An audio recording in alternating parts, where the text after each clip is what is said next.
Chapter 584. Bang! The 10 jong tall metal giant smashed down with his fist, sending a steel wall several dozen jong high flying, sending 10 Samanam Protectorate warriors flying. Several dozen jong away, the steel wall crashed to the ground, sending up a cloud of dust. Jiao Sero, useless thing! Watch as I slaughter these Tang people.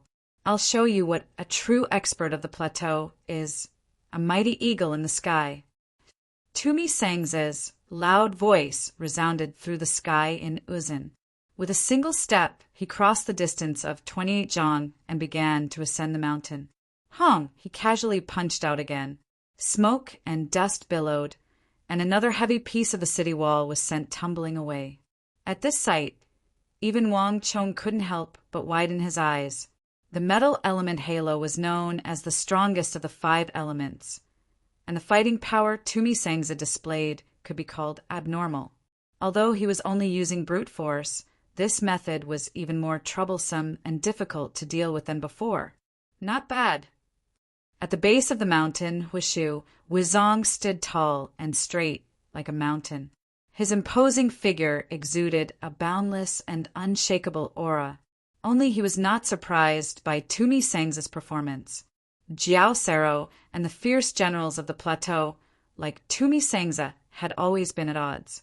This was a special selection method of the Yuzin. The tribal generals and the 5 tiger generals would scheme and scheme against each other, and only the true experts would survive and assume the position of tiger generals. Whether it was Longkinba, Jiao Sero, or those dead generals, they had all been selected in this manner. Thus, Wushu Wuzong did not care much about Jiao Sero's death. Now let's see what you do. A hint of a smile appeared in Wushu Wuzong's eyes as he looked up at the summit. Massive fireballs filling the sky, and a fierce general like Tumi Sangze would render even Zhongqiu, Jianchong powerless. But Wushu Huaitsong felt a sliver of anticipation toward the youth on the summit who had consecutively defeated his subordinates. Politics was something only Dalu and Ruozhen would consider. As a pure general and soldier, Wushu Wuzong was only interested in the appearance of a powerful opponent and the destruction of this opponent.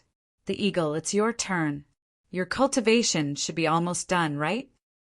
Wang Chong suddenly said, Yes, young master. A familiar voice rang out. As the voice faded, a familiar figure walked out. It was the eagle who had been following Wang Chong for a long time. After not seeing him for a period of time, the eagle's spirit, energy, and spirit had all improved by a level completely different from before. Now, I have completely broken through to the Xian martial realm and reached the 3rd or 4th Xian martial realm. I also know how to use the 6-armed Ksitigarbha Vajra. Now, I should be able to compete with cultivators of the 6th or 7th Xianqi layer. The eagle's eyes glowed with confidence. As an expert of the older generation of the capital, the eagle had been stuck at the 9th level of the true martial realm for the longest time among his companions. Because of his talent, he had never been able to break through. But it was also for this reason that his accumulation had reached a level that ordinary martial artists would find difficult to even dream of.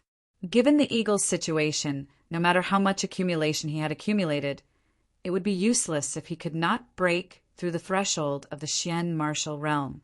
But the 6-armed Ksitigarbha Vajra had provided him with a chance to break through. Thus, the moment the eagle broke through, he was like mercury spilling into the ground. He didn't even need to go through Tier 1 or 2 of the Xian martial realm before exploding to Tier 3 of the Xian martial realm, approaching Tier 4. The eagle now possessed the ability to play an important role. This was also why Wang Chong had never used him before. That foreigner is extremely powerful. Only our Wuzi steel sword can break his martial arts. But just you alone won't be enough. Luaji, you go as well. Wang Chong swept his gaze to the left and firmly said, Yes, this general will go. Luaji bowed. No one in the Annam Protectorate dared to disobey Wang Chong's orders. Everyone treated Wang Chong as the Annam Protectorate's great benefactor. Without him, the Annam Protectorate would have been wiped out long ago. Moreover, Wang Chong had Zhangqiu Jinqiong's orders. "General Lin, you go as well." Wang Chong looked behind Luoji and said, "Yes, this subordinate will go." Lin Wushou immediately replied. Wang Chong was publicly acknowledged as the best and most suitable commander of the army of the Southwest. Even General Wang and Protector General Xinyu had surrendered their authority to him, let alone anyone else. But you alone won't be enough. Zhang Long, this subordinate is here. Give the woozy steel sword in your hand to General Lin. Yes, this subordinate will go. In the Southwest Army, only Wang Chong's subordinates were equipped with woozy steel weapons, and only woozy steel swords could deal with an expert with a metal element halo like Tumi Sangza's. Ordinary sabers and swords could be easily deformed in front of Tumi Sangza, snatched away, and turned into metal men that were completely unusable. Gallop! The Eagle, Luoji, and Lin Wushou equipped themselves with Wang Chong's woozy steel swords and the meteoric metal armor they had taken from the Black Dragon Bandit members as they charged down the mountain. Boom, boom, boom. Massive fireballs rained down from the sky, creating a sea of fire on the mountain. But the Eagle, Luoji, and Lin Wushou were able to weave and weave as freely as the wind. At their level, these fireballs would not even be able to hit them, much less threaten them. The trio moved with incredible speed, and it only took a few moments for them to reach the base of the mountain. Foreign General, take this! With a heaven-shaking roar, the eagle's body blurred, instantly vanishing. In his place was a six-armed Ksitigarbha Vajra Guardian, each of his 6 arms holding 6 by swords. Clang! With a flash, the 6-armed Ksitigarbha Vajra Guardian leaped forward, its body inconceivably agile. The 6 woozy steel swords slashed down. Boom!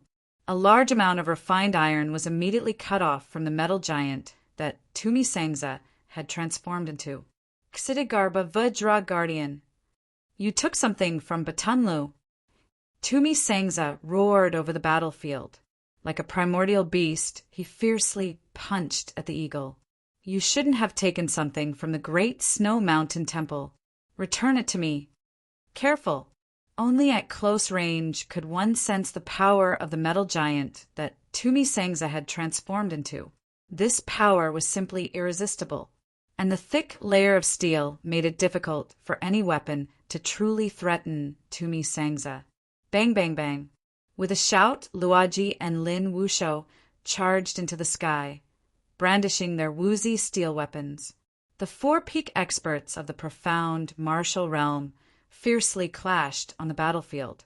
On the other side, nearly 10,000 Uzun cavalry were battling with the Annam Protectorate on the mountain. Get ready. Wang Chong's gaze only paused on Tumi Sangza, the Eagle, Luoji, and Lin Wushou for a few moments before looking away. As a commander-in-chief of an army, what he needed to pay attention to was never a battle between 2 generals. Rather, he needed to look at the entire situation and decide the outcome of a battle. Leading the army to victory was a matter of strategy. This was what a commander-in-chief should do. Tumi Sangza's side still isn't strong enough. It won't be long before Huishu Wuzong sends his cavalry to launch a large-scale attack. Pass on my order to reinforce the Uzun at any time. But, young master, in the current situation, they're constantly using fireballs to attack. We simply can't get close. Qin Shu-sun worriedly said. Relax. It's not easy to prepare these fireballs. The Southwest is a land of hills and plains, and it's very difficult for Dalu and Ruozin to get many of them. Moreover, I don't know about anything else, but the Uzun definitely doesn't have many Arab kerosene soldiers. It won't take long for these fireballs to run out. From the very start, Huishu Wuzong's goal has been to destroy my defenses. Have Mr. Zhang get ready. Bring some craftsmen and use this time to repair the damaged steel walls. The Mr. Zhang Wang Chong spoke of was naturally Zhang Shouji of the Bureau of Works. The greatest advantage of the modular steel walls was that they were easy to dismantle, move, and repair. It was impossible for Huishu Wuzong and Daluan Ruozin to rely on these kinds of attacks to destroy his steel defense lines. Yes, I'll make the arrangements. Chapter 585. Huishu Wuzong's attack was far faster than expected. Xiren Xiangxiong, you should go as well. Huishu Wuzong suddenly said as he gazed at the summit. Yes, General. A voice came from behind him. Amidst the clanging of armor, a fierce-looking Uzun general with a rough aura mounted his horse and galloped away. Follow me. With this order, the sturdy Uzun general known as Xiren Xiangxiong leaped forward, the earth churning behind him as thousands of Uzun cavalry followed. Young master, the Uzun have moved out. Chun Shu-sun turned to Wang Chong. Once more, Chun Shu-sun felt an indescribable sense of admiration. Everything was going exactly as Wang Chong had predicted. Has the order been passed down? Wang Chong stood on the summit, his eyes calm. It has been passed down. Then let's begin. Wang Chong indifferently said. Rumble. Battle cries shook the mountain as thousands of Uzun cavalry surged up the mountain, madly charging at the barricades, the steel walls, and the Annam Protectorate. At the same time, massive fireballs smashed against the mountain, maintaining the front and back lines of the Annam Protectorate. Break down those barricades, and use ropes to break them open. Some of you dismount and work together to push the barricades away. Go from General Tumi Sengza and attack them from the back. All the Uzun leaders and generals were madly shouting, hoping to completely tear apart the Annam Protectorate's defenses. At the same time, the Annam Protectorate at the base of the mountain was sacrificing their lives. Hold! Hold! Milord has ordered that no one is allowed to retreat. Shield men! Shield men! Hold the barricades! Don't let them drag us away.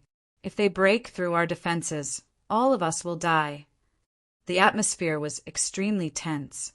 One side wanted to attack the summit and completely wipe out the obstacles in the southwest, while the other side wanted to desperately defend and survive. Neither side had a path of retreat. General Knot, you go too. Huishu Wuzong looked at the fierce battle on the mountain and suddenly frowned. Yes, General. A valiant warrior from the Uzun Plateau quickly responded and left. Follow me. As soon as the order was given, dust and sand billowed. Another group of close to 10,000 Uzun iron warriors rushed up the mountain as fast as lightning. At this point, Huishu Wuzong had sent more than 30,000 soldiers to attack the mountain, which was a considerable number. The strength of the cavalry was far superior to that of the infantry. On the plains, these 30,000 cavalrymen were enough to deal with 300,000 infantry. But at this moment, their opponents were only the 10,000 Annam Protectorate soldiers on the mountain. Boom! Boom! Boom! The sound of the horses colliding and kicking rang out incessantly. The shields let out loud chimes of defend as they shouted. An Annam Protectorate shield was supported by at least 2 to 3 people, sometimes even 5 to 6. Everyone was squeezed together, using the strength of their bodies to resist the charge of the Uzun cavalry. Again, Huishu Wuzong frowned and ordered again. With the situation on the mountain, the force of 40,000 cavalrymen charging at the same time was enough to overturn the mountains and overturn the seas. No matter how many people there was no way they could get involved. At least not until the first line of defense of the Annam Protectorate was broken. Kill! Amidst the fierce battle cries, the 4th Uzun Army finally arrived on the battlefield. Looking down from the sky, the foot of the mountain was covered in a vast expanse of Uzun warriors. Kill them! Similar shouts in the Uzun language resounded over the battlefield. In the face of the wave after wave of Uzun attacks, the Annam Protectorate soldiers on the front lines were under unimaginable pressure. The fragile defense line could collapse at any moment. And the most fatal of all was the passage that Tumi Sengza had opened. An endless stream of Uzun soldiers charged up the mountain through that opening. 1 second, 2 seconds, 3 seconds. At this moment, time seemed to be incomparably long. The Tang dynasty's defense line swayed, seemingly on the verge of collapse. Increase the attacks. They can't hold on much longer. Wave after wave of Uzin attacks rained down on the Annam Protectorate's first line of defense, but the one who truly collapsed it was an unexpected person. Boom! At some point, Tumi Sengza had thrown off Luoji, the eagle, and Lin Wushou and charged out of their encirclement, sending a heavy steel wall flying with a single punch. Easy, as if on some sort of signal, all the barricades and shields around him had been opened. The first line of the Annam Protectorate's defense line had been completely opened. Kill! After a brief moment of silence, all the Uzin cavalry seemed to realize something. Their spirits were roused, and even the Mengshi Yuseng soldiers watching the battle from the base of the mountain were in high spirits. Wonderful! Kill them all! Everyone could smell the hope of victory. It seemed like they had finally found a way to defeat the Tang people. But a moment later, before the 40,000 Uzin cavalry could charge, and before the excitement and joy in the hearts of the Mengshi Yuseng army could last very long, the greatest change occurred.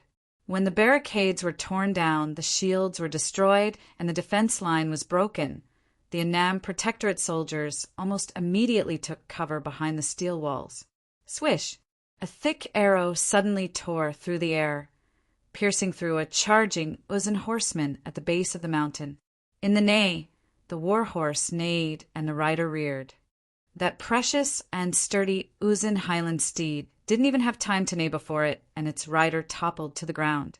After piercing through them, the thick arrow continued to pierce through a second Uzin horseman, and then a third, a fourth, a fifth, a sixth, as the Uzin madly attacked. A large number of Uzin cavalry had gathered at the base of the mountain, and it was impossible to tell just how many people there were in this small area. But at this moment, the Uzin strategy had become a fatal error. Bang, bang, bang, bang. The arrow pierced through 10-some Uzin horsemen, leaving behind a straight, bloody hole. Only then did it stop and fall from the sky. The Tang people's ballistae! A panicked voice rang out, a voice that made everyone tremble in fear. At this moment, all the Uzin soldiers gathered at the base of the mountain felt their blood freeze. The Uzin were famed for their thick plate armor, but this plate armor had a perfect nemesis, the ballistae of the Tang dynasty. The massive bolts fired from those ballistae could easily pierce through all the Uzin soldiers in a straight line. There was no mistaking that terrifying explosion just now. It was the sound of the Tang dynasty ballistae. Xiao, xiao, xiao, xiao. Just as everyone began to realize this, Wang Chong's hidden hand was also displayed. Halfway up the mountain, the sound of arrows piercing through the air could be heard.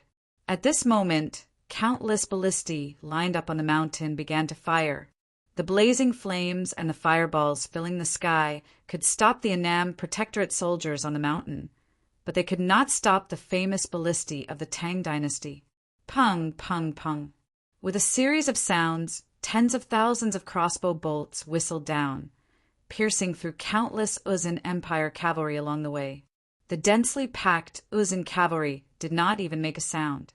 They were like grasshoppers that had been sprang up, falling down from the front to the back like wooden stakes. The concentrated sounds of heavy objects falling caused everyone who saw and heard it to feel a chill in their hearts. As expected, the Uzin soldiers who appeared in front of the steel walls fell one after another. Harvest! This was a true harvest. In a few short moments, the number of Uzin soldiers who had fallen to the ballistae far exceeded the number of soldiers who had charged at the Tang dynasty's defenses. Crossbow bolts flew out one after another, callous and decisive. Chapter 586. Bastard! This brat is too crafty. In Mengshi Zhao's army, Fenjie clenched his fists. He was sure that Wang Chong had arranged for these ballistae to be there when Tumi Sengza had attacked. In the previous battle, those ballistae had never been there. Even Mengshi Zhao's Sea of Fire was used by him. This fellow is truly terrifying. The Wang clan is known as a clan of ministers and generals, but this sort of foundation is too frightening. The Mengshi Zhao generals were also alarmed, a deep apprehension rising in their hearts. What sort of person was Daluin Ruozhen? What sort of person was Huishu Wizong? Although Mengshi Zhao and Uzin weren't enemies, there was no one on the southwest border who didn't understand these two. If either of these two had appeared on Mengshi Zhao's border, everyone would have felt as if they were facing a great foe. But this youth called Wang Chong was actually able to face them head-on, attacking and defending at the same time. Even Daluin Ruozhen's fireballs were being used by him to protect himself and neutralize the attacks of the Uzin. Everyone even suspected that this Wang Chong was intentionally luring the Uzin into gathering them at the base of the mountain. Once they reached the peak of their numbers, he would immediately take out the Tang Dynasty ballistae. In normal circumstances, the Tang Dynasty ballistae, no matter how formidable, would only be able to kill 3 or 4 people, and this was even when the enemy was charging at them. But now, against such a dense army of cavalry, a single arrow could kill more than 10 people. Some ballista bolts even pierced through and killed 15 or 16 cavalry in a straight line. In just a few moments, this volley of ballista bolts had killed at least 4,000 or 5,000 Uzin soldiers. Boom, boom, boom. Another wave of arrows whistled down from the top of the mountain. This time, the effect was not as obvious as before, but 2,000 to 3,000 Uzin cavalrymen and their horses fell heavily onto the hillside. Blood flowed down the mountain like a gurgling stream. The war horse Ni's terrified cries rang out incessantly. The whole mountain was in a state of panic. This scene caused Huishu Wizong's eyelids to twitch madly. Even though he had been in the southwest for so long, had clashed with the Tang people many times, and had seen the power of these weapons of the Tang dynasty more than once, even though he was a veteran of battle, he still found it hard to remain calm when he saw the ballistae in Wang Chong's hands. Although the Uzin Ngari royal lineage still had more than 200,000 cavalry and the loss of several thousand cavalry wasn't much, it had to be realized that the Uzin Empire had spent 30-some years and a great deal of time and energy to create these 200,000 cavalry. Even if the Uzin people wanted to create another one in such a short time, it would not be so easy. Change targets. Destroy those Tang dynasty ballistae. Huishu Wizong suddenly raised an arm and firmly ordered. Yes, General. Before the order could reach the rear, a new change occurred on the hillside. After 2 volleys of arrows, Tang dynasty ballista soldiers suddenly appeared and swiftly pulled the ballistae back behind the steel walls. In just a few seconds, the ballistae vanished without a trace, just as if they had just appeared. But at this moment, Tumi Sangza, Xiren Shangxiong, and Zajik Siji, the 3 warriors of the Uzin 8 tribes, felt a deep sense of apprehension. The fact that the Tang dynasty had withdrawn the ballistae was far more worrying than if they had allowed them to continue firing. No one knew when the ballistae would reappear and fire again. This sort of feeling was almost impossible to guard against. Moreover, the ballistae of the Tang dynasty needed to be reloaded after firing 2 or 3 bolts. By withdrawing the ballistae, Wang Chong could use this opportunity to reload, and when they reappeared, they would be reloaded with bolts. At that time, it would be a new round of harvesting. Everyone who understood Wang Chong's strategy felt a chill in their hearts. This was not the first time the ballistae of the Tang dynasty had appeared, but no one had ever used them to such a terrifying degree like Wang Chong. Damn it, delay them for me. As long as we can delay those Tang people, they won't be able to fire normally. Someone charge! Destroy those ballistae. Pay attention, use their steel walls to dodge. The Uzin army had no lack of intelligent people, and some of them immediately saw through the crux of this matter. If they tangled with the Tang people and began to fight, the Nam Protectorate would have some misgivings and would never randomly fire ballistae. In addition, the steel walls that Wang Chong had set up on the mountain could also be used to dodge the attacks of the ballistae. But the Uzin were famed for their cavalry charges, and they excelled at offense. Defense and positional warfare were things that only the infantry of the Tang dynasty excelled at. If the cavalry hid behind the steel walls, there would be no point in attacking. Bastard! Follow me! Tumi Sangza, wrapped in thick metal armor, suddenly roared. A pitch-black halo of thorns shook the area.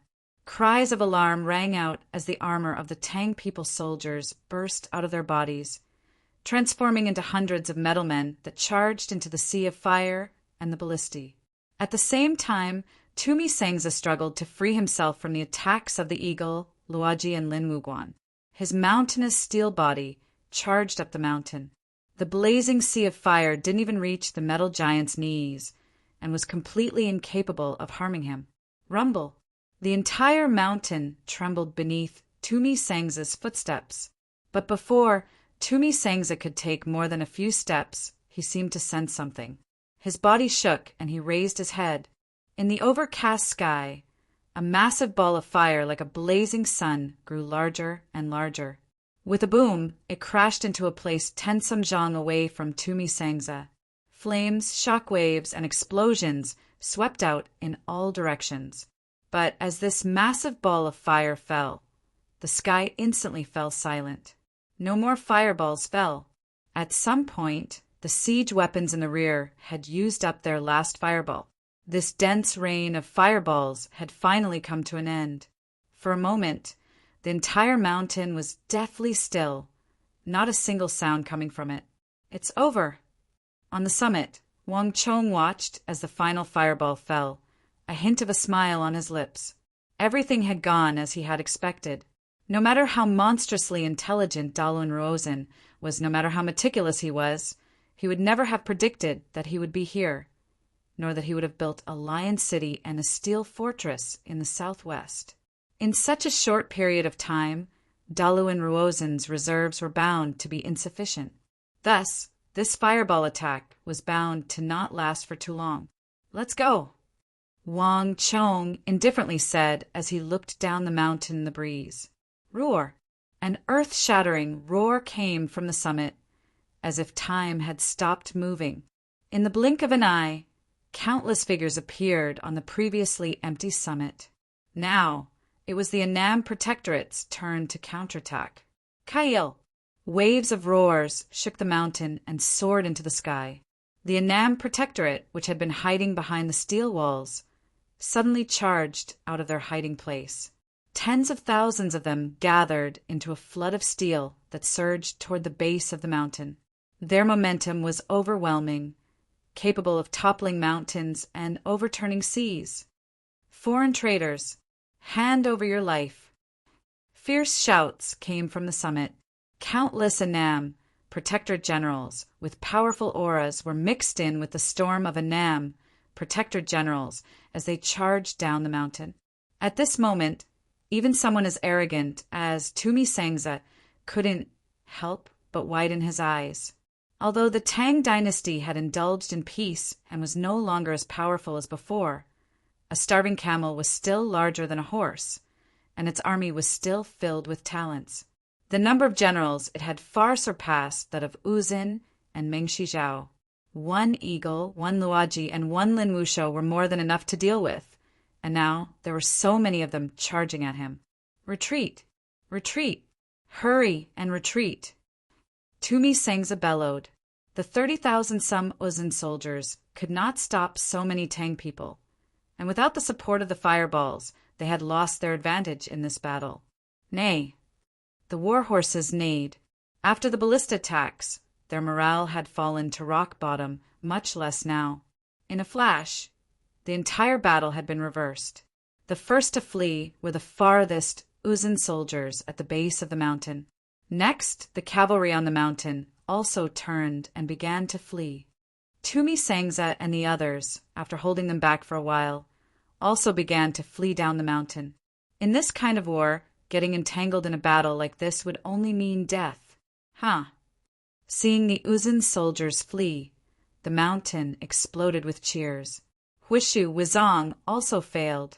In a place where no one was paying attention, Jelifeng stared at the summit, his eyes flashing. After a long time, he said nothing. His gaze was so profound that no one could tell what he was thinking. In order to construct these things, Daluin Ruozen spent a great deal of our resources.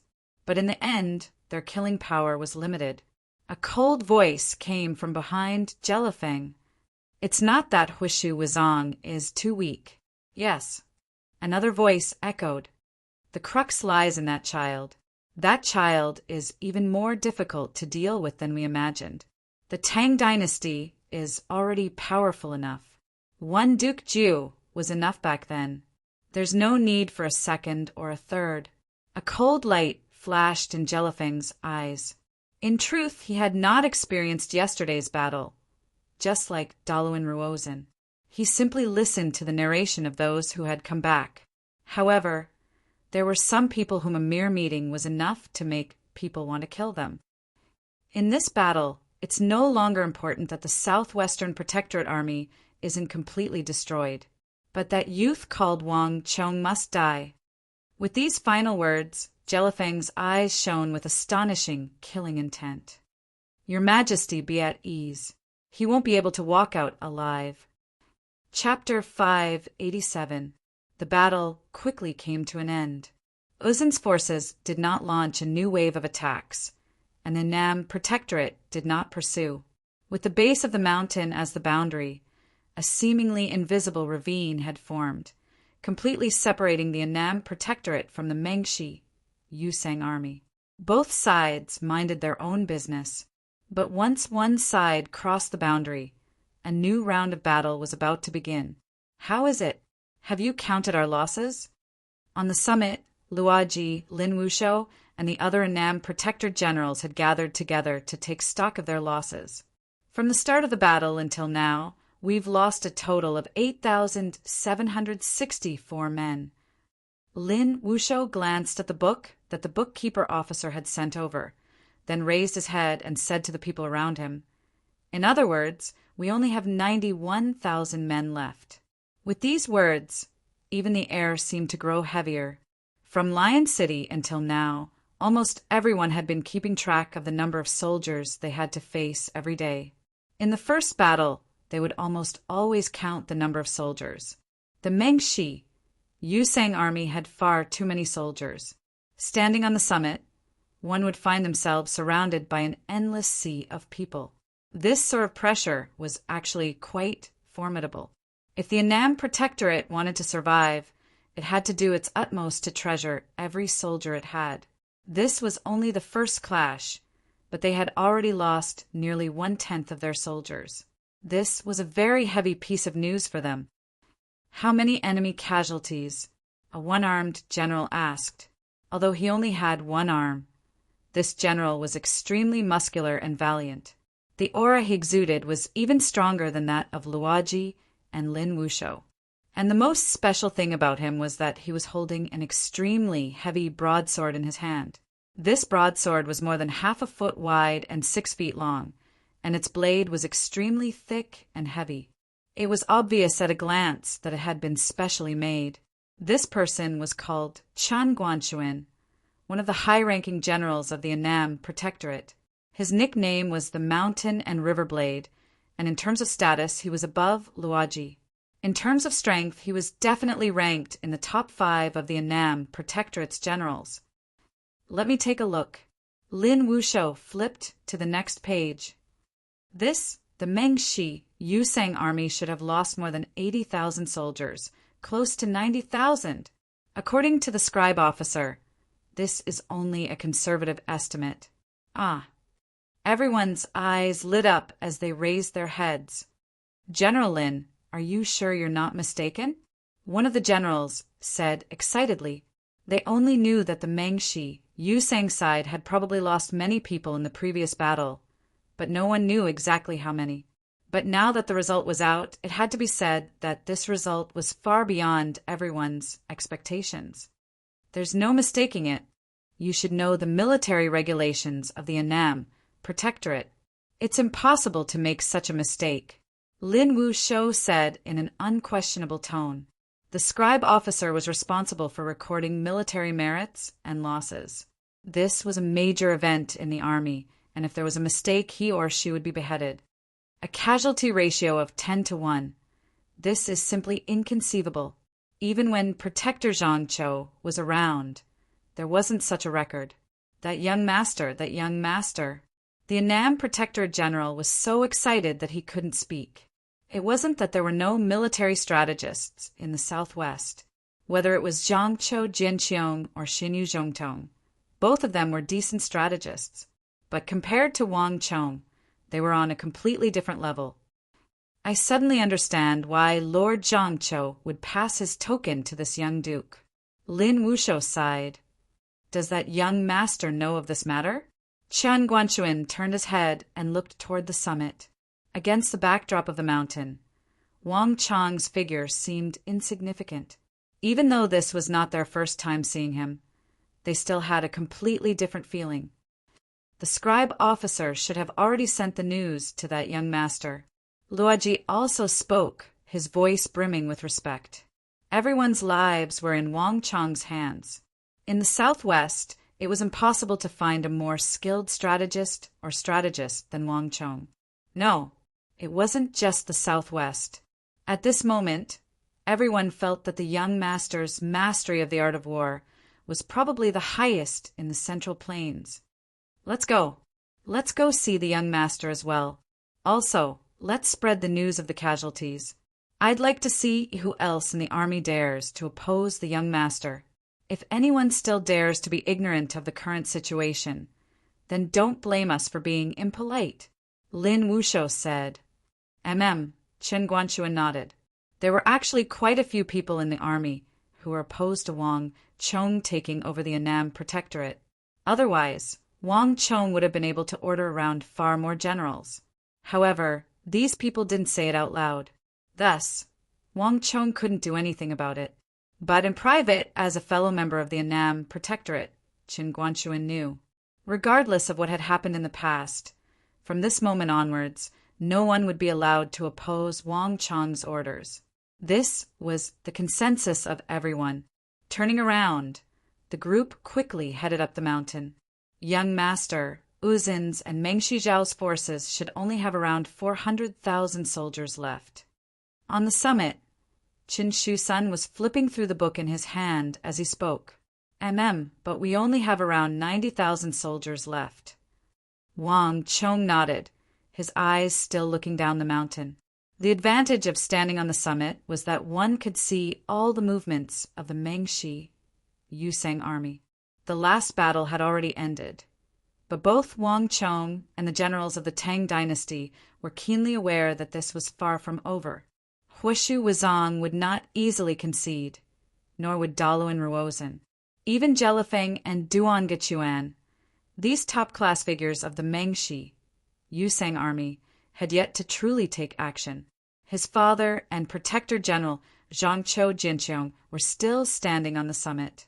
The top-class forces had not yet been mobilized, so this battle was far from reaching the point where the map had been drawn and the dagger revealed.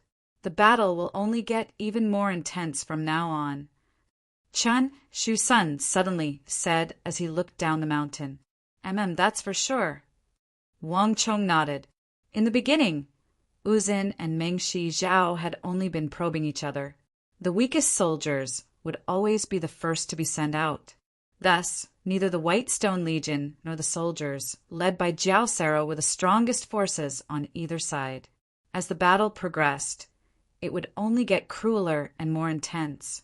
Young Master Chong, are you still not willing to come out and meet us? Suddenly, a loud voice came from the base of the mountain like a peal of thunder. The entire mountain fell silent. Wang Chong, Qin Shusun, and the eagle all stopped and looked down the mountain. Young Master, it's Daluan Ruozhen. The eagle looked at Wang Chong said. The moment the battle was over, he had returned to Wang Chong's side. Should we respond to him? Chen Shusun gazed at Wang Chong. Daluan Ruozhen is known as a wise minister, as intelligent as a fox. For him to invite young Master at a time like this, he probably doesn't have good intentions. It's fine. Wang Chong waved his hand and faintly smiled. At a time like this, what tricks can he play? Besides, even if he wants to play some tricks. I have to be willing. As he spoke, Wang Chong's expression exuded extreme confidence. He knew that the one standing across from him was Uzin's wise minister. But the wise minister might not know that the one standing across from him was the war saint. No matter what sort of reputation Daluin Ruozhen had in the southwest or what sort of accomplishments he had, Wang Chong had nothing to fear. Wang Chong is here. Where is the prime minister? Wang Chong raised his robe and took 2 steps forward. Walala! At almost the same time, at the base of the mountain, the densely packed Uzin army parted. Daluin Ruozhen, dressed in a robe and waving his feather fan, calmly walked out. Is Wang Chong, young Master Wang, the descendant of the Tang dynasty's Duke Jiao? Daluin Ruozhen raised his head to the summit, his eyes fixed on Wang Chong. On the summit, Xinyu Zhongtong and Wang Yan trembled. The two glanced at each other and saw the same shock in each other's eyes. It was already impressive that Daluin Ruozhen could guess Wang Chong's name. But for him to guess that he was Duke Jiao's descendant, he had clearly thoroughly understood Wang Chong's identity and background. Correct. In front of the 3 armies, Wang Chong had no intention of hiding anything. Does the Prime Minister intend to ask for a truce at this time? Ha ha ha! Young Master Wang really knows how to joke. Look around. Could it be that our Uzin and Mengshi Zhao are the ones being surrounded?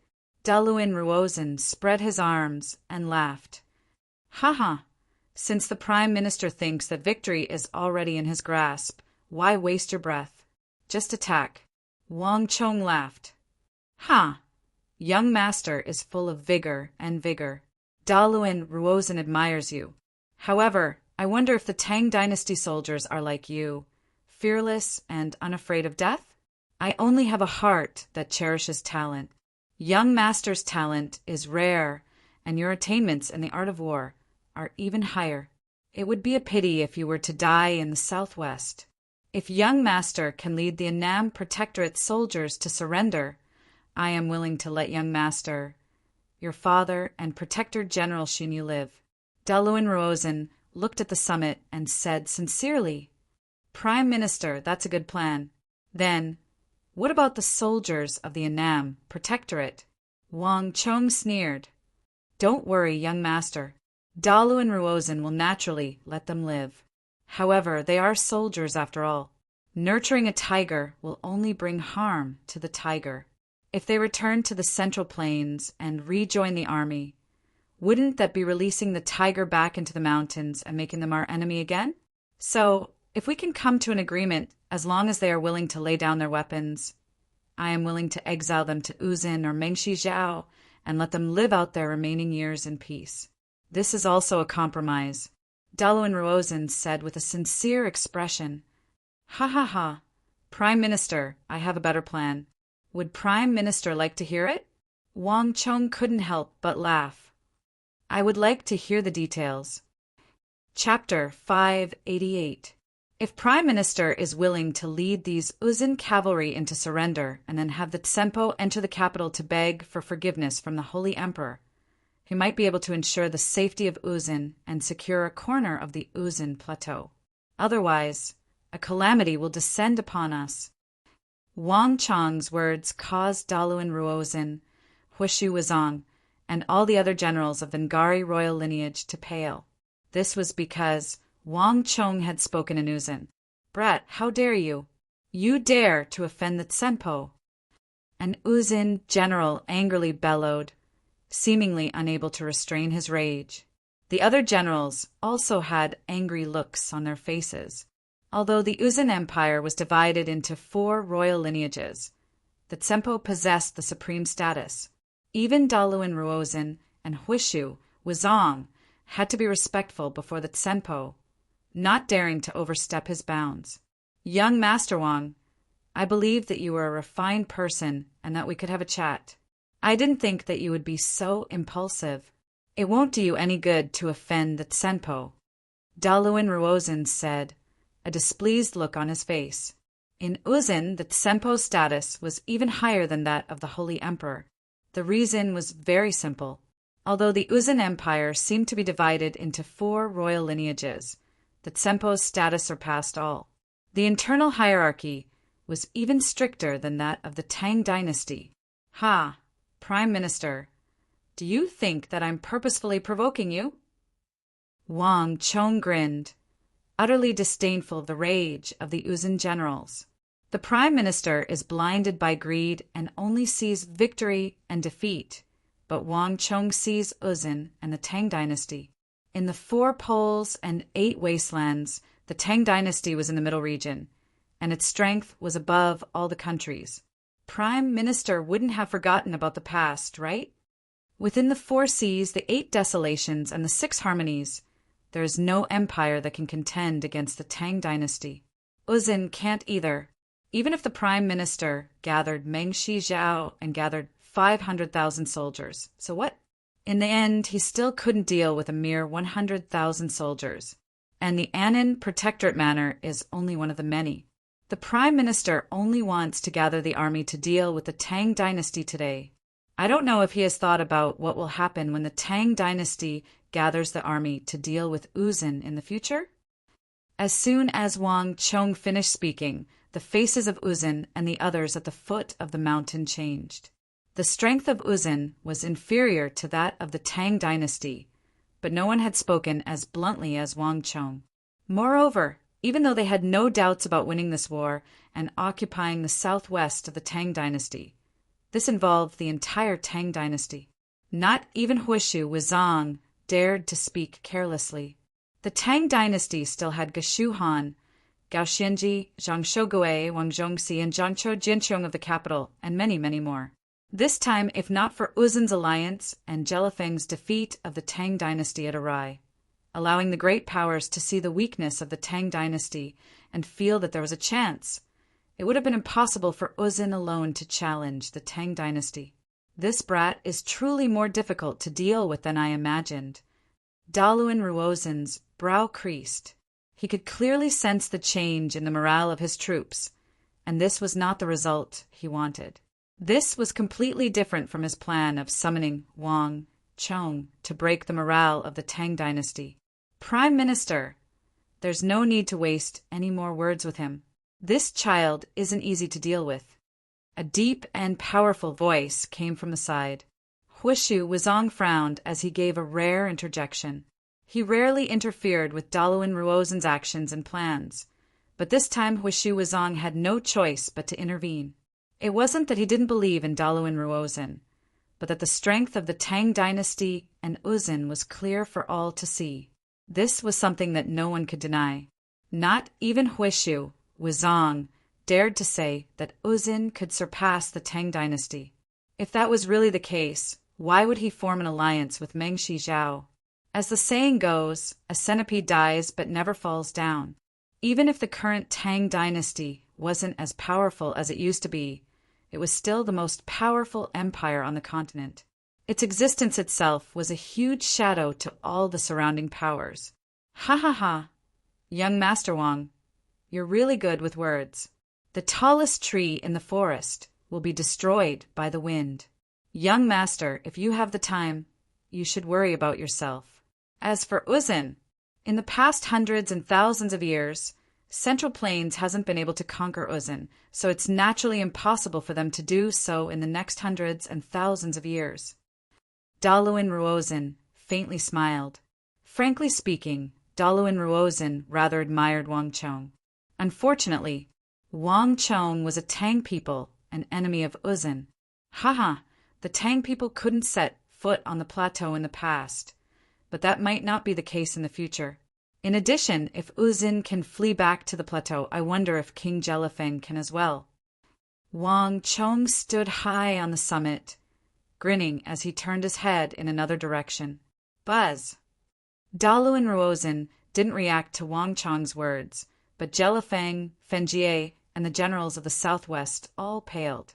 They had been watching the clash between Wang Chong and Daluin Ruozen, but none of them had expected Wang Chong to suddenly turn his spear to them. The alliance between Meng Shijiao and Uzun had always had a hidden danger, and that was that Uzun and Meng Shijiao were different. Just as Wang Chong had said, if they couldn't win or if the situation changed, Uzin could retreat to the plateau at any time to protect themselves. But this was not the case for Meng Shizhao. The 6 Zhao of Arai occupied a certain geographical position. If Uzin withdrew, Meng Shizhao would have to confront the furious Tang dynasty alone. Meng Shizhao would never be able to respond with the strength of its country. Thus, from top to bottom, the Meng Shizhao Empire, including Jelifeng, had a secret concern.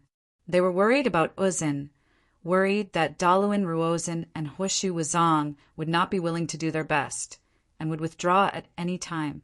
But this matter was far too sensitive, so during the course of the alliance, no matter which side it was, they had cleverly avoided mentioning it. But now, Wang Chong had brought this matter that both sides feared the most into the open.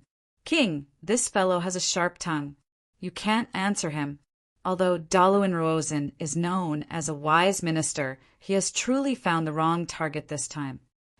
Next to Jelifeng, a fierce general of Mengshi, Zhao couldn't help but say, when Wang Chong and Daluan Ruozin were negotiating, they did not feel anything.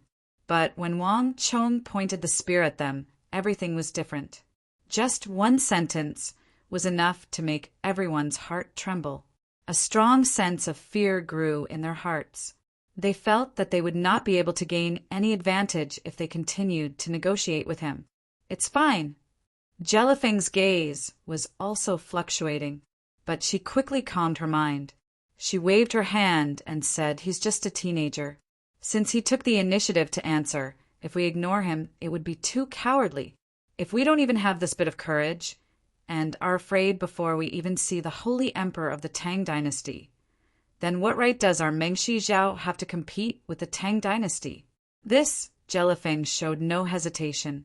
As the hegemon of the southwest, a titan, if he didn't even have this boldness, then he would be a fool to call himself a hero. Young Master Wang is full of knowledge and talent. We are older than you by a generation, so we will not quibble with you. The Mengshi Yu-Seng alliance has its own principles, so young Master Wang need not worry. But now that I think about it, your Wang clan and I are old friends. I once met your esteemed ancestor in the capital, and now that I think about it, his conduct and demeanor are still worthy of admiration. If young Master is able to return, please send my regards. Young Master, this Jelifeng is a crafty old fox. You can't fall for his tricks. The eagle's eyes widened as he hurriedly tried to stop Wang Chong. After staying in the capital for so long, the eagle had been influenced by what he had seen and heard. If Jelifeng's words were to reach the capital at dusk, the memorials of impeachment from the old imperial censors would fall like snowflakes. With so many people bearing witness, it was impossible for the Wang clan to escape the crime of colluding with Meng Shizhao and rebelling against the Tang dynasty. Even if this crime was cleared in the future, it would forever be a stain on the Wang clan. Whether it was in the government or in the military, they would encounter many obstacles, making it difficult for them to rise. It's fine. Wang Chong grinned. He had been in the capital for so long and was a scion of a great clan, so how could he not know what Jelifeng was thinking? The imperial court had always been a place of groundless speculation, and the struggle for power was abnormally intense.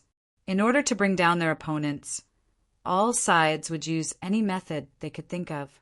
At the very least, if King Qi learned of this news, he would never let go of this chance and would use every possible method to suppress the Wang clan.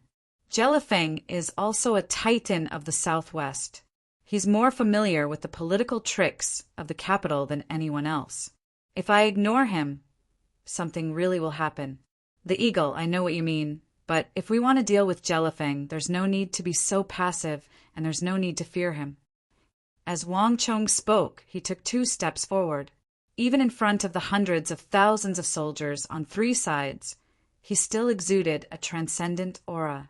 There's no need for greetings. The old master has a wise eye for talent. When I was in the capital and listened to him evaluate the heroes of the world, I heard him say that Jelifeng has a gentle face but a cold heart, a rebellious bone in his head. He seems benevolent but ruthless, and in the future, He will surely betray the Tang dynasty. Everything now confirms the old master's judgment. It seems that the old master has always loathed and loathed traitors like the king. Those who walk different paths cannot make plans together. In the future, the king should not bring up the matter of greetings again. Wang Chong loudly said to the vast army, "Rumble." His voice echoed around the battlefield. Wang Chong had used a bit of stellar energy so that Wang Chong's voice could be heard for several. Li Jielifeng actually smiled at this sight. Imperial Father, did Wang Jiling really say this? Fenjie said. Everyone in the world said that Wang Jiling had an eye for talent. Whether it was Mengshi Zhao, the Abbasid Caliphate, or Carrick Spazinu, anyone who had visited the capital of the Tang dynasty would know the name of Duke Jiao, and there was no one who did not respect this name. The Tang dynasty's current prosperity was inextricably linked to Duke Jiao. Even in a distant foreign land, he knew of the stories between the holy emperor of the Tang dynasty and the virtuous prime minister, Duke Jiao. As a hostage in the Tang dynasty, Fenjie naturally had the same respect for the name of Duke Jiao. In this aspect, he was completely different from Jielifeng. Humph, you also believe it? It's just that brat's nonsense. Chapter 589. If Zhang Jiling was really that formidable, then he wouldn't be a human but a god. Our Mengshi Zhao would never have a chance. So how could there be today's war? The Wang clan truly was famous, and the former prime minister of the Tang dynasty was even more so. However, Wang Chong's words could only deceive those who weren't in the know. To an ambitious and ruthless character like Jielifeng, Wang Chong's words were complete nonsense. It would be strange if he would even listen to a single word. Damn it! Fenjie immediately reacted, cursing in his heart. It was all because Duke Jiao's reputation was too great. Everyone said that Duke Jiao was virtuous and respected, and his reputation as a virtuous minister was even more so. Fenjie had a preconceived impression of Wang Chong and believed it to be true. This despicable and cunning fellow. There's no need to get angry at him. When two countries go to war, each side will use their own methods and will stop at nothing. This has always been the case. The urgent matter at hand is to think of a way to attack the Annam Protectorate. Jielifeng waved his hand. To tell the truth, if he didn't have to think of a way to sweep through the southwest as quickly as possible and capture this place, Jielifeng would have been rather interested in Wang Chong. It had been a long time since he had encountered such a formidable youth. Whether it was offense or defense, everything was seamless, leaving not the slightest opening. Given Jielifeng's background and the fact that he had set up such a grave crime as rebellion, anyone else would have fallen into his trap. But Wang Chong had instantly neutralized this most dangerous of political plots. This wasn't something an ordinary person could do. Putting aside the art of war, for him to be able to handle affairs and adapt to the situation to such a degree was truly not something an ordinary person could compare to. This was also the reason why Jielifeng had made the prompt decision to not pursue the matter any further. Follow me.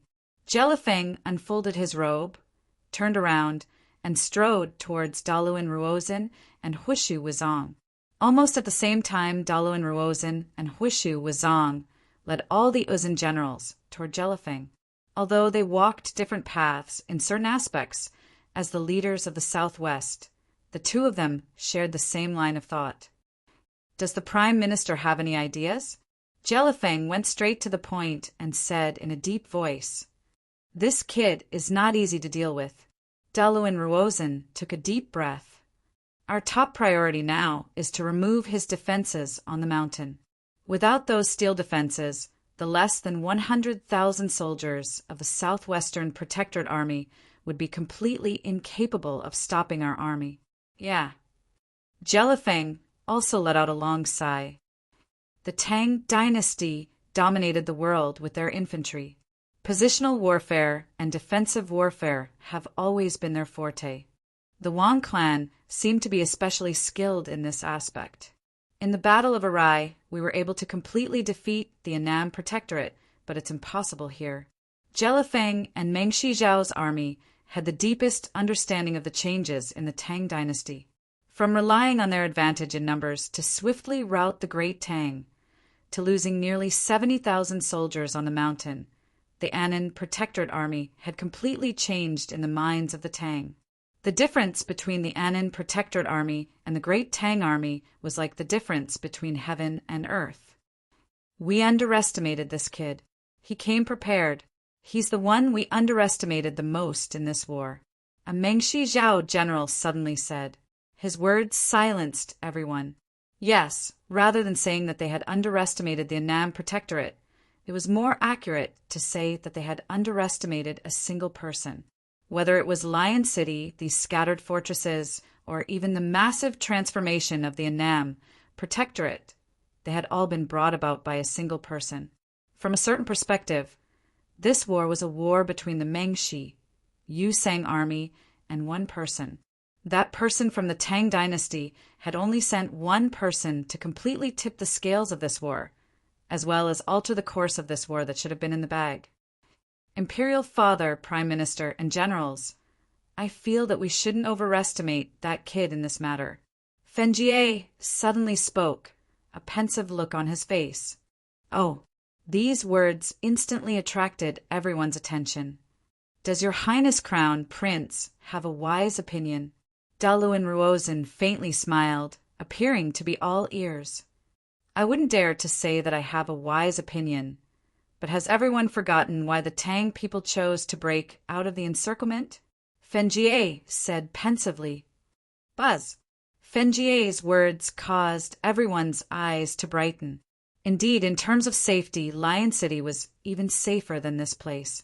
The Annam Protectorate had chosen to break out of the encirclement rather than remain in the city for a very simple reason.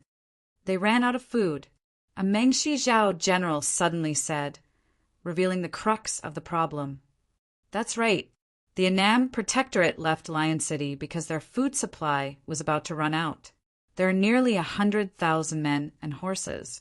The people and horses have to eat, drink, and poop. This is not a small number. Fenjie's eyes shone with a sharp light, his gaze growing sharper and sharper. No matter how formidable that brat is, do you think he can conjure up enough food for 100,000 soldiers? The war in the southwest has only been going on for a little more than a month. Before the soldiers have moved, the rations have moved. This one once lived in the Tang dynasty, so I was fortunate enough to have some understanding of them. The Tang dynasty is different from us. Their territory is vast. In order to gather an army of 100,000 soldiers, they would need to gather them from all the prefectures and counties of the empire.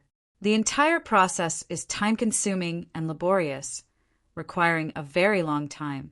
When I was studying in the capital during the Tang dynasty, I was fortunate enough to look up the historical records of the Tang dynasty. For the empires of the Central Plains, a 3-month war requires 3 years of food preparation and preparation. Moreover, the further north they go, the poorer the land and the lower the yield. They aren't like our Meng Shijiao, where the sun is abundant and we can produce more rice than them. Thus, I can be sure that the Tang dynasty cannot prepare enough food for 100,000 soldiers in a short period of time. Even if that brat has wings on both sides, he can't conjure up enough food for 100,000 soldiers. Even if they surround the summit so tightly that not even a drop of water can trickle through. As long as we surround them and don't attack, they will die without question. When the time comes, it won't be us who will attack them, but them who will have to think of a way to break out and leave. As he spoke, Fenjie clenched his fists, his eyes blazing. Putting aside his status as the crown prince of Meng Shijiao, no one had ever been able to outshine Fenjie in front of so many people like Wang Chong. Although Fenjie had never said it, he had long ago viewed Wang Chong as a thorn in his side. Your Highness, the crown prince, speaks correctly. Even if we don't do anything, as long as we don't let the Annam Protectorate escape, they will quickly collapse without enough food. No matter what, they have no chance of winning this war. A Meng Shijiao general immediately agreed. Jelifeng slightly creased her brow, but she said nothing. Haha, Your Highness the Crown Prince's view coincides with this one's. But right now there is still a small problem. Daluan Ruozhen faintly smiled as he suddenly spoke. Oh. Fengier's brows rose, but he quickly lowered his head and modestly said, I would like to hear Prime Minister's wise opinion. Haha. Your Highness the Crown Prince is a dragon among men. It's already quite good that you have noticed this. The problem of food truly is the lifeline of the Tang people. But this war is somewhat different from the past. Why does Your Highness the Crown Prince believe that we can attack the Tang people without worrying about attacks from other sides? A look of hesitation appeared in Fengier's eyes. Prime Minister's opinion is? Just as that Wang Chong said, the Tang dynasty has 4 prefectures, Annan, Anshi, and Anbei, as well as 5 armies. Longshi's Big Dipper army. Right now, the other 4 armies have no time to deal with us because we have reached an agreement with the Abbasid Caliphate, Karak Spazinu, the Eastern and Western Turkic Khaganates, the Goguryeo Empire, the Shi, and the Khitans. The tallest tree in the forest is the first to be blown down by the wind. It's not just us who want to deal with the Tang dynasty, but them as well. Thus, this is the reason they are willing to help us restrain the Tang dynasty's forces. But if we drag things out for a long time and we can't take the southwest, then the situation will be completely different. Once they believe that the Tang dynasty is still the same Tang dynasty, undefeatable, they will retreat. At that time, all of you should know what we will be facing. Daluan Ruozhen's words instantly silenced everyone. In truth, this was not some profound problem. It was just that, as generals, they would subconsciously consider the problems at hand, the problems of the military, and not the problems of the overall situation or strategy. With the war in the southwest having reached this stage, there was no time to waste. There was no time to wait for the Annam Protectorate to collapse on its own. The earlier they attacked the Annam Protectorate, the earlier they could settle the situation in the southwest. It would also allow the Eastern and Western Turkic Khaganates, Goguryeo, the Shi, the Khitans, and the other factions to settle down and join the war against the Tang dynasty. Time was fleeting, and the longer they delayed, the more disadvantageous it would be for the Mengshi Yusang army. On this point, Jelifeng was more anxious than anyone else. After all, Uzun's men had a path of retreat, but Meng Shijiao's men did not. At this stage, costs were no longer considered. Thus, in the last 2 days of battle, Meng Shijiao had lost so many soldiers, including the heavy losses suffered by the Whitestone Legion, that Jelifeng had not even mentioned. As an ambitious and ruthless person, Jelifeng was undoubtedly qualified. But Fengier clearly did not understand the anxiety in Jelifeng's heart. Let's talk about the Tang rations later. Jelluo Feng suddenly interrupted at this moment. Prime Minister, do you have any wise ideas about the current situation? There's no other way at the moment. Daluan Ruozhen shook his head and decisively said, If we want to deal with the Annam Protectorate, it's very simple. We first have to remove those steel walls they've erected on the mountain. If we can't do this, we'll have to pay the same enormous price as before. But that Qilin son of the Wang clan truly isn't simple. If my guess is correct, he's probably brought an entire team of craftsmen here so that they can repair those steel walls at any time. If we attack at any time, he can repair it at any time.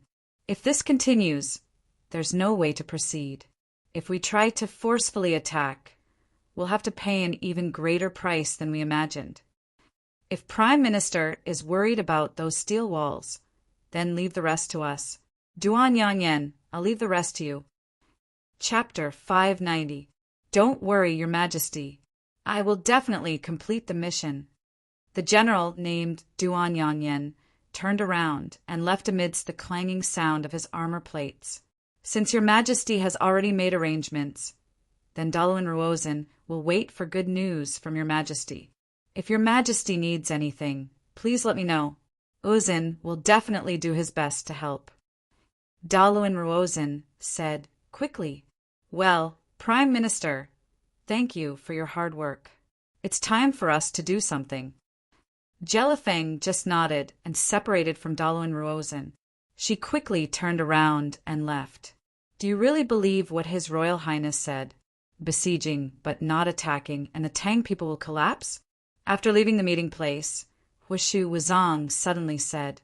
When Daluin Ruozin and Jelifeng were talking, he basically remained silent the whole time and did not intervene in their conversation at all. But at this time he suddenly spoke. "Hee, some things are not easy to say in front of His Royal Highness. Think about it, since that brat came prepared and prepared so many steel walls. Do you think he would have prepared sufficient military rations?" Daluin Ruozin waved his feather fan and said calmly, "Hum." Hushu Wuzong was startled and immediately stopped. But soon, Hushu Wuzong caught up with him. "But the Tang people's diet is completely different from ours. We can drink horses' milk, goat's milk, and only eat meat without rice, but they can't. And in such a short time, can they really do it? They have prepared for so long in Lion City. But it didn't take more than a month, did it? I don't know about this either." Hearing this, Daluin Ruozin stopped. "But you have seen the result of the battle so far. That guy can't be judged by common sense. Although, with the past practice of the Middle-earth dynasty, I don't believe he can gather so much food in such a short time. But I also don't believe he is not prepared at all. No matter what, we have to think of a way to conquer the Annam Protectorate first. As for the issue of food, we will soon find out how much food they have stored, and how much food they have prepared." After saying this, Daluin Ruozin quickly walked forward. "Is everything fixed?" On the summit, beneath the fluttering banner of the Great Tang, Wang Chong and Zhang Shouji stood facing each other. Zhang Shouji's face was full of sweat, and he looked very tired. Ever since the construction of Lion City, he hadn't rested for a long time. Looking at Zhang Shouji's exhausted look, Wang Chong secretly felt sorry for him. But now the fate of the soldiers of the Southwest and the entire Tang dynasty rested on this battle. Wang Chong simply had no time to feel pity. He couldn't even say that he wanted to rest. Young Master's modular city walls are indeed exquisite. Although it looked like it had been smashed quite badly, many of the steel modules could be reused after some repairs. And this way, the damage won't be too severe. Based on Young Master's blueprints, we've already repaired nearly 90% of the walls. Zhang Shouji said, "It's fine. It's fine as long as 90% can be used." Wang Chong nodded. The massive fireball attacks of Uzin's men had still had some effect. Nearly 10% of the walls had been damaged. But to Wang Chong, this was no longer important. As long as there was a war, there would inevitably be losses, and they were facing famed generals like Daluin Ruozin and Hushu Wuzong. 10% of the damage was completely normal. Moreover, 90% of the steel walls was enough to defend the Annam Protectorate and not affect the rest of the war. In addition, Zhang Shouji smiled as he spoke, but before he could finish, his vision swayed, and he almost fell to the ground. "Grandmaster, are you okay?" Wang Chong's heart tightened as he hurriedly went to support Zhang Shouji. "Master! Master!" Around them, a few of Zhang Shouji's disciples felt their hearts tighten as they hurriedly rushed forward to support Zhang Shouji. These were all Zhang Shouji's closest disciples, all of whom had been under his tutelage for more than 7 to 8 years. To Zhang Shouji, they were like a father. I'm fine. I'm just a little tired and didn't rest well." Zhang Shouji waved at everyone with a smile on his face. It was at this moment that Wang Chong realized that under Zhang Shouji's dark and dusty skin, he was actually completely pale. Wang Chong's heart also ached as he hurriedly called out to the people behind him, "Quick, pour some water for Grandmaster. Grandmaster has worked hard. You should rest well." Wang Chong helped him to sit down. Now that he thought about it, ever since he had met Zhang Shouji, if he wasn't having him build a city, then he was having him build a steel wall. Each of these things was a massive undertaking that required Zhang Shouji's constant supervision. In the entire project, everyone could rest, but only he couldn't, especially after the war in the southwest had broken out. Zhang Shouji's mind had been completely focused on this project. Now that he thought about it, Wang Chong suddenly realized that he had often overlooked the fact that Zhang Shouji was different from himself, and even different from those soldiers. He was just an ordinary person. Zhang Shouji did not know martial arts, and from last night until now, in order to build these steel walls, he had actually not rested at all. Haha, young master doesn't need to consider me. To be able to follow at young master's side and do something for the Tang dynasty, for the Tang dynasty's army, and for the common people of the southwest is the proudest and happiest thing that Zhang Shouji has ever done in his life. Even when I was building a palace for the imperial household, this old man was not so happy. It's enough for me to experience this once in my life. Zhang Shouji waved his hand. His expression was carefree, and there was an indescribable gratification in it. Young master, if there's anything you need, just tell me. If you need this old man, young master, just tell me. Wang Chong nodded. Seeing Zhang Shouji's gaze, Wang Chong knew that anything else he said would be superfluous. Buzz! A finger suddenly pressed against Zhang Shouji's sleeping acupoints. It was not Wang Chong, but Chen Shu-sun. Take Master Zhang away. Before he wakes up, no one is allowed to wake him up. Chen Shu-sun said. Is young master all right? Wang Chong nodded. Master Shouji has expended too much energy, and I heard from his disciple that he hasn't rested in the last few days. We can't let him work too hard. In truth, in previous battles, we rarely allowed craftsmen to participate. No one in the Tang dynasty has ever done what young master has done. I don't know if this is good or bad. Chen Shu-sun said. Perhaps not in the past, but there will definitely be in the future. The form of war will also have to change a little. Wang Chong said. That's right. Lord Protector General sent me to ask. Does young master have any thoughts on the upcoming war? Chen Shu-sun said. Xianyu Zhongtong currently held a great deal of respect for Wang Chong. The fact that he had sent someone to inquire about Wang Chong's opinion was enough to show his attitude. I don't know for now. Wang Chong shook his head. In the current situation, the Mengshi Yusang army is far superior to us. We're better suited for defense than offense. Positional and defensive battles are advantageous to us, but taking the initiative to attack might not necessarily be advantageous. At the very least, in this situation, we have the advantage. Wang Chong said. This mountain had actually already been transformed by Wang Chong into a fortress. Although it seemed to be segmented and filled with gaps, Uzin's cavalry were actually unable to display their might here. On the contrary, Lion City was more advantageous to the Uzin army. At the very least, their speed would not be reduced. And the siege ladders that Uzin had painstakingly built with so much manpower and resources were completely useless here. The walls were still there, but the siege ladders were useless. Moreover, Xianyu Zhongtong's strategy in Lion City was different. Wang Chong had adopted an aggressive defensive strategy. All the walls had been built in sections so that Yu Sang and Mengshi Zhao would not be able to break through. At this stage of the battle, the Tang dynasty had no path of retreat. When an empire lost the respect of the surrounding countries, the only method was to openly defeat them on the battlefield, crush them, and win back their dignity. As for Wang Chong, he had no other choice. If he wanted to prevent the empire behind him from sinking into a quagmire of decline, and disaster, and change the empire's miserable fate, the only way was to completely defeat the Mengshi Yusang army, no matter what price he had to pay. Roar! As he was speaking, the rear of Mengshi Zhao's army suddenly became restless, the roar of a beast resounding through the clouds. The Mengshi Zhao army on the left and right were thrown into an uproar, all of them scattering like they had run into the plague. Young master, what is that? Eagle suddenly couldn't help but take 2 steps forward. Wang Chong said nothing, but his eyes were madly twitching. He had heard this sort of roar before, but it did not belong to this world. Giant elephants. Wang Chong muttered. What? Eagle subconsciously asked. But before he could finish, he was drowned out by a heaven-shaking rumble.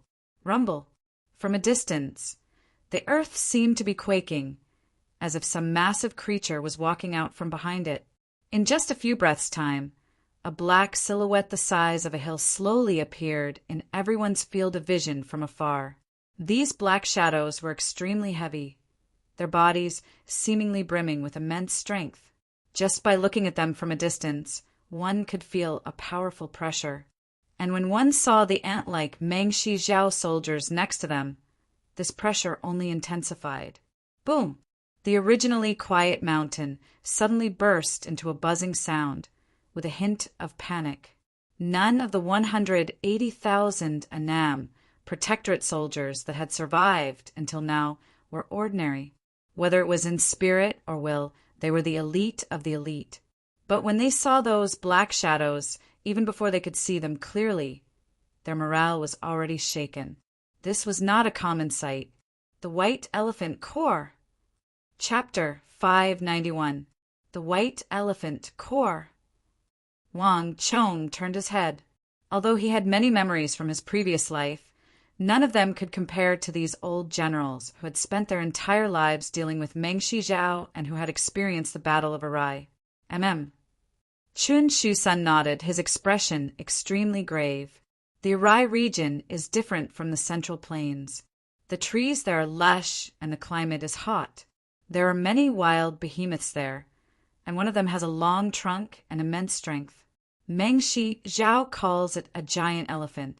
Jelifeng had long ago wanted to tame these behemoths, and in the end they managed to train an army called the White Elephant Corps. This White Elephant Corps doesn't have many people, but they are extremely formidable. We suffered a great loss at their hands in the Battle of Arai. A large number of soldiers died at their hands. Chun Shusun said, Rumble. The earth quaked as the behemoth corps got closer and closer. Finally, Wang Chong saw the giant elephant corps that Chun Shusun had spoken of. These were massive elephants. Although Wang Chong had seen elephants before, these elephants were completely different from the ones in Wang Chong's mind. Wang Chong had never seen such massive elephants. Each elephant was 6 or 7 meters tall, with some even reaching 8 or 9 meters.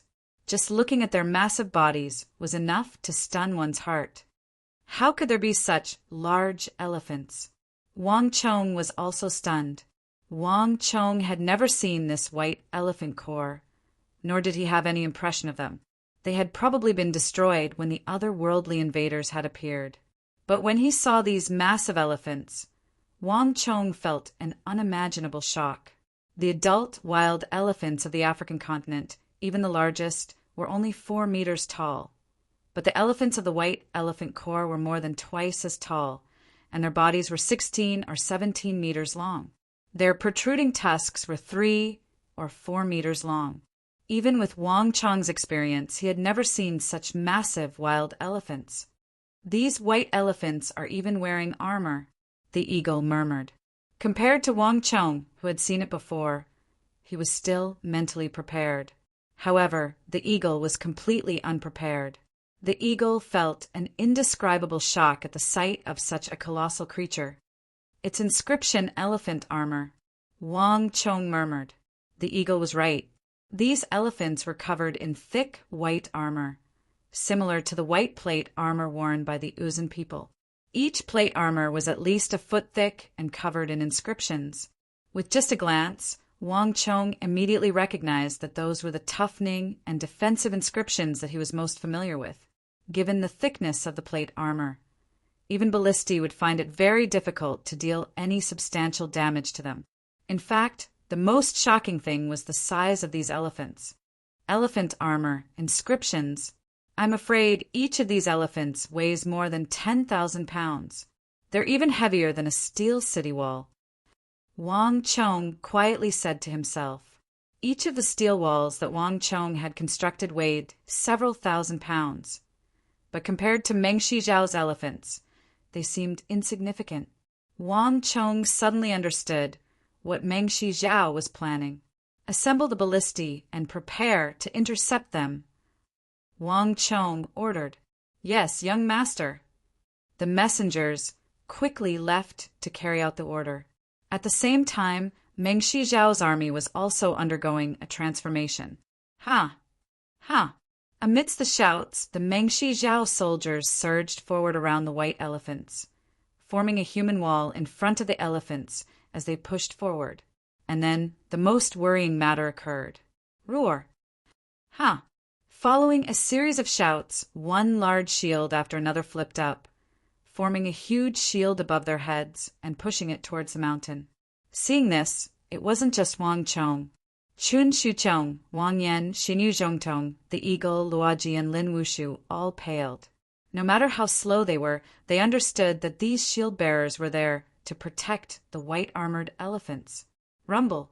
The earth shook as the white elephant corps got closer and closer. Standing on a high mountain peak, one could see one giant elephant after another constantly approaching. 1, 2, 3, for on the vast land, if one were to take a closer look, there were more than 1,000 of these elephants that were scattered all over the place, and they were approaching the mountain range. Although there weren't many of them, they were spread out over the vast plain, giving off an intimidating pressure. Ha! Ha! Finally, with an ear-piercing roar, the first wave of the white elephant corps finally reached the base of the mountain. Ready, fire! With this order, countless arrows hurled down from the sky like locusts. Ding, ding, ding, the arrows rained down on the 7 to 8 meters tall elephant.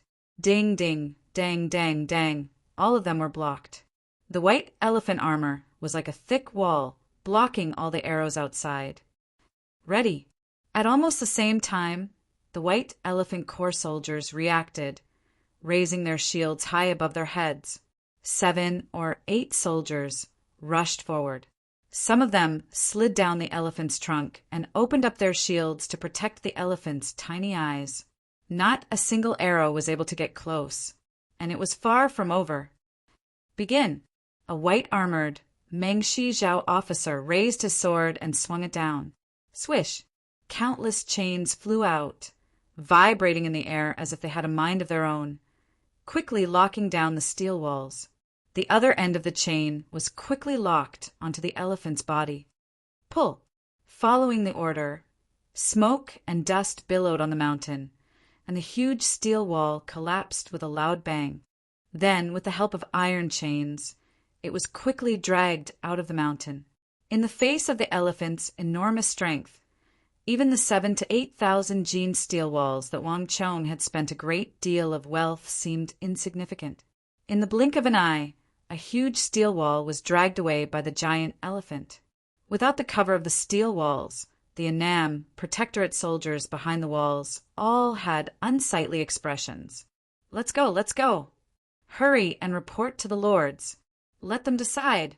In the face of the swarm of white elephant corps soldiers, the entire phalanx turned pale and rushed higher up the mountain. Ha ha ha! We've lost. The Tang dynasty has lost. The Meng Shijiao army cheered. The mistakes of the past serve as a lesson for the future.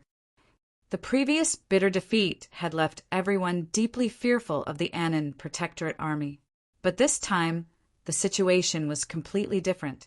Without the protection of the steel walls, the Annam protectorate's advantage was gone, and they could no longer hold on.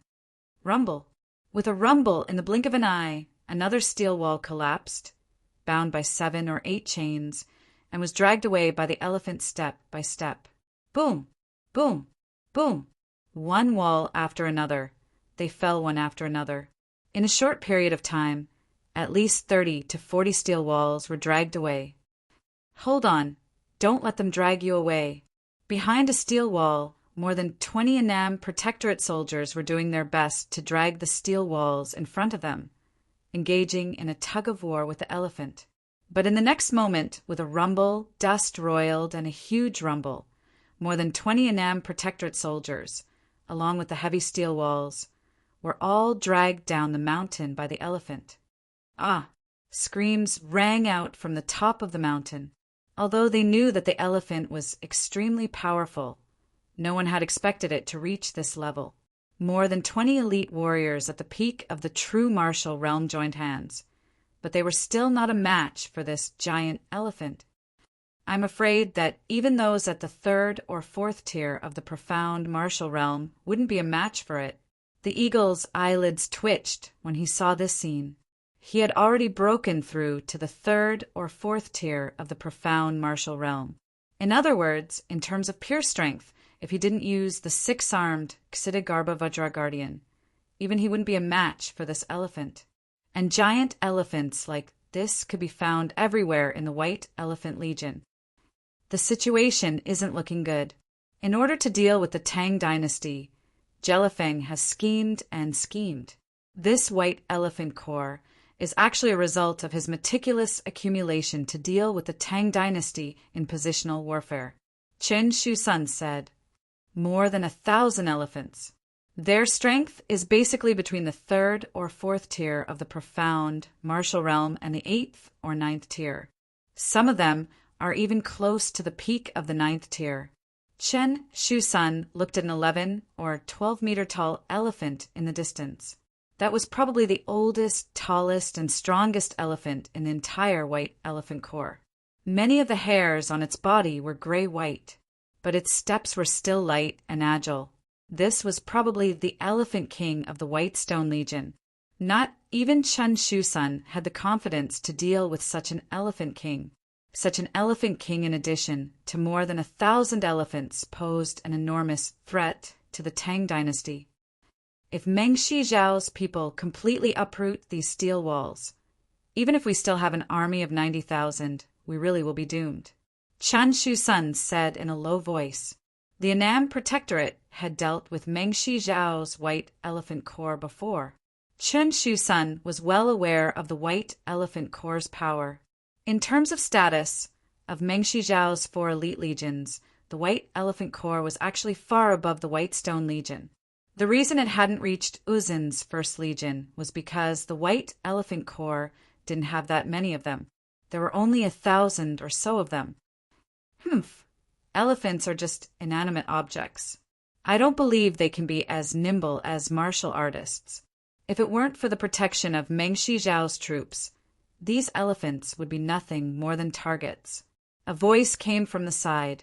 At some point, Lin Wusu and the others had walked up. As soon as they arrived, they turned their gazes to Wang Chong on the summit. "Young master, let me lead some men to kill these elephants. This general is confident that we can stop Meng Shijiao's people at the base of the mountain." "No need." Wang Chong waved his hand, his gaze fixed on the base of the mountain. "We still haven't reached that step." Boom, boom, boom. Just as everyone was talking, another steel city wall was uprooted and dragged out by the giant elephants, leaving a long mark on the ground. Chapter 592. But, my lord, if this continues, our defenses at the base of the mountain will be completely dismantled. Lin Wushou said somewhat anxiously. He had come here to ask for orders to lead the troops. Originally, there was no need for him to do this, but for some reason, Wang Chong had yet to issue the order. Meng Shijiao hasn't attacked the mountain yet. They're waiting for us to leave our position and attack them. Wang Chong calmly said. His gaze was fixed on the base of the mountain, his mind in turmoil as he rapidly thought of a countermeasure. One had to admit that Jelifeng and Dalu and Rosen were truly worthy of being the leaders of the southwest border. The existence of the White Elephant Corps truly was a sore point for Wang Chong. In a battle of 100,000 against 500,000, the greatest advantage was the favorable terrain and defenses. Moreover, Jelifeng was drawing support from the White Elephant Corps to slowly uproot the mountain's defenses and was in no rush to attack. If Meng Shijiao was in no rush to attack, Wang Chong would have no way of leaving the mountain to attack them. And as long as Wang Chong did not move, There would come a day when the steel walls on the mountain, the lifeline he had painstakingly built with a great deal of wealth, would quickly be torn down by Meng Shizhao, and the Annam Protectorate would be forced into a corner. But, young master, are we just going to sit and wait for death? Lin Wushou looked at Wang Chong said, unable to conceal the disappointment in his eyes. Not necessarily. Wang Chong thought for a few moments, then suddenly said, Call over the master archer phalanx. A few moments later, the leader of the master archer phalanx appeared in front of Wang Chong. Young master. The leader of the master archer phalanx lowered his head in greeting. Is there any way to deal with the White Elephant Corps' giant elephants? Wang Chong asked. The giant elephants are covered in full-body armor. When Meng Shizhao forged them, they had already considered defending against the master archer phalanx. The leader of the sharpshooters said sincerely, the White Elephant Corps only had 1,000 giant elephants. If they didn't defend, they would be wiped out in a single exchange. Therefore, Jelifeng had made thorough preparations at the beginning of the construction. What about the joints? If we can hit the joints, we can slow down the elephant's movements. Wang Chong frowned. No. The reason why Meng Shizhao chose the plate armor of the Yuzhen people and made it even thicker than the Yuzhen people's was because of this. Apart from the defensive power of the plate armor, the other reason was that there were very few joints on the plate armor. So there's not much of a chance. The leader of the sharpshooter sighed. What about the eyes? No matter how powerful the plate armor was, it shouldn't be able to block the eyes of an elephant, right? If we can hit the elephant's eyes, we might be able to kill them in one fell swoop. Wang Chong said in a deep voice. The giant elephant's eyes are indeed a useful place, but the giant elephant's eyes are very small, which is completely different from its huge body. But, young master, you've also seen that the White Stone Legion has prepared 10 soldiers for each elephant to protect them the entire time. Moreover, these soldiers are all well-trained soldiers. Our chances are too few. If there's no chance, we'll create one. Since there are soldiers protecting them, we'll kill them. Lin Wushou suddenly interjected. As he spoke, he made a fierce, cutting motion. It's useless. The White Elephant Corps has definitely defended against this move. If we want to get rid of those defenses, we'll have to kill every member of the White Elephant Corps. This time, without waiting for the leader of the master archers to speak, Qin Shusun spoke up. Things on the battlefield definitely weren't that simple. Zhou Yuofeng had placed such importance on the White Elephant Corps that he had equipped them with the best armor and innumerable defensive inscriptions. He had even added armor to their bellies. This meant that he had already thought of everything. The only thing she hadn't considered was the eyes. No matter how they were protected, they couldn't possibly cover up the eyes of the elephants. But even so, Jelifeng had still prepared a massive army to protect them. From a certain point of view, the people of Meng Shizhao had already considered all the flaws they could think of when they were first established, and they had made thorough preparations. Boom! Boom! Boom! Dust roiled at the base of the mountain. As they spoke, the first ring of steel walls around the mountain had basically been uprooted. Giant elephants dragged the heavy steel walls, escorted by dozens of White Elephant Corps soldiers. These steel walls, weighing 6,000 to 7,000 jin, were slowly dragged into the distance. Cries of alarm rang out from the base of the mountain. Having lost the protection of the steel walls, after failing to engage in a tug-of-war with the elephants, the Annam Protectorate soldiers had no choice but to move higher up the mountain. From start to finish, Meng Shizhao's people did not pursue them. Only when a few Annam Protectorate soldiers got too close would they stop them. The entire uprooting operation was unbelievably calm, and if one looked down from the summit, one would realize that Meng Shizhao had even dispatched a large number of generals for this operation, personally supervising each location.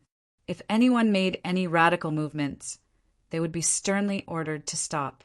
In fact, if anyone moved even a little too far forward, crossing some invisible boundary, they would immediately be whipped. The entire process of attack and defense was unimaginably harmonious.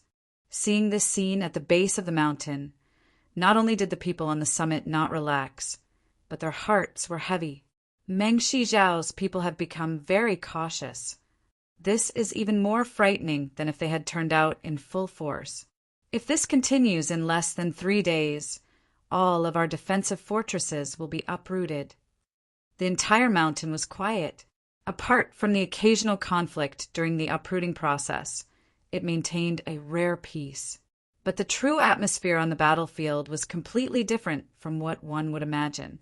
Compared to the intense battle before, the current atmosphere was countless times more tense. The anxiety and unease spread throughout the army like a plague. Ha ha ha, Uzin's prime minister speaks too highly of this brat. I'd like to see just how you'll break my white elephant corps. In the middle of the vast white elephant corps, Duan Yanyan, dressed in white armor, heartily laughed as he looked up the mountain. The white elephant corps had already uprooted an entire layer of the Tang people's steel walls, but other than a few scattered defenses and a few itchy volleys of arrows, the Tang people had been unable to mount any effective attacks. If this continued without wasting a single soldier, he would be able to easily push the Annan Protectorate army into a corner and completely eradicate it. Your Majesty, General Duan's White Elephant Corps is showing its effects. In Meng Shijiao's tent, a Meng Shijiao general suddenly spoke as he looked up at the summit. From the very start, all of Meng Shijiao's soldiers had been watching the movements of that slim figure on the summit. Everyone was waiting for their reaction. He was even sure that even the Uzin people were doing the same. But in reality, the mountain was quiet and there was no response. There was no doubt that they were truly helpless this time. We've grasped their weakness this time. No matter how formidable this Qilin son of the Wang clan is in the art of war, no matter how young he is and how wise he won't be able to come up with any sort of plan this time. The bearded and scarred Meng Shijiao general said. Everyone looked up at the mountain with much more relaxed expressions. There are times when one has to be able to endure. Jelifeng indifferently said, as the emperor of Meng Shijiao, although she rarely went to the front lines, whether it was in terms of vision, experience, or magnanimity, Jelifeng had displayed abilities that far surpassed that of an outstanding leader on the battlefield. If we don't retreat, we retreat. Sometimes retreat is actually an advance. The Annam Protectorate's strength lies in its terrain and its steel walls. Our army of 100,000 was repelled by them, and we even suffered grievous casualties. But if we weren't so impatient, they naturally wouldn't have any opportunities to take advantage of. Your Majesty is wise. The generals bowed. If there were still people who doubted Jelliu Feng's decision, now that they saw the results before them, no one doubted his decision anymore. Pass on my order. Tell Duan Yanyan to maintain his current momentum and not advance rashly. Otherwise, he will be held accountable for everything. Jelifeng said, Yes, Your Majesty. The messenger, quickly, left to carry out the order. Somewhat interesting. On the other side, Huishu Wizong and Daluan Ruozhen were also watching this tug of war. It seems like Jelifeng's White Elephant Corps is even more effective than our siege weapons. Huishu Wizong stood there like a towering mountain, his face expressionless. Daluan Ruozhen smiled but said nothing, only lightly waving his feather fan. It's time for him to put in some effort. Is there really nothing that can be done about that child? Huishu Wizong said, It seems like Meng Shijiao's White Elephant Corps truly is effective. However, before the dust settles, all of this is still unknown. The white feather fan suddenly paused in the air as Daluan Ruozhen spoke after a few moments of thought. But this is also a good opportunity for us. Pass on my order. Have Long Kinba lead the army and get ready. If the situation doesn't look right, immediately strike. If we can remove the Annam Protectorate in a few days, this will be of enormous benefit to us. It's about time that the War of the Southwest came to an end. Huishu Wizong nodded non-committal. As long as Huishu Wuzong's opinions weren't too serious, Huishu Wuzong would usually not interfere. Rumble. A group of soldiers quickly departed. Long Kinba quickly led a group of Uzun soldiers into the ranks of the White Elephant Corps. If Wang Chong's Annam Protectorate dared to leave the mountain, what awaited them would be the bitter assault of the Uzun army. Boom! Dust billowed and soared into the sky. Following a series of rumbles, another steel wall collapsed under the hooks of countless iron chains, and was dragged into the distance step by those colossal creatures clad in white plate armor. Chapter 593. Boom, boom, boom. The sounds of buildings collapsing came from the mountain. The situation was becoming more and more disadvantageous to the army. Gongzi, give the order. On the summit, everyone was waiting for Wang Chong. At this rate, only death awaits us. Lin Wushou and the others turned to look at Wang Chong. Although he couldn't see the expressions of his father and Xinyu Zhongtong, Wang Chong knew that they were all waiting for him. It was a familiar feeling. In a trance, Wang Chong felt as if he had returned to the past, back to the bitter battle with the otherworldly invaders. Gongzi, give the order. Rather than passively waiting for death and watching them tear down the walls, why don't we charge down and fight to the death with them? One by one, the generals said vehemently. Even Luoji seemed tempted. In the current situation, it wouldn't be long before the Mengshi Zhao soldiers completely uprooted the steel walls of the mountain. When that time came, they would still have to face the elephants of Mengshi Zhao's army. But by then, their morale would probably be completely different. Gongzi, no matter what, we can't allow Uzun's army to continue. Luoji couldn't help but speak up. Besides, there's no better way now. He was clearly leaning towards Lin Wushou's suggestion to attack. The only ones who remained silent on the summit were probably the Eagle and Qin Shu-sun. Gongzi, benevolence does not wield wealth, and benevolence does not command armies. At some point, Chen Guanchuan had also appeared on the summit. In the Annam Protectorate, his status was even higher than that of Luoji and Lin Wushou, and he was almost on the same level as Xinyu Zhongtong. The moment Chen Guanchuan spoke, the situation immediately changed. Although it was just the phrase, benevolence does not wield wealth, and benevolence does not command armies, it was enough to express the opinion of him and the other generals. In possession of Zhangqiu Jiancheng's token, Wang Chong wielded the highest authority in the Annam Protectorate. Moreover, the only person who could oppose him, Xinyu Zhongtong, had already handed over his military power, so it was even more impossible for anyone to oppose him. However, Chen Guanchuan and the others waited at the foot of the mountain for a long time, but Wang Chong's orders did not come. Wang Chong had even repeatedly ordered that no one was allowed to attack without permission. In the eyes of the crowd, it was clear that Wang Chong was young, so it was inevitable that he had the temperament of a young man. He didn't want too many casualties.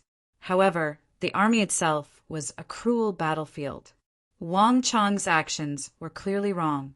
Whether it was out of love for Wang Chong, admiration for his military skills, or to protect the army, Chen Guanchuan felt that he had to urge Wang Chong to make a decision as soon as possible.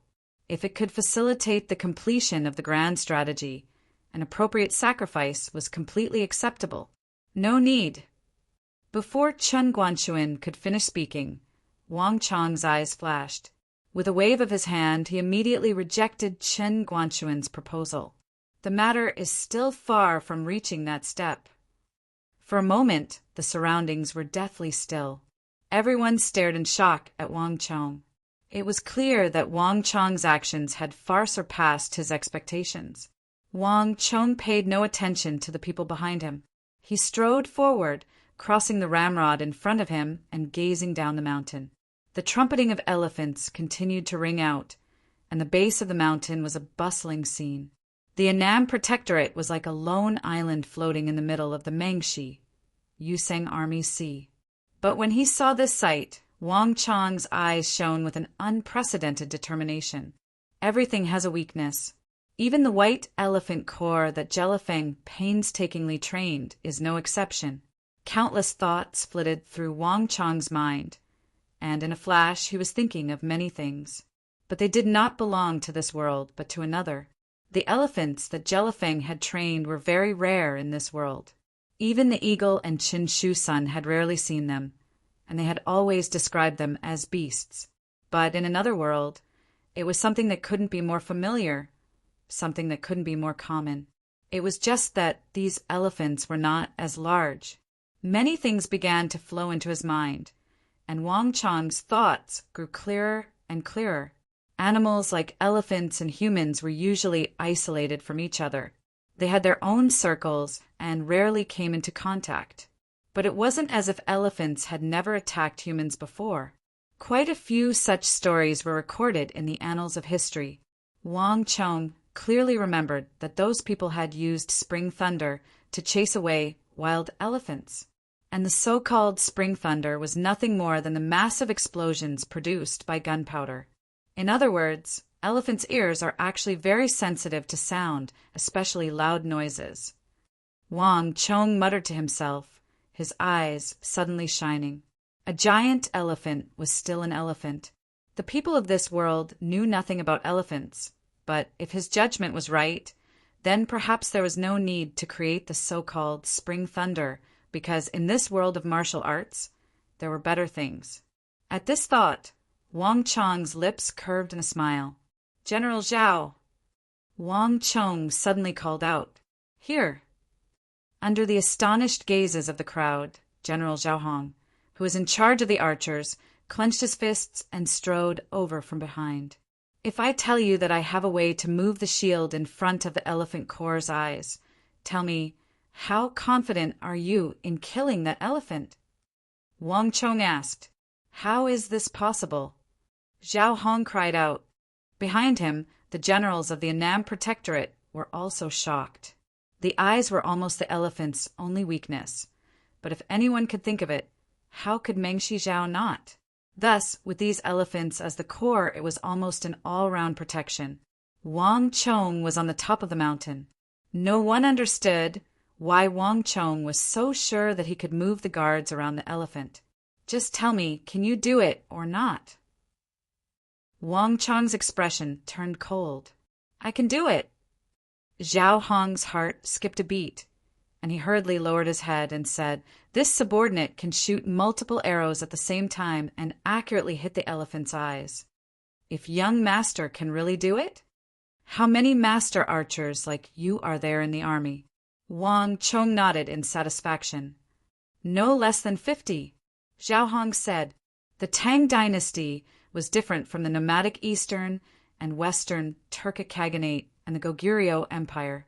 Although they did not have that many top-notch master archers and condor shooters, they still had a considerable number of top-notch experts in the army. The only problem was that due to the battle at Arai, a large number of master archers had died, and there were not many left. Call all of them over. Give them the best arrows," Wang Chong said with an unquestionable tone. "This subordinate will do as you say." Zhao Hong quickly left to carry out the order. After Zhao Hong left, Wang Chong turned to look at Chen Guanchuan and the others. "General Chen, summon the most powerful generals in the army. I will need their help in a while," Wang Chong said. Chen Guanchuan's eyes were filled with doubt. The elephant's armor was extremely thick and could completely block the attacks of master archers. This had been tested earlier. Chen Guanchuan did not understand why Wang Chong was so confident and even asked Zhao Hong to gather the master archers in the army. "Not a problem. Your subordinate will do so." Although Chen Guanchuan was puzzled, he did not hesitate at all. Before his voice faded, he turned around and strode away without hesitation. Zhao Hong and Chen Guanchuan arrived very quickly. 57 fully armored master archers appeared in front of Wang Chong, their quivers brimming with arrows. Chen Guanchuan had also brought 6 or 7 elite generals of the Annam Protectorate to Wang Chong's side. All of these people exuded a vast storm of energy on par with Chen Guanchuan. What do these fellows want to do? The activity on the summit had quickly attracted the attention of the Mengshi Yusang army. The summit could be said to be the focus of all their attention. The slightest disturbance in the wind could attract everyone's attention. "General, should we have our brothers be on guard?" A guard next to the divine steed of Arai cautiously asked. "Humph," deliberately mystifying things. Duan Yanyan sneered, utterly disdainful of the activity on the summit. No matter what Wang Chong wanted to do, since he had not succeeded before, he was even less likely to succeed in the future. This general single-handedly established the White Elephant Corps. When I first established it, I considered all kinds of possible attacks. Thus, when I forged the elephant armor, I had already taken everything into consideration. I don't believe that this brat can deal with our White Elephant Corps. Duan Yanyan snorted disdainfully at the activity on the summit. But even though he said these words of disdain, Duan Yanyan's next actions were completely different. "But what you say is reasonable. Pass on my order. Have our brothers tighten their defenses. Nothing can be allowed to go wrong." "Yes, your subordinate will go." "Young master, is this really going to work?" On the summit, everyone had looks of shock and confusion on their faces, because Wang Chong's words were too shocking, too inconceivable. For such a massive beast, such a powerful creature, to have such a weakness was simply inconceivable. Moreover, Arai was separated from the Central Plains. Not even the neighboring Annam Protectorate knew much about these behemoths that lived in the primordial forests. How could someone like Wang Chong, who had never left the capital or gone to Arai, know of them? Young master isn't joking, right? Moreover, could young master tell us where you learned of this information? Before Chan Guanshuin could speak, the Annam Protectorate generals behind him spoke up. They had heard that Wang Chong had a way to deal with the White Elephant Corps, so they had come to listen to his orders. It had to be known that not even Xinyu Zhongtong could order them around like this. But upon hearing Wang Chong's order, all of them had come without hesitation. But no matter how he thought about it, Wang Chong seemed to be joking. Roaring an elephant to death? Chapter 594. Haha, although it's not enough to kill them with a single roar, this method can truly destroy Mengshi Zhao's White Elephant Corps. Wang Chong held his hands behind his back, a faint smile on his face. As he spoke, he turned to Zhao Hong. "General Zhao, are you ready?" "I will follow young master's orders." Zhao Hong took out several arrows from his back and held them between his fingers. At almost the same time, the row of master archers behind him formed a cylindrical formation, all of them drawing arrows from their backs and knocking them on their bows. "General Qin." Wang Chong turned his gaze back to Chan Guanshuin and the other elite generals of the Annan prefectural army. His expression was frigid and brooked no rebuttal. "Yes, young master." This time, the generals quickly chose to obey. Wang Chong was not the kind of scion who would put on airs. Even though he had Protector General Zhang Chou Jianqiong's token, Wang Chong had never put on any airs. But after interacting with Wang Chong for some time, the generals had gradually come to understand that Wang Chong was not the kind of person who would lightly make decisions. But once he did, he would not allow any rebuttal. In an instant, everyone's gaze was focused on the foot of the mountain. Rumble. Smoke and dust billowed as one steel wall after another was pulled down. Wang Chong's gaze was like lightning as he scanned the area, quickly locking onto a few mountainous elephants that were walking toward him. "Begin!" A cold light flashed in Wang Chong's eyes as he suddenly swung his arm down. As if on some sort of signal, 6 or 7 elite generals of the Annam Protectorate attacked at the same time. Roar! A furious roar exploded like thunder in the spring, splitting the earth and collapsing the mountains, shaking the entire battlefield. When 6 or 7 elite generals of the Annam Protectorate gathered their energy in their dantian and roared at the several dozen elephants in the east, the power was unimaginable. Rumble! It was as if a storm had passed through the earth. Sand and gravel were sent flying more than 10 zhang into the air. The Mengshi Zhao soldiers were so frightened that they retreated one after another. However, The most unexpected thing was yet to come. Without any signs, those gigantic elephants with terrifying strength that could easily pull a 6,000 to 7,000 gene steel wall suddenly stood up and cried out in fear, as if they had been greatly frightened. Pang! Pang! The bowstrings vibrated, and the moment these elephants suddenly jumped out of the protective shield, sharp arrows instantly pierced into their eyeballs. Some of the arrows had even pierced deep into the mammoth's brains. Rumble! The earth cracked and the mountains crumbled. Under the horrified gazes of countless people, these gigantic elephants with incomparably tenacious vitality suddenly collapsed like mountains of flesh. Whiz! Shock, endless shock. The sight of these elephants toppling to the ground left all the Mengshi Zhao soldiers of the White Elephant Corps dumbstruck. This is impossible. At this moment, the soldiers around the elephant were filled with terror, their minds blank. In a Rise 6 Zhao, the elephants had an extremely important and transcendent status. All the soldiers of the White Elephant Corps revered the elephants like they were gods. Their inconceivably enormous divine power had left an indelible impression on all the Mengshi Zhao soldiers. But no one had expected that after being covered in such thick and hard white elephant armor, these enormous elephants would still be so easily killed by a single arrow. But death was far from the end.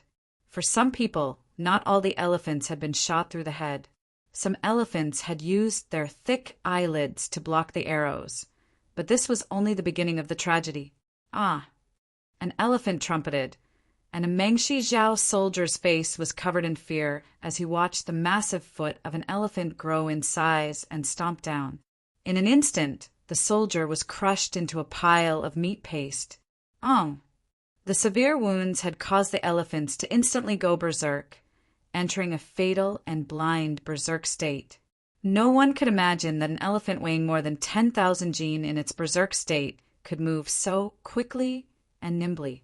Bang, bang, bang. In the blink of an eye, several hundred soldiers of the White Elephant Corps, unable to dodge in time, were trampled into meat paste. The closer they were, the faster they died. The soldiers that had been set up to protect the elephants had instead become the earliest victims. How could this be? These elephants really are afraid of noise. On the summit, Lin Wushu, Luoji, Qin Guanchuan, and the others were incredibly excited, all of them shocked and delighted, hardly daring to believe their eyes. Quick! There's very little time. Seize this chance. A voice rang out in their ears, its tone incomparably calm. Everything was just as he had expected. Although the giant elephant was huge, its tolerance for loud noises was exactly the same as an elephant's.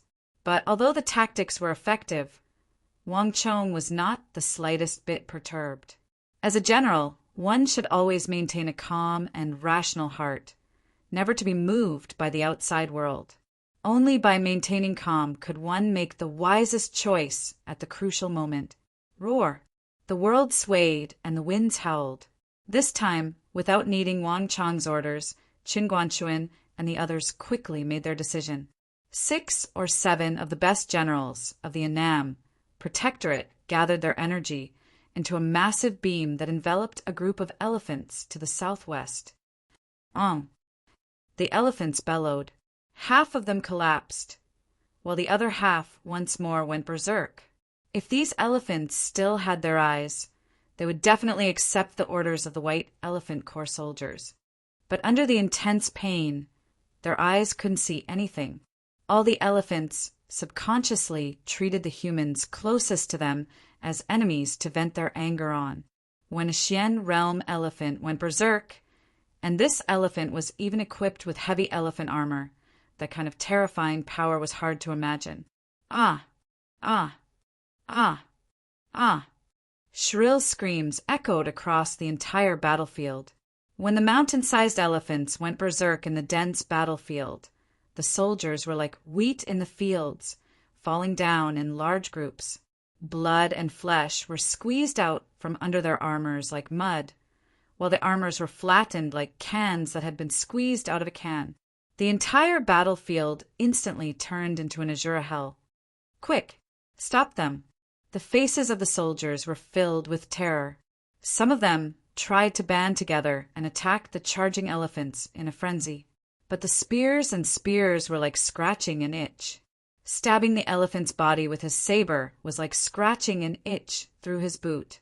Not only did he fail to stab the elephant to death, but he was also sent flying by the rebounding force of the attack. The trumpeting of the giant elephants rose and fell one after another. The entire battlefield was in chaos. On the summit, Wang Chong, the top generals of the Annam Protectorate, and the master archers led by Zhao Hong were constantly adjusting their direction, seizing the opportunity to quickly attack. Southeast, southwest, quick, there's not much time. While they're in chaos, this is the best opportunity. In a short period of time, Wang Chong and the others had fired at least a dozen volleys of arrows, not pausing at all in between. They were extremely efficient. The advantage of Wang Chong's choice of a mountain range for the decisive battle was now fully revealed. Because of the obstruction of the towering mountains, their vision was limited, and they simply couldn't see what was happening on the other side. Many of the White Elephant Corps soldiers could only hear the screams and the angry trumpeting of the elephants. Before they could react, they had already been hit. The same strategy, the same method of attack, but it didn't work. The entire earth trembled. East, west, north, south, southwest, northwest. The trembling sounds of mountains collapsing could be heard. Every tremble meant that an elephant had been struck by an arrow and fallen to the ground. In a short period of time, at least 200 elephants had fallen. Animals were animals, after all. No matter how strong they were, they couldn't compare to humans. As long as one could find their weakness, even a giant beast like the giant elephant, which weighed more than 10,000 kilograms and had the strength to lift a mountain, could be easily killed. Damn it! Retreat! Retreat! Retreat! On the back of the elephant, Duan Yanyan was both shocked and enraged, his entire body dumbfounded. The Tang people had watched helplessly as he tore down their outermost steel walls, and now the rain of arrows had caused the army to lose 200-some elephants. This change was far too great. Hurry! Duan Yanyan shouted these last words with almost all his strength.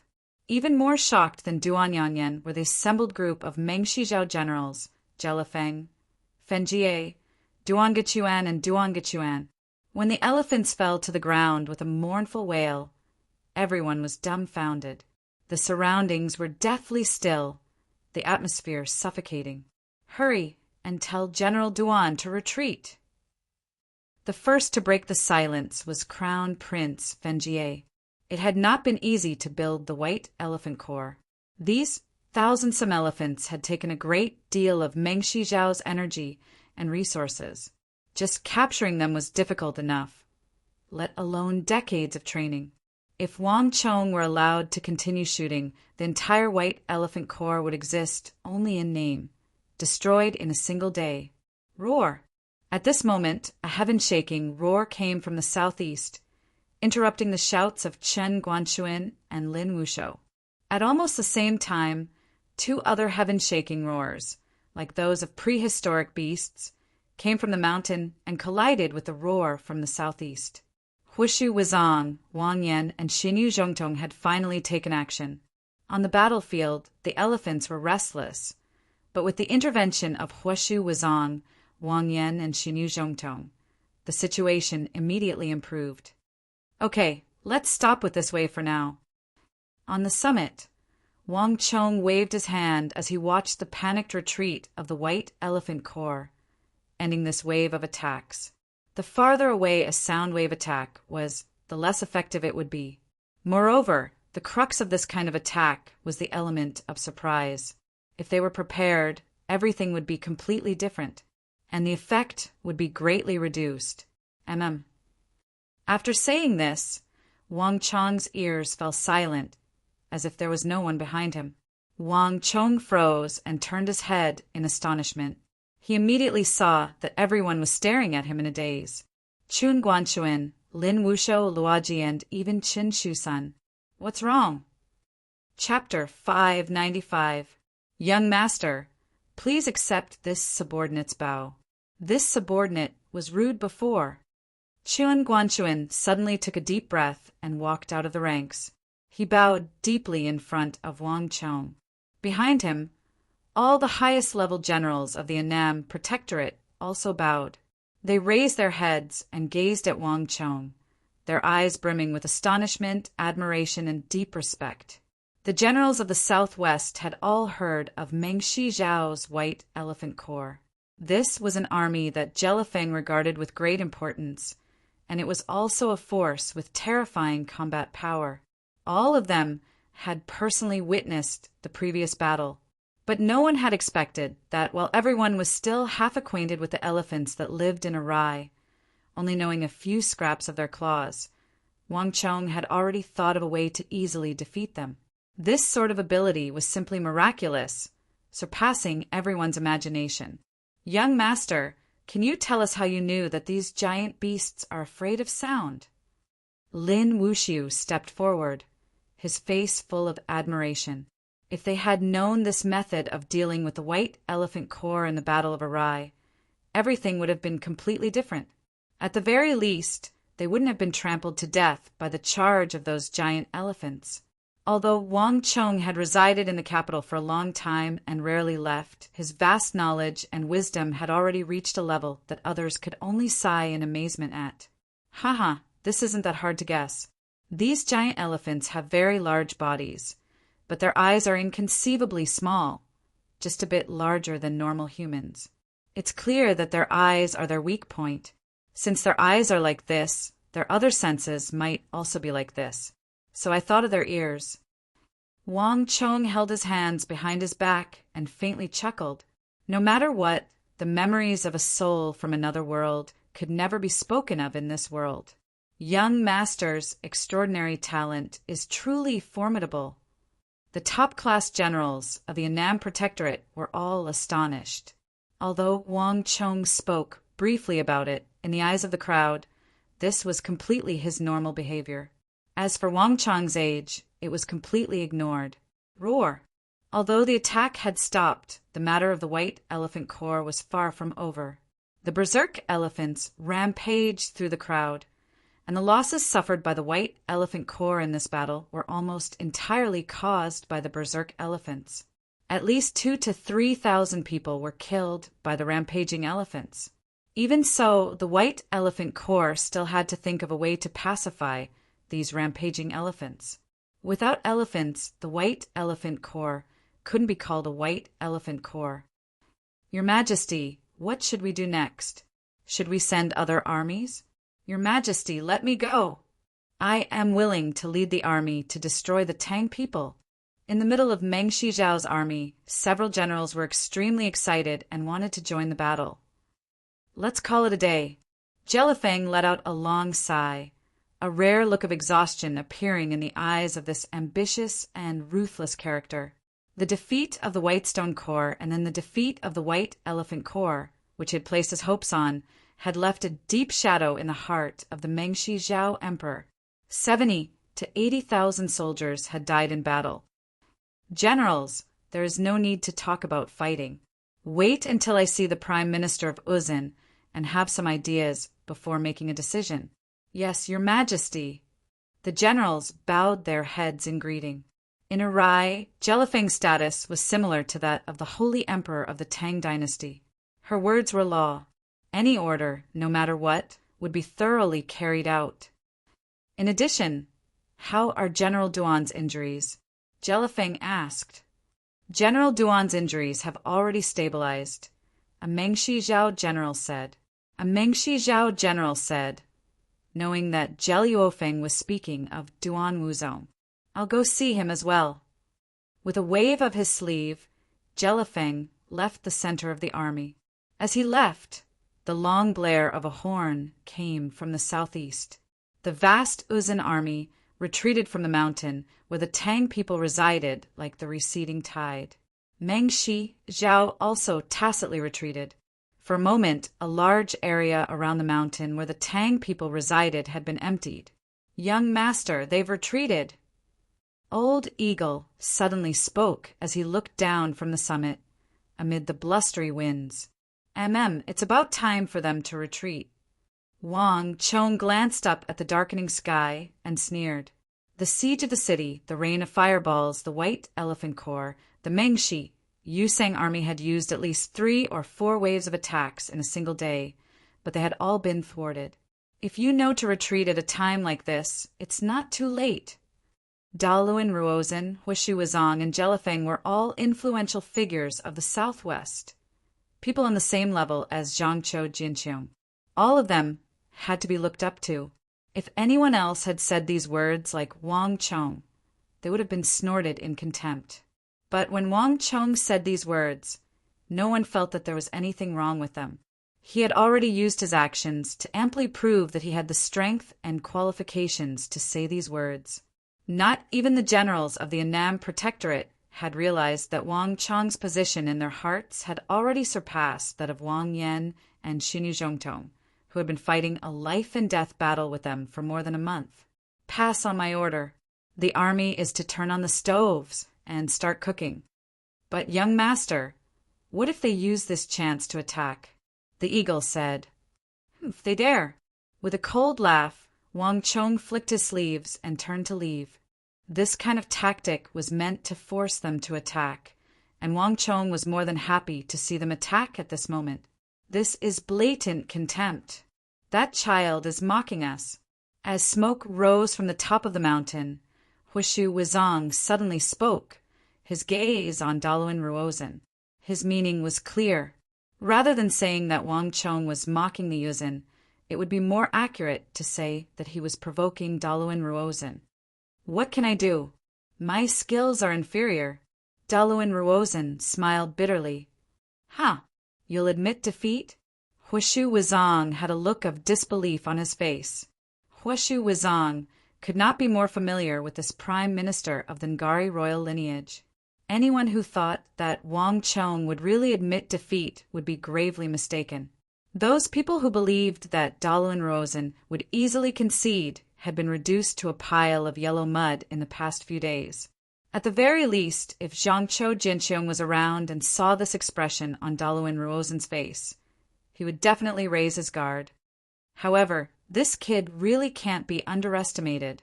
Even when Zhangqiu Jinqiong was around, he wouldn't have been able to force me to this extent. Daluan Ruozhen's brows furrowed deeply at this last sentence. Huishu Wuzong also fell silent. Having worked with Daluan Ruozhen for many years, he couldn't be any more familiar with Daluan Ruozhen. There was no doubt that Daluan Ruozhen was speaking from the bottom of his heart. To be able to receive such an evaluation from Daluan Ruozhen, Wang Chong should be proud of himself. Dusk fell and the sky darkened. The entire battlefield had sunk into silence, with only the torches burning in the darkness, their glow like stars. At this time, the Tang people, Meng Shijiao's people, and Uzhen's people were living in harmony, a rare moment of peace. Buzz! In the darkest hours of the night, no one noticed that several figures had silently appeared on the northwest side of the mountain. This is the place. A figure with 2 sabers, sheathed on his back, stood at Daluan Ruozhen's side. It was the fierce Uzhen General Tumi Sangza, as well as Long Kinba and Tsirin Shangxiong.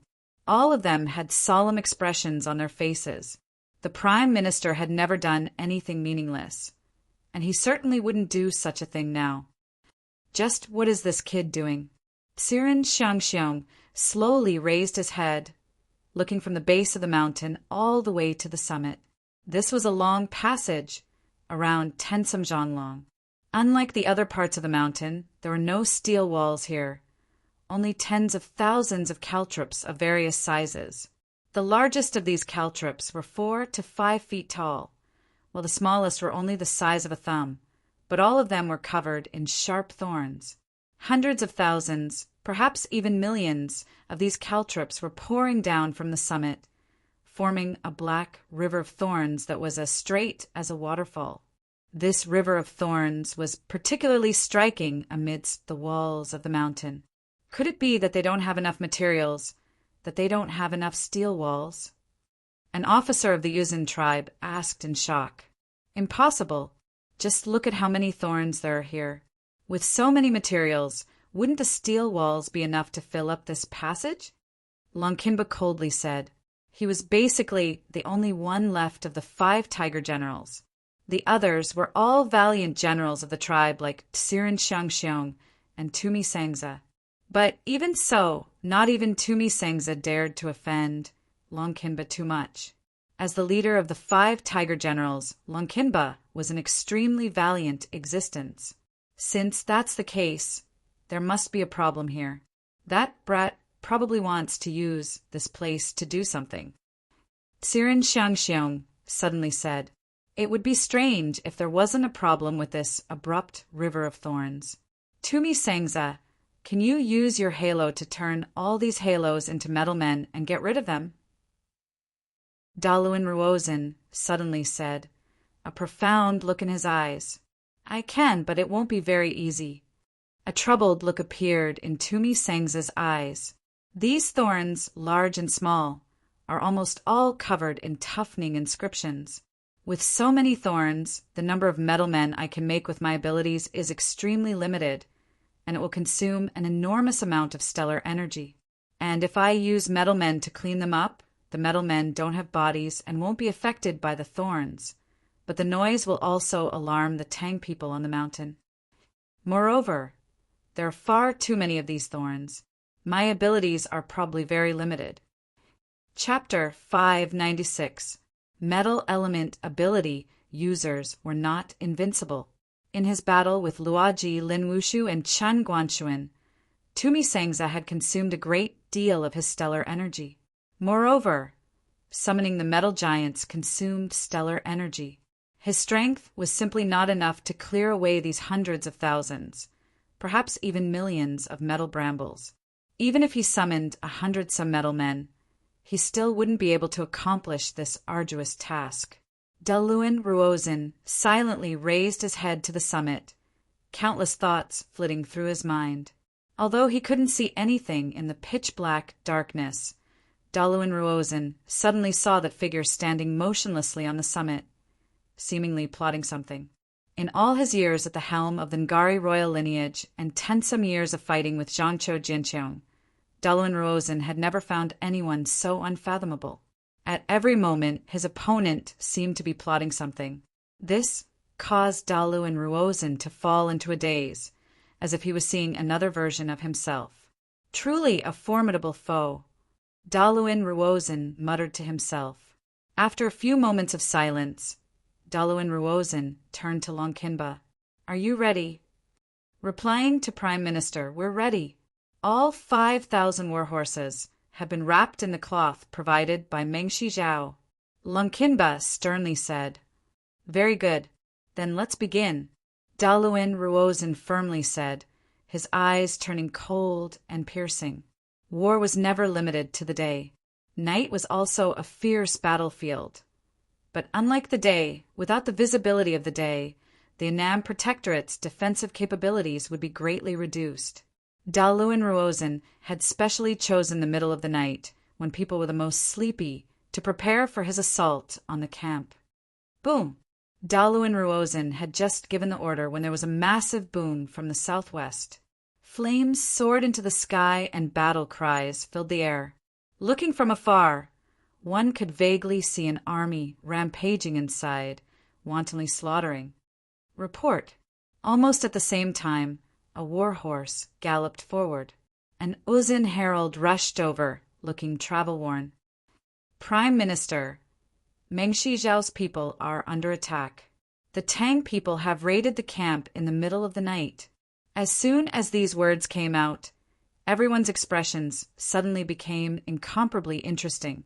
When they thought of robbing the Tang people's camp, the Tang people robbed the Mengshi Zhao's camp first. What's going on? Don't tell me that Mengshi Zhao's people aren't prepared? Daluin Ruozin said with a hint of anger. Jelifeng was also an ambitious and ruthless powerhouse of the southwest. It would have been one thing if others had been on guard against this kind of mistake. But how could he have made the same mistake? No, the people from the Nam Protectorate are wearing our Uzun armor.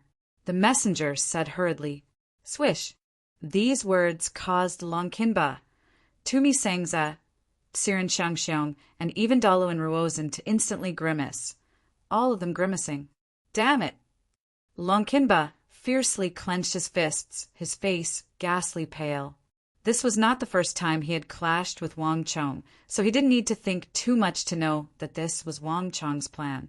It was one thing for this bastard to raid the camp, but he had even disguised himself as them. Meng Shi Zhao must have misunderstood their identities, allowing Wang Chong to successfully raid the camp. Bang! While the generals were still reeling from the sudden change in Meng Shi Zhao's army, there was another explosion and a roar that shook the heavens. But this time, the sound did not come from Meng Shi Zhao's camp, but from the mountains behind them. Kill! Capture the Uzun! Don't let them escape! Young Master already had a plan. Raiding our camp is nothing but wishful thinking. As the voices came from the mountains, both Dalu and Ruozin and the other generals grimaced. We've been tricked. Everyone was looking at Dalu and Ruozin, but none of them said a word. Ha ha ha! Young Master, these fellows really did take the bait.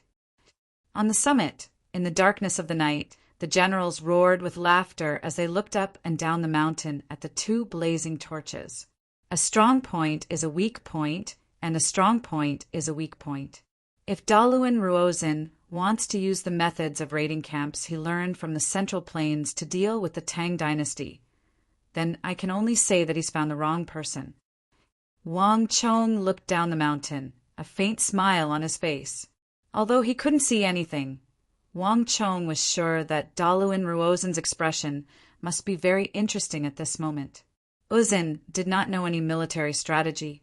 Although the great Snow Mountain Temple had a transcendent status and was filled with crouching tigers and hidden dragons, in terms of military strategy, it was just a barren land. The Central Plains had always been a land of military strategy. Compared with the military strategy culture that had been accumulated for thousands of years in the Central Plains, even the great Snow Mountain Temple was not worth mentioning. As expected of a prime minister who likes to raid camps at night, Wang Chong couldn't help but laugh in his heart. It was no secret to Wang Chong that Dalu and Ruozin liked to raid camps at night.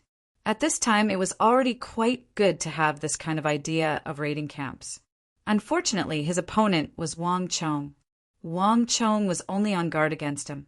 He didn't expect that Dalu and Ruozin would really be tricked and send people to raid the camp. Good news! Huang Fuqi's Weibo has been opened. If you want to know how I'm doing in my daily life, you're welcome to follow me.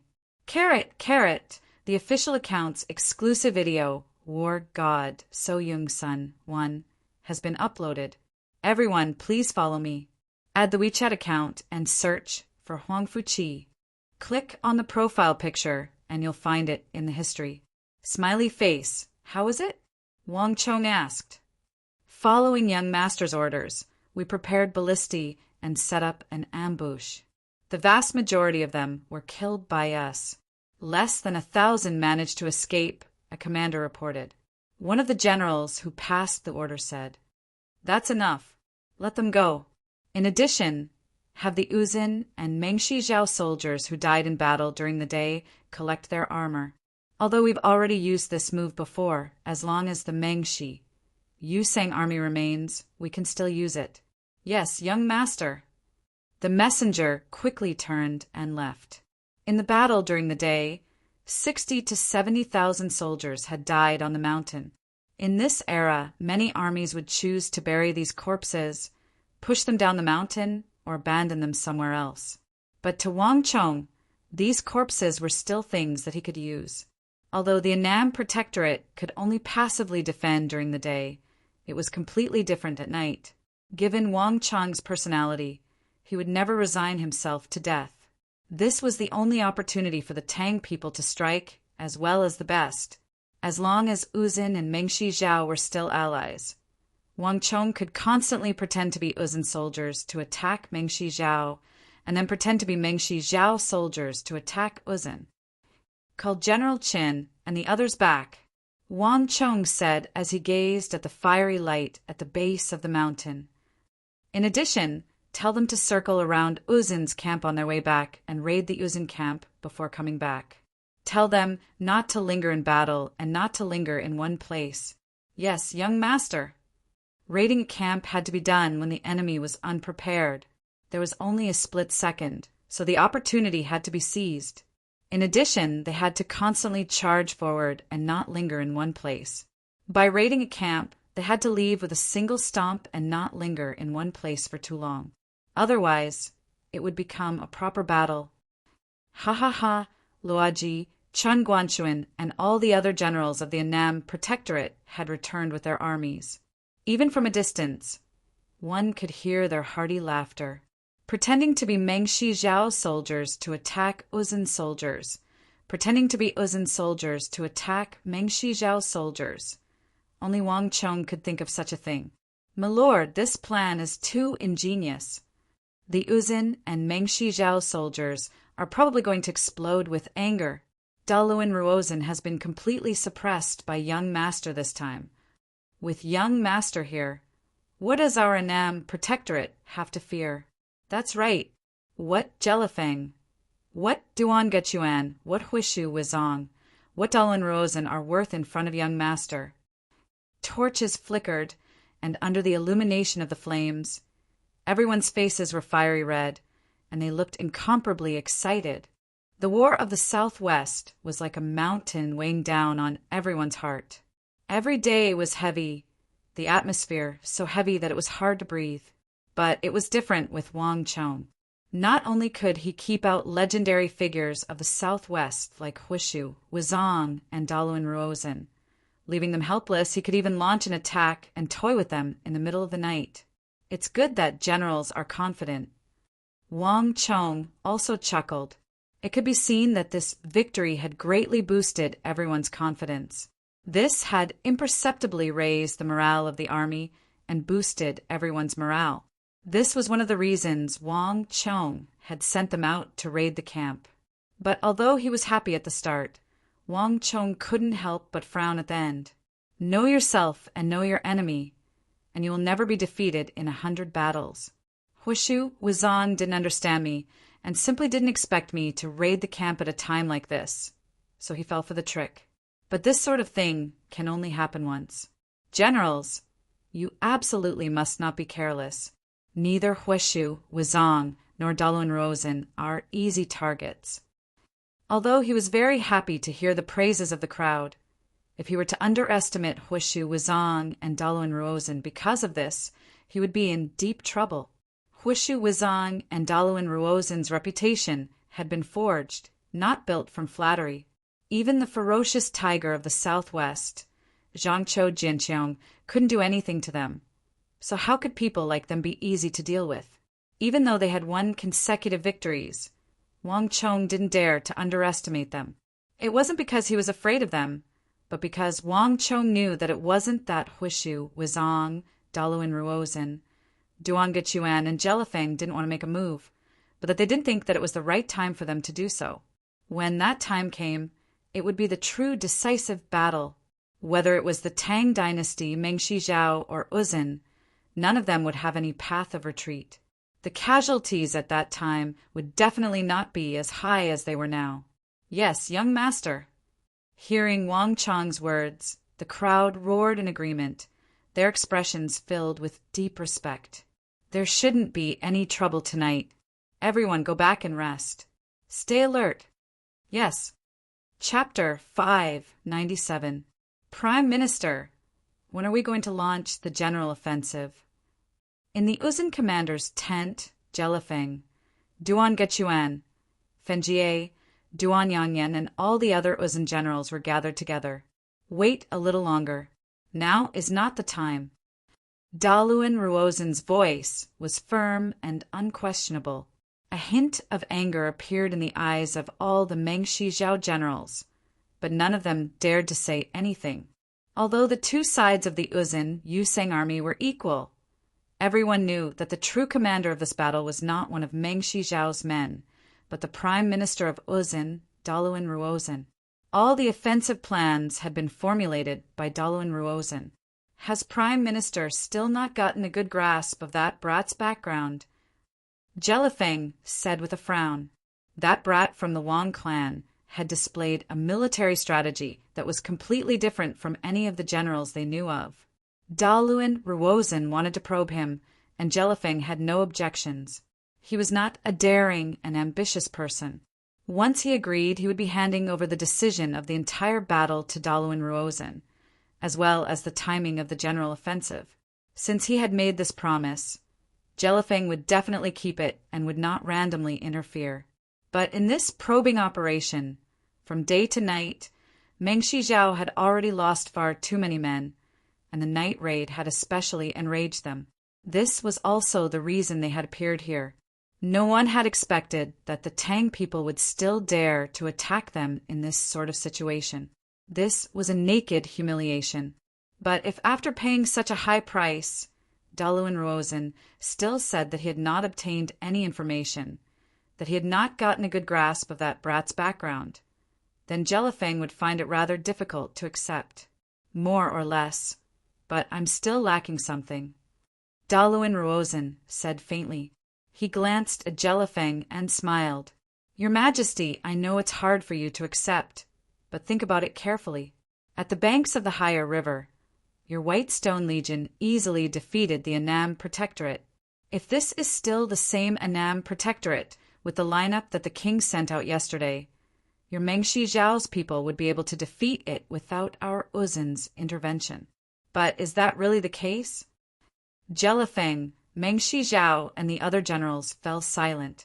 Although it was just a test, Meng Shizhao also launched a powerful attack. Whether it was the White Stone Legion or the White Elephant Legion, neither held back. Compared to the Battle of Arai, Meng Shizhao was fighting on the same level of power. But the result of the battle was the opposite of everyone's expectations. At least, one thing Daluin Ruozin said was correct. Even Jelifeng had to admit that the Annam Protectorate with Wang Chong was indeed different from before. But Prime Minister, when will we attack? The Tang dynasty can't spare any manpower right now. But if we delay any longer, the advantage will no longer be on our side. Jelifeng said patiently. Meng Shizhao's greatest advantage in defeating the Tang people at the banks of Arai was numbers. More than 300,000 Meng Shizhao elites had been dispatched to deal with the 180,000 Annam Protectorate soldiers who had left the cities and entered the wilderness, and they had won in one battle. And now, in the alliance between Meng Shizhao and Uzin, in Jelifeng's view, their greatest advantage was also numbers.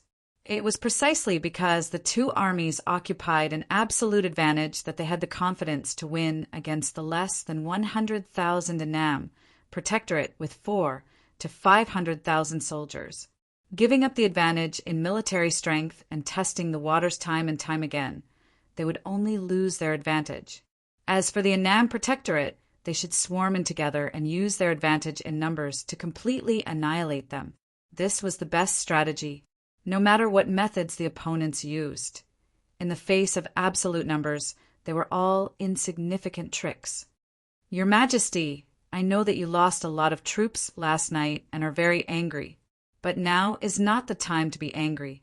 The opponents we are facing are much more powerful than we imagined. Daluin Ruozin didn't hide anything in front of Jelifeng. Although Zhangqiu Jianqiong is known as the ferocious tiger of the Tang dynasty, even he wouldn't be able to force us to this extent. Zhangqiu Jianqiong is a crafty old fox. If it were him, he wouldn't have left the city. If he had left the city with our current military strength, we would have long since unified the southwest. Jelifeng said straightforwardly, someone like Zhangqiu Jianqiong would never allow himself to fall into such a disadvantageous position. Given his personality, he wouldn't give anyone the slightest opportunity to exploit. If Zhangqiu Jianqiong was still in charge of the southwest, Jelifeng wouldn't have a chance at all. Even the ferocious tiger of the southwest couldn't do anything to them. So how could someone like him be dealt with so easily? It wasn't because he was content, but because Zhangqiu Jianqiong wouldn't give him the chance. This was completely different from Wang Chong's style. No crafty old fox like Zhangqiu Jianqiong would be able to force him into the state. Not even Zhangqiu Jianqiong would be able to reverse the situation. But that boy on the mountain had done it. Haha, although that boy is very formidable, don't praise him too highly. Daluan Ruo grinned and stretched out 2 fingers to pinch a corner of the cloth. With a tug, he revealed a sand table that had been made at some point in the tent. The mountain range on the sand table was particularly large and detailed. Even the steel walls on the mountain range, the steel walls that had been uprooted at the base of the mountain, and the disposition of the soldiers could be seen on the sand table. Prime Minister! Seeing this detailed sand table, everyone in the tent was slightly moved. No one had noticed that Daluan Rosen had made such a detailed sand table in such a short period of time. This level of observation and efficiency had left a deep impression on all of them. Haha! Daluan Rosen only chuckled. Only by knowing oneself and knowing one's enemy could one emerge victorious in every battle. It wasn't as if he had done nothing since yesterday. I've basically figured out that boy's strategy. The hills of the southwest are low, and the majority of the land is flat plains that are conducive to cavalry charges. Thus, he intentionally led us to this mountain. First, he could slow down the cavalry's charge, and second, he could minimize our advantage in numbers. No matter how many soldiers we have, this mountain can only hold a limited number of soldiers. In other words, even if we still have more than 400,000 soldiers, the number of soldiers that can participate in the assault at the same time is still limited. Everyone in the tent frowned. They hadn't thought so before, but now that they thought about it, that boy really had chosen this place on purpose. As for that boy's strategy, it's very simple. He's using the terrain and the steel walls to build a fortress. This way, the Tang people are most skilled in positional warfare. As for his strategy, all of you should have already experienced it. Daluan Rosen looked at the generals of Mengshi Zhao. It's to constantly make use of all kinds of formations. This kind of advancing and retreating to destroy your formation. If you chase after them, you'll lose your formation. If you don't chase after them, they just need to repeat what they did before. Then what do we do now? Jielu Feng creased his brow. Mengshi Zhao had already lost nearly 100,000 men to Wang Chong using this method. There was no doubt that this method, although simple, was very practical. In particular, that boy had obviously used this set of tactics to the acme of perfection. Haven't you noticed? Until now, Wang Yan and Xinyu Zhongtong haven't made a move. Now, it's not that I don't want to launch an all-out attack, but I need an opportunity, a suitable opportunity to launch an all-out attack. Otherwise, once we forcibly launch an all-out attack, you saw the result yesterday. Do you want to pay a greater price than that? Daluan Rosen looked at Jelifeng and said, inside the tent, all the generals of Mengshi Zhao, including Jelifeng, were silent. This war had already exhausted all of Mengshi Zhao's national strength. What looked like 300,000 soldiers was actually all of Mengshi Zhao's strength. If all of them died here, how could they deal with the possible attacks of the Tang dynasty in the future? Moreover, if they suffered too many losses and did not have enough troops, Mengshi Zhao would become Uzin's servant. How could they be allies? What does Prime Minister think? A voice suddenly asked. It wasn't Jelifeng, but Duan Gechuan, who had been silent all this time. Duan Gechuan hadn't said anything since he entered the tent. In fact, in the process of forming an alliance between Mengshi Zhao and Uzin, Duan Gechuan had tried his best to hide himself. Many times, people had overlooked his existence. But when Duan Gechuan opened his mouth, whether it was Jelifeng, Fengjie, or the other Mengshi Zhao generals, all of them naturally accepted that he was overstepping his bounds. Even Jelifeng had no objections. Give me 3 days. After 3 days, I will give you an answer. Daluan Rosen said, Okay. Duan Gechuan's words set the tone for the entire meeting. A faint white light rose from the east. In the southwest, where the clouds of war were thick, this was the only way to know that the sun had risen. In the wilderness, there was silence. Wang Chong sat cross-legged on the summit of a mountain, motionless. Spiritual energy gathered from all around him and sank into Wang Chong's body. The spiritual energy flowed into Wang Chong's meridians and circulated through his body. Eventually, it met with an invisible barrier and came to a halt. It's still a little lacking. Wang Chong gave a long sigh and opened his eyes. The war in the southwest had already reached an extremely intense level.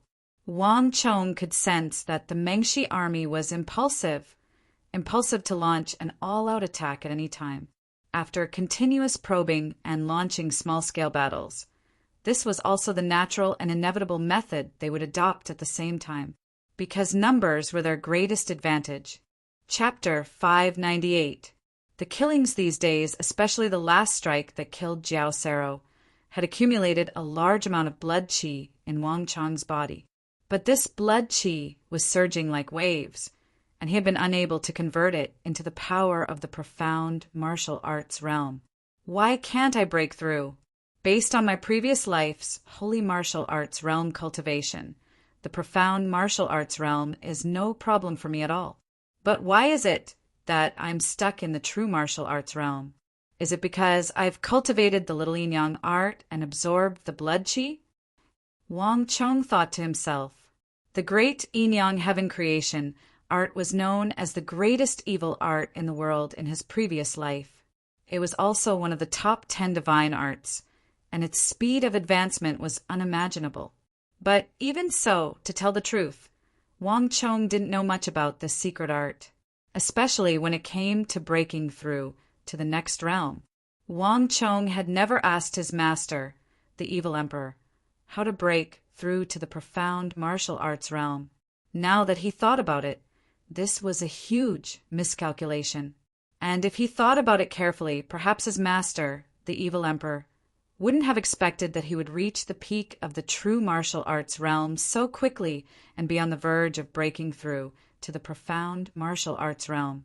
After all, it required killing a large number of warriors and absorbing their power, and Wang Chong was only a teenager. But on second thought, Wang Chong felt that something was wrong. Somehow, Wang Chong remembered the art of life slayer that So Yung-sun had taught him. The art of life massacre was born out of Senior Su's art of God and demon obliteration, and the art of God and demon obliteration is one of the mystical arts of the righteous path. Compared to the great yin-yang heaven creation art, yin and yang go against each other. Could it be that this problem arose because I cultivate in both evil and righteous arts? Whether it was the art of God and demon obliteration or the great yin-yang heaven creation art, they were both unparalleled mystical arts that Wang Chong had never come into contact with in his previous life. Many peerless experts have not even had the chance to come into contact with one of these two mystical techniques, let alone cultivate both at the same time. Now, Wang Chong felt that he was walking on a path that he had never thought of, an unfathomable path. Wang Chong thought for a long time, but couldn't figure it out, so he simply stood up. The eagle, how is my big brother? Eldest young master has taken young master's medicine and is much better now. The eagle said, sincerely. Yes. Wang Chong nodded and quickly walked in. Did you observe it? In a place that Wang Chong couldn't see, a voice came, carrying a special meaning. My lord, they've already started cooking. A Mengshi Zhao man respectfully said to the people behind him. Behind him, there were a few other people, all of whom were sent by Jelifeng to assist Daluin Ruozhen. Carefully observe the number of cooking fires they have. Daluin Ruozhen said. The few people responded and quickly disappeared into the distance.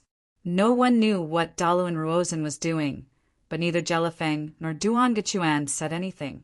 For 3 days in a row, Daluin Ruozhen had been sending people to observe the Annam protectorates daily, cooking from all directions of the mountain range. After 3 days, Daluin Ruozhen's brows slowly furrowed. How is it, Prime Minister? What happened? Jellyfing said. Although he didn't do anything in the past few days, everything Daluin Ruozen did couldn't escape his eyes. However, Daluin Ruozen didn't say anything, and even Jellyfing didn't know what he was doing. The situation is not good. Daluin Ruozen's brows furrowed so tightly that Jellyfing's heart skipped a beat. Do you remember what I said to you before? It seems that child has not only brought a large number of steel walls, but also a large number of rations. How is that possible? Jellyfing and the generals behind her all paled. The Annam Protectorate had already found it difficult to deal with the steel walls they had built. If they also had a large number of rations, then they would be helpless. Why is Prime Minister so certain? Crown Prince Fengier couldn't help but ask. Your Highness, do you still remember why the Annam Protectorate abandoned the city to break out? Daluin Ruozen said. Of course it was because they didn't have enough rations and had no choice but to do so. That's right. Based on my estimation, their rations wouldn't last a day, but that's not the case at all.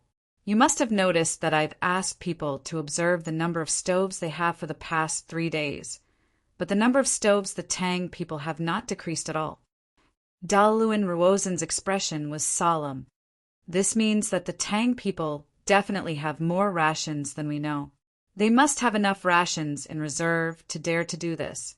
As soon as Daluin Ruozen finished speaking, even Duan Gichuan couldn't help but raise his eyebrows slightly. He didn't have much contact with Daluin Ruozen and didn't know much about General Uzen's style of doing things. However, even Duan Gichuan didn't expect that Daluin Ruozen could see so many things from the number of stoves the Tang people had.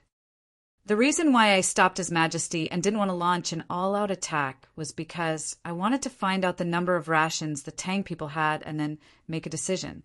But now everything is developing in the direction we don't want to see the most. Daluin Ruozen said. It was rare for anyone to see Daluin Ruozen so solemn and panicked. But there was no doubt that the rations Wang Chong had prepared had completely disrupted his plans. The Tang dynasty has always taken a lot of time and effort to prepare rations. Just how did he do it? Prime Minister, I still find it hard to believe. Crown Prince Fengier muttered to himself. If what Daluin Ruozen said was true, then Wang Chong's abilities were unimaginable. There's no meaning in discussing this. That brat has already done it. There's no doubt about it. Daluin Ruozen's expression was incomparably ugly. Daluin Ruozen hadn't cared that the Annam Protectorate led by Wang Chong had defeated Meng Shizhao and Uzin in succession. But when he determined that the Tang people had enough rations, Daluin Ruozen instantly found it hard to remain calm, because this meant that Wang Chong and the Annam Protectorate had the ability to contend against them for a long time. Is there really no other way? Huishu Wuzong normally didn't interrupt, but at this time he couldn't help but show his concern. Let me think. There has to be another way. Daluin Ruozen waved his hand, clearly somewhat distraught. All of you go out first. Let me have some peace. An imperceptible trace of worry flitted through Huishu Wuzong's eyes. He had worked with Daluin Ruozen for so many years, but he had rarely seen him pushed to this point. Everyone go out first. Huishu Wuzong quickly led everyone out of the tent. From dawn to dusk, Daluin Ruozen sat alone in the tent. No one dared to disturb him. However, they didn't have to wait for too long. Around dawn the next day, Daluin Ruozen finally walked out of the tent. Ha ha ha! You think you're so smart. You think you're so smart. Before Daluin Ruozen appeared, a hearty laughter came from the tent. The tent door opened, and the haze that had been hanging over Daluin Ruozen for the past few days was swept away. Prime Minister, how was it? Everyone went up to greet him. To be honest, Daluin Ruozen's reaction yesterday really shocked everyone. Ha ha ha ha, Prime Minister, did you find a solution? Jellyfing walked over with his head held high. He had sent people to keep an eye on Daluin Ruozen this entire time. If there was even the slightest sign of trouble, he would be notified. Not bad. I've already found their flaw. No matter how much he calculated, that brat still missed something in the end. Your Majesty, give me 10 days, and I will definitely let you have a taste of what you want. Daluin Ruozen heartily laughed, his expression glowing. Haha, this is the wise minister I know. Jelifeng had a gratified expression on her face. Seeing the expressions on the faces of the two commanders, Uzin, Mengshi Zhao, and all the other generals immediately relaxed. Prime Minister, did you really find the flaw in the Tang people? Fenjie's eyes glowed as he excitedly asked. That's right. Although that brat from the Wang clan is formidable, he hasn't reached the point where his plans are flawless. Do you see this mountain? This is where he was the smartest, but it is also where he blundered the most. Fenjie, Duan Yanyan, Xirin Shangxiong, all of them looked at Daluin Ruozen as he walked out of the tent, exchanging glances. Prime Minister, please instruct me. Fenjie humbly said, Don't you see this place? Water can be dug out of the plains, but Your Highness the Crown Prince, let me ask you, can water also be dug out of a mountain? Daluin Ruozen's words left all the generals of Mengshi Zhao and Fenjie dumbfounded. Even Long Qinba was confused, not understanding what his commander meant. Only Huishu Wuzong had a pensive look on his face, as if he understood something. Does Prime Minister mean to say that they lack water? A voice rang out. Duan Gechuan suddenly interrupted. Correct. Daluin Ruozen had a solemn expression. It's easy to get rations, but where do we get our daily drinking water from? Don't we need water to light a fire and cook? If my guess is correct, that son of the Wang clan's only source of water was that torrential downpour several days ago. But no matter how prepared he was, he definitely didn't store much water, and it definitely wasn't enough for 80 to 90,000 horses. Even if he came prepared and prepared a large number of bags of water, it definitely wouldn't be too much. In 10 days, at most 10 days, I'm confident that they'll have used up most of their water supply. That will be the best time for us to attack. The more Daluin Ruozen spoke, the brighter the eyes of the generals became. Towards the end, even Jelifeng couldn't help but have a strange look in her eyes. Ha ha ha, Daluin Ruozen, I truly did make a mistake. You truly do have a good plan to defeat the enemy. Jelifeng heartily laughed. Her anxiety of the last few days swept away. That's right, Your Majesty. This general suddenly remembered something. During the night raid a few days ago, we found that quite a few bags of water were missing. A Mengshi Zhao general suddenly remembered something and spoke. As soon as he finished speaking, the atmosphere immediately became completely different. Everyone was certain, and there were no longer any doubts. Young Master, the Mengshi Yusang army at the base of the mountain has begun to move. A guard on the summit suddenly reported. Wang Chong immediately stood up and began to walk forward. As expected from the summit, he could see that the Mengshi Yusang army that had been silent for the last few days had suddenly begun to move. A hint of confusion flitted through Wang Chong's eyes. Chapter 599.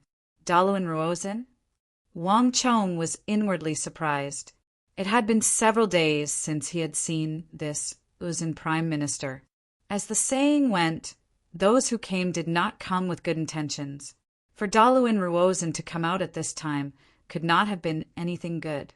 Prime Minister, I trust you have been well since we last met. Wang Chong spoke first, his voice rumbling in all directions. Young Master, it's been a long time. Daluin Ruozen leisurely waved the feather fan in his hand, a smile on his face. Seeing Daluin Ruozen's expression, Wang Chong's heart thumped.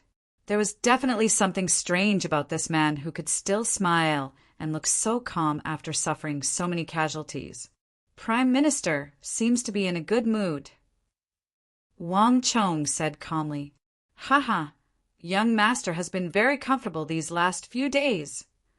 Daluin Ruozen said with a smile, his expression even more relaxed. To tell you the truth, this minister has come today to tell young Master something. Oh. Wang Chong had a pensive look on his face. Prime Minister is truly in a leisurely mood. Haha, young master, don't misunderstand. This minister actually admires young master. The smile on Daluin Ruozin's face grew wider and wider, the fan in his hand growing slower and slower. Whether it's Lion City or this city of steel, young master's vision and talent have left a deep impression. I can see that young master has come prepared. But this minister would like to ask, has young master prepared enough water? With these last words, Daluin Ruozin put away his feather fan and began to laugh heartily. Buzz! Wang Chang's pupils constricted, his expression suddenly changing. In the distance, Daluin Ruozin withdrew his troops and vanished once more, leaving only his laughter echoing throughout the battlefield. At the summit of the mountain, Wang Chong was motionless, his expression extremely grave. A gentle breeze blew past, but his body felt incredibly cold. What's wrong, young master? The eagle walked over from behind and asked with concern. He found out. This was the only thought left in Wang Chong's mind. There was a huge flaw in all of Wang Chong's plans, and it couldn't be fixed no matter what, and that was the water source. There was very little precipitation in the southwest, and a torrential downpour like the one before was already extremely rare. However, the daily necessities of nearly 100,000 men and horses had to be solved. However, water was different from steel. Wang Chong could not transport water like steel.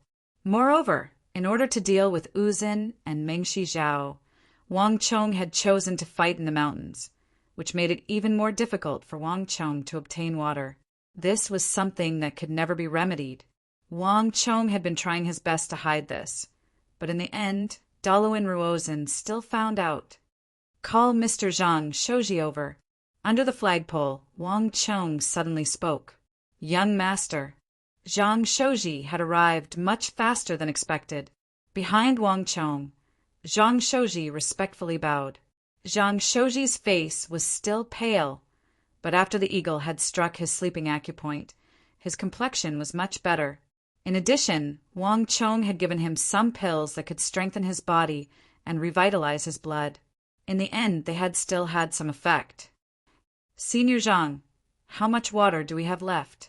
How much has Su Yiqin prepared for us? And how much longer can the army last? Wang Chong said after a long silence. Lady Su has already been very attentive and prepared a large number of water bags for us. However, water is a very special thing and cannot be transported like ordnance. In addition, when we arrived here early according to young master's orders, we dug many reservoirs on the summit. We also received quite a bit of the torrential rain. In addition, young master had us arrive early and dig a water source nearby so that we could prepare for the battle. So, our water supply is actually quite good. In addition, in the previous night attack, we also looted many water bags from Mengshi Zhao's people. However, the daily water consumption of 80,000 to 90,000 soldiers is not a small number. No matter how much water we have stored, it is ultimately not enough. Zhang Shouji said, only he and Wang Chong knew about the water supply of 80,000 to 90,000 soldiers. No one else knew at all. It was to avoid the possible panic that might be caused. Water was different from food. It seemed inconspicuous, but it had to be used every day. Cooking, daily drinking, and war horses were all indispensable. Without sufficient water, the army would have problems, and it was even more fatal than food. The key was that Wang Chong had chosen to fight on the mountain, which meant that the problem of water supply was destined to be a natural defect that could not be remedied. This was fish and bear's paw. They could not have their cake and eat it too. Daluin Ruozin had hit his Achilles heel. Tell me, how many days can we last? Wang Chong said calmly. 10, 12 days. Zhang Shouji said, just how long? Wang Chong frowned as he spoke once more. 10 days, no, 9 days at most. Zhang Shouji hesitated, clenched his teeth, and finally told the truth. Whoosh! The expressions of the eagle, Chen Shu-sun, the guards on the mountain peak, and the messengers all changed. Earlier, When Dalu and Ruozin had come out to talk to Wang Chong, they had already sensed that something was wrong. But now that they only had 9 days' worth of drinking water, they realized that the situation was far more serious than they had imagined. In an instant, the atmosphere on the mountain peak became incredibly heavy, but the entire mountain peak was silent. Everyone kept their mouth shut, not daring to utter a single word. So, after 9 days, they will launch a large-scale attack. The eagle said worriedly, "There's no need for 9 days. 5 days, 6 days at most, and they will launch their attack. Dalu and Ruozin will not wait until we run out of water to attack." Wang Chong said gravely, "Dalu and Ruozin would not wait that long, and neither would Jelifeng. In 5 days, the army would immediately experience an obvious water shortage. The war horses and their daily drinking water supply would all experience an obvious change. If they had not known beforehand, the army would not have had any problems. But Dalu and Ruozin clearly knew this, which was why he had specially met with him. And on the 6th day, the situation would worsen and morale would be shaken. The war horses' drinking water, the soldiers' drinking water, would rapidly decrease. Everyone could sense this change. But Wang Chong had no choice but to do so, because once they changed their strategy, they would consume a large amount of water. Given Dalu and Ruozin's style, he would definitely change his strategy and delay it until the 7th day. Or if he discovered that Wang Chong had continued to do so, the Annam Protectorate's water supply would be depleted much faster, and they would not be able to last until the 9th day. Once the army ran out of water, only death awaited them. "Young master, why don't we start a water restriction now? Perhaps we can still last until the 12th day." Zhang Shouji probed. "No need," Wang Chong said without hesitation. "If we change our strategy, now morale will drop. Dalu and Ruozin will immediately launch his attack in less than 5 days. Also, don't forget why we're here." Old Eagle and even Qin Shusun trembled in shock as they reacted. Wang Chong had told them before that a war had 2 aspects, tactics and strategy. In terms of tactics, their goal was to hold back the Mengshi, Yuseng army, and hold them down. As for strategy, the outcome of a war would not be decided by just 1 or 2 battles. For Wang Chong, there was another factor that would decide the outcome of this war of the Southwest, the imperial court. "I wonder if Big Uncle and the King of Song have made any moves?" Wang Chong quietly said to himself. The Tang dynasty truly had declined. The people longed for peace, and the long years of peace had caused the Tang dynasty to gradually lose its initial drive. Wang Chong was sure that the Tang dynasty was currently surrounded by other powers that were restless and full of hidden dangers. The Turks, Goguryeo, Arabia, Karak, Spazinu, and the kingdoms of the western regions, past and potential enemies of the Tang dynasty, were working with the Mengshi, Yuseng armies to restrain the Tang dynasty's forces. But the Tang dynasty was still the Tang dynasty. It had accumulated over 100 years. Wang Chong was confident that as long as he could delay the Mengshi, Yuseng army for a while, the imperial court would eventually send reinforcements. "How is it?" Outside Uzin's tent, everyone was gathered. Dalu and Ruozin and Jelifeng were at the front, Huashu Wizang and Duan Gechuan at the back, and then the other generals. Nearby, the mountain where the Tang dynasty had set up camp looked like a massive beast from prehistoric times. But everyone's gazes followed Dalu and Ruozin to the smoke curling up from the summit. Every day, the commanders of both sides would punctually appear at the 3 meals of the Tang army to observe. This had already become a marvel for the Mengshi, Yuseng army. The amount of smoke hasn't decreased in the slightest compared to yesterday. The Tang people still haven't controlled their water usage. Fenjie added. He had been a hostage in the capital of the Tang dynasty and had lived there for some time. He had dabbled in the art of war, Confucianism, and many other things. Thus, he had a little understanding of how to judge the temperature of a stove. This is the brilliance of that son of the Wang clan. Dalu and Ruozin sighed. Putting aside their respective standpoints, Daluin Ruozin actually felt a great deal of admiration and praise for Wang Chong. This was definitely a formidable foe. If he was allowed to fully mature, not even Daluin Ruozin knew how much he would grow. But it was precisely for this reason that Daluin Ruozin could not allow him to leave alive. The great Tang army is already beginning to doubt my words. If he starts to control the water usage right now, the water will last a little longer, but the army will probably begin to panic. And the longer it goes on, the worse it will get. This will be much worse than not controlling the water usage. But will this be of any use? Crown Prince Fenjie asked. Of course not. Daluin Ruozin roared with laughter. No matter what he does, it's useless. This is his Achilles heel. No matter how smart he is, he can't do anything about it. Your Majesty, the moment you've been waiting for has come. In 7 days at most, we will launch our all-out attack. Chapter 600. On the second and third days, Daluin Ruozin and Jelifeng continued to observe, but the number of Annam protectorate posts never decreased. But the mood had subtly changed.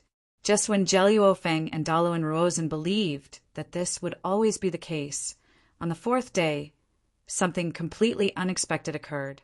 Flap Flap, a massive pigeon, pitch black in color, flapped its wings and landed in the Uzun army tent. It's news from the northeast.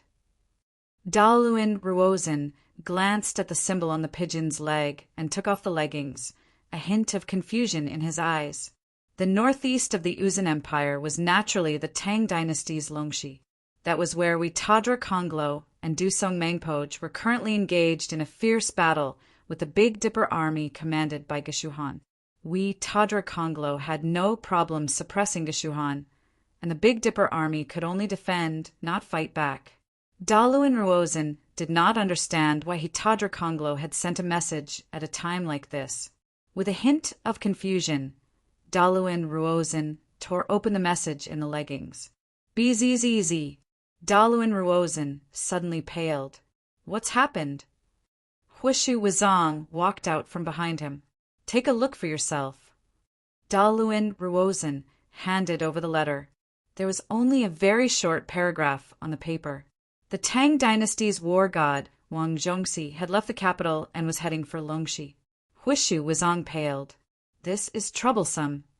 Huishu Wizong muttered to himself, his expression grave. From the top to the bottom of the Uzun Empire, including the Tsenpo, if there was one person that everyone feared, then that person would be the war god of the Tang dynasty, Wang Zhongxi. Between the Uzun and the Tang dynasty, in the several wars led by Wang Zhongxi, the Uzun had almost always suffered a crushing defeat. Even the great general Lord Tadra Konglo had suffered a crushing defeat at Wang Zhongxi's hands. The Tang army, led by Wang Zhongxi, had even almost attacked the plateau and occupied the capital of the Uzun Empire. Later on, when they heard that Wang Zhongxi had entered the palace to become the crown prince's junior guardian, the entire Uzun Empire almost celebrated. Everyone heaved a deep sigh of relief.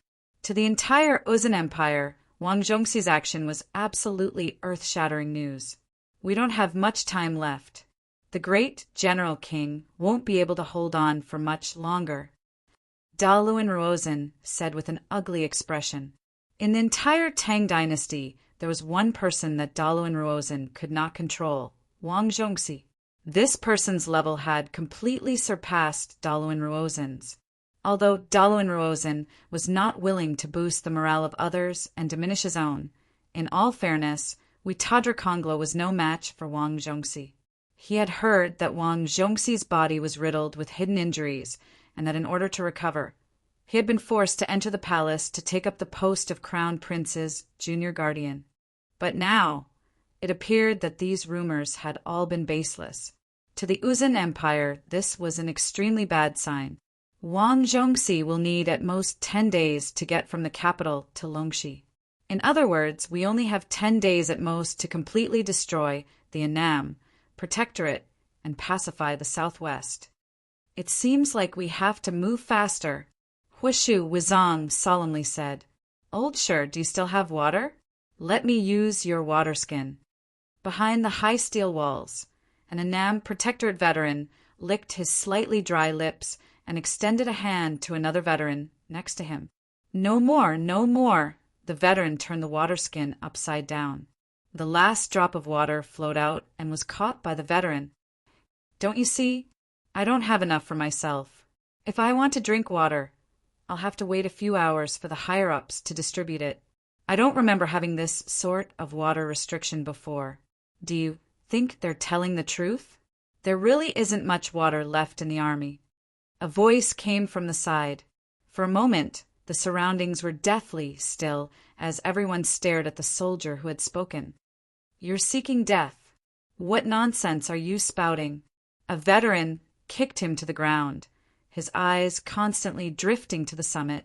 Although he was doing his utmost to maintain his composure, even he himself was feeling intensely uneasy. The atmosphere was silent, and no one noticed that an uneasy atmosphere was spreading through the army. Young master, the situation isn't good.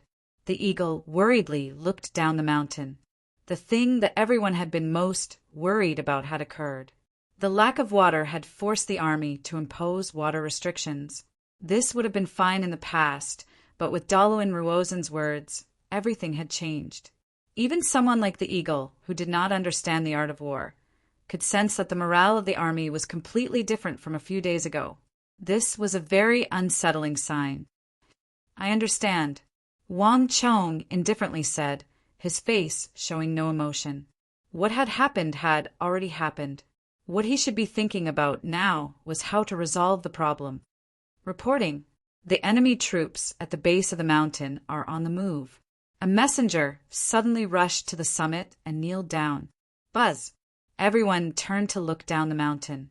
The Mengshi Yusang army, which they had not seen for many days, was suddenly restless. Tens of thousands of soldiers were surging in from all directions, a cloud of dust and banners flying everywhere. Their imposing aura seemed to blot out the sun. And in this army, those mountainous elephants were the most frightening. Not good. The eagle grimaced. The Uzin are about to attack. Pass on my order. All soldiers get ready. In the midst of the chaos, Wang Chong's calm voice was exceptionally clear, spreading through the entire army. Bong! The drums thundered, and from the summit to the base of the mountain, the entire army became somber. Clang, clang, clang. The clattering of metal came from the base of the mountain. With the Mengshi Yusang commanders at the center, dazzling rings of light rippled through the entire army. Tens of thousands of war halos of all kinds filled the field of vision. This was the first time in history that the Mengshi Yusang armies had joined forces. Hundreds of thousands of soldiers were attacking at the same time, their momentum like a massive wave. This was a stark contrast to the deathly stillness of the Tang army. But even though the mountain was silent, the mood only grew more and more tense. Every soldier of the Annan Protectorate army tightly gripped their weapons, their expressions grim. Chong-ah! On the summit, just as Wang Chong was solemnly looking down the mountain, a voice rang out at his ear. Father! Wang Chong's heart skipped a beat, and he immediately reacted. He subconsciously looked down the mountain, at the tall, burly, and imposing figure. This was the ability to transmit sound. Although his back was facing him, with his father's ability, it was not a problem at all. In a little while, when the battle begins, leave Huishu Wuzong and Duan Gechuan to me and Protector General Xinyu. Don't move and don't approach. An opponent of this level isn't someone you can handle. Wang Yan opened his mouth and said with a different meaning in his voice. Ever since they arrived at this mountain range, Wang Yan and Xinyu Zhongtong had been sitting on the sidelines, giving almost all the authority to Wang Chong. But this time, the nature was completely different. I understand. Wang Chong nodded with a heavy heart. Obviously, even his father and Xinyu Zhongtong felt that the situation was not good this time. There was no more probing, no more contempt. Uzin and Mengshi Zhao were prepared to use all their strength to exterminate them, and they had chosen this moment when the Tang dynasty's army was facing a water crisis and their morale was at its lowest. Rumble. While the Annam Protectorate's army was on guard, to the southeast, southwest, east, west, north, powerful figures began to appear, all of them exuding a storm of energy. It's Longkinba! The eagle suddenly stepped forward. No, there's also Fenjie, Duanyangyen, Qin Shusun said. One figure after another appeared at the base of the mountain. Longkinba, Fenjie, Duanyangyen, Xiren Shangxiong, Tumi Sangza, as well as the generals of Mengshi Zhao and the valiant generals of Uzun. All of them stood proudly in the dust, thousands of soldiers behind them. Chapter 6:01. Although nothing had happened yet, a huge pressure suddenly came crashing down on him. Ever since the start of the battle, the Mengshi Yusang army had only sent 1 or 2 generals. There had been no large-scale deployment of generals. But now, everything was completely different. Longkinba, Fenjie, Duanyangyen, Xiren Shangxiong, Tumi Sangza, in the previous battles, any one of these people would have been enough to cause the Tang dynasty a great deal of trouble, let alone all of them. A storm was brewing. At this moment, even the slowest person could tell that they were about to face a fierce battle. Rumble. Smoke and dust billowed. From the south of the mountain range, a torrent of steel surged over. At the very front of the group, 2 silhouettes were moving side by side. They were very eye-catching. Young Master Wang, have you resolved the problem of water? Loud laughter came from the base of the mountain. Daluan Ruozin was seated on the back of an Uzun steed. He was the first to look up at the summit, a smile in his eyes. He could sense that the mood of the Tang people was extremely bad. In the past few days, he had been forced to do all sorts of things by Wang Chong, and Daluan Ruozin had rarely been suppressed to this extent. But in the end, Wang Chong had still managed to find his weak point. Young master, don't speak with him. Even the eagle could tell that Daluan Ruozin was up to no good in seeking out Wang Chong to speak with him. It's fine. Wang Chong waved his hand. His expression had been grave, but when he heard Daluan Ruozin's words, he couldn't help but smile. Prime Minister, I know that you're going to launch another attack today. Let's make a bet. Let's bet on how many Uzun and Mengshi Zhao will lose this time. Wang Chong faintly smiled, and as he spoke, he walked up to the banner. On the first day, Uzun and Mengshi Zhao lost nearly 100,000 men. Prime Minister, guess how many of your men will die after this battle ends? I guess half the people here are going to die. What do you think?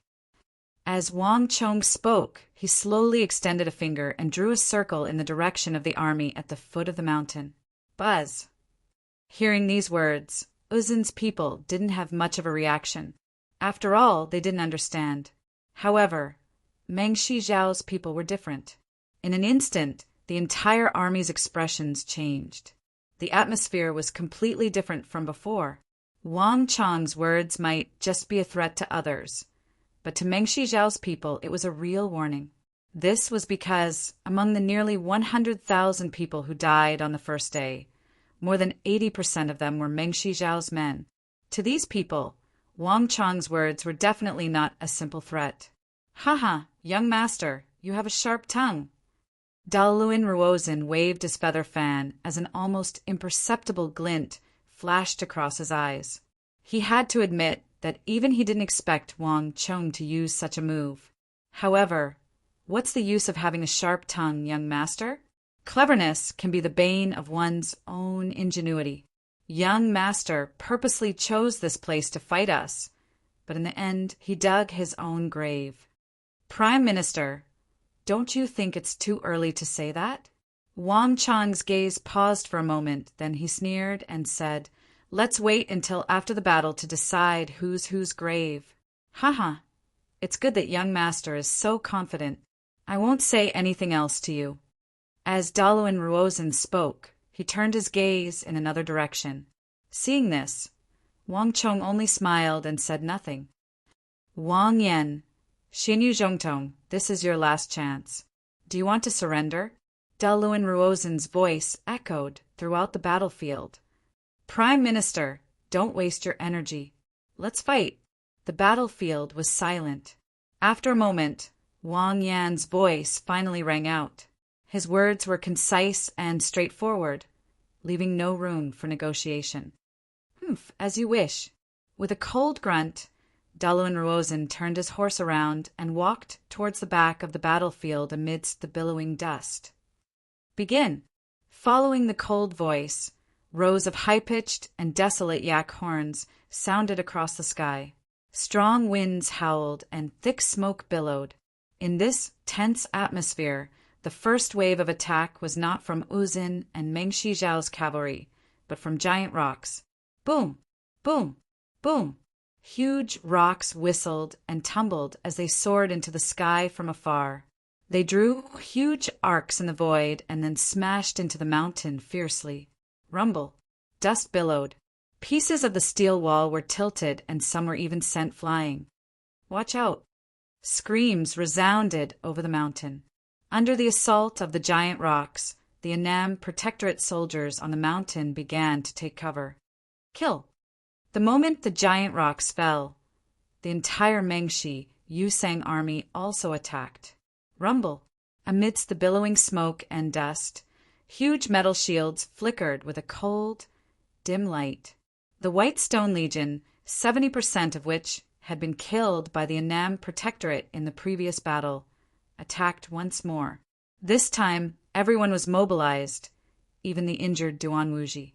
His body was wrapped in bandages, and his aura was flickering between light and dark, strong and weak, but his eyes were bright and spirited. "All soldiers, advance. Anyone who dares to retreat will be immediately executed. Kill 5 of the Tang people, and you will be rewarded with a centurion. Kill 10 of the Tang people, and you will be rewarded with 1,000 taels of gold." Duan Wuji's hoarse voice resounded over the battlefield, and the rings of light beneath his feet began to spread to cover the entire army. Bam! To the southeast, the elephants bellowed as they followed closely behind the White Stone Legion. Under the cover of the Mengshi Zhao soldiers, the mountainous Arai elephants began to charge toward the mountain. If one looked carefully, one would discover that the ears of these elephants were glimmering with a white gold light. These were exquisite metal ornaments.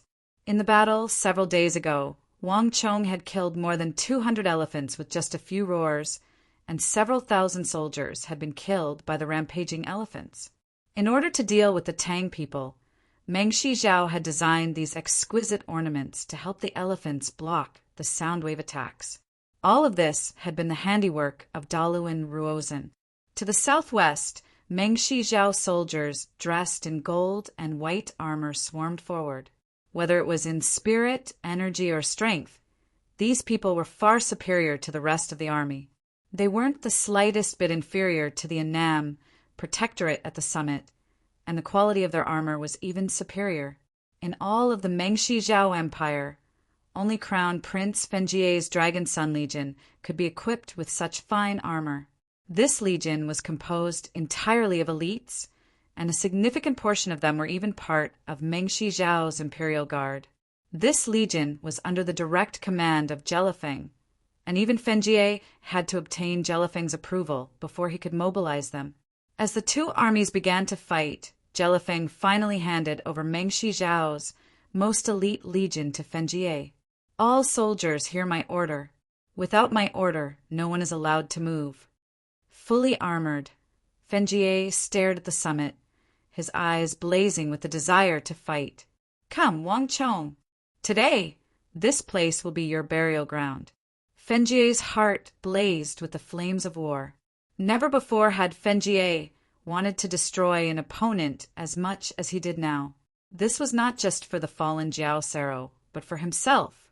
In this battle, Wang Chong had overshadowed far too much of his brilliance. If he couldn't surpass his opponent, then the best method was to completely destroy him. Northeast, northwest, south, north. Tsirin Shangxiong, Longkinba, Duan Hengdao, all the Mengshi, Yusang commanders launched their attacks. Behind them were tens of thousands of soldiers, boundless like a sea, endless, surrounding the entire mountain range. Clang, clang, clang. Countless war halos erupted from their feet and spread throughout the army. All commanders, take up your positions and prepare to attack. On the summit, Wang Chang's voice was calm and composed, spreading through the army. Following Wang Chang's order, the hundreds of Annam Protectorate commanders were like chess pieces, scattered all over the mountain. If one looked down from the sky, they would discover that the distribution of these Tang dynasty commanders was like the stars in the sky, the myriad stars formation. This was an extremely powerful formation in his previous life. It could link the generals who played a key role in the army into a sturdy fortress. This formation could maximize the strength of these generals and radiate their strength to the rest of the army. This formation had not yet appeared in this era, and Wang Chong did not have enough time to train these commanders. However, a rough demonstration of the myriad stars formation was more than enough to raise the fighting power of the army. Boom! Boom! Boom! Dazzling halos blazed like flames, the halos of thorns connecting with each other to cover the entire mountain. In just a moment, the two armies crashed into each other like a tidal wave. Rumble! No one could describe the impact at that moment. The earth quaked and the mountains swayed. The entire mountain range trembled violently from the impact. Many broken rocks rolled down from the mountain range. Kill! Kill! The first to attack was not the Whitestone Legion, but the even more powerful giant Elephant Legion. The army parted, and an Arai elephant, 8 to 9 meters tall, flapped its huge ears and rushed up the slope with heavy steps like a gust of wind. Bang! A steel wall weighing 6 to 7,000 jin was swept up by the elephant's trunk and was immediately flung into the sky as if it was weightless. Then it was flung down the slope. Ding, ding, ding. Hooks flew out and latched onto the distant steel walls. 10 some Tibetan cavalry swiftly turned around and began to madly pull. With a massive boom, the walls collapsed, sending dust into the air. Many of the Mengshi Zhao soldiers, who had been waiting for a long time, charged forward. And of all the soldiers, the sharpest was Longkinba. Bzzz. A sharp saber arc cut through the air, and wherever it passed, screams and severed limbs flew through the air. Even the sturdy steel walls were cut open by this saber arc. Longkinba's strength had reached an inconceivable level, and wherever he went, he would create a battlefield of Azura. Ha ha ha! The so-called Tang Dynasty is only SOSO. Chapter 602. Bang! A massive halberd smashed against the mountain. This simple movement seemed to carry the weight of 10,000 Jun, and even Longkinba couldn't help but raise his brows. Longkinba, we meet again. A low and deep voice rang out from the cliff. In the vast and mighty gale, that person's long hair fluttered in the wind. On that rock-hard face was a pair of eyes that were as deep as the ocean. San Luiwa. Longkinba's expression darkened as he stopped. This person's armor was completely different from that of the Annam Protectorate. It was simple and heavy, and there was nothing special about it other than its weight. In truth, this person was not a member of the Annam Protectorate. Wang Yan had several valiant generals under his command. These people were different from ordinary generals. They did not hold any official positions, but their status in the army was so high that not even Chen Shusun could compare. Sun Luiwe was one of them. He was not only Wang Yan's personal guard, but also a retainer of the Wang clan. When Wang Yan had joined the army, Duke Jiu had sent him to stand at Wang Yan's side. These people were all experts that had been carefully selected from the army. Whenever Wang Yan joined the army, these people were almost inseparable. They were like Wang Yan's shadow, and when Wang Yan was not present, they could take Wang Yan's place to oversee the army and respond to any unexpected situations. In the month that Lion City had been besieged, Longkinba had been able to kill gods and Buddhas alike. Only son Liu Yue's appearance had managed to curb his arrogance. Annoying fellow. Longkinba's pupils constricted as he gripped his scimitar and charged forward. Rumble. The moment he charged forward, there was a flash of light as a massive shadow appeared behind him like a demon god. It's finally my turn. As the two armies fiercely clashed, no one noticed a short but capable figure appear on the back of the mountain.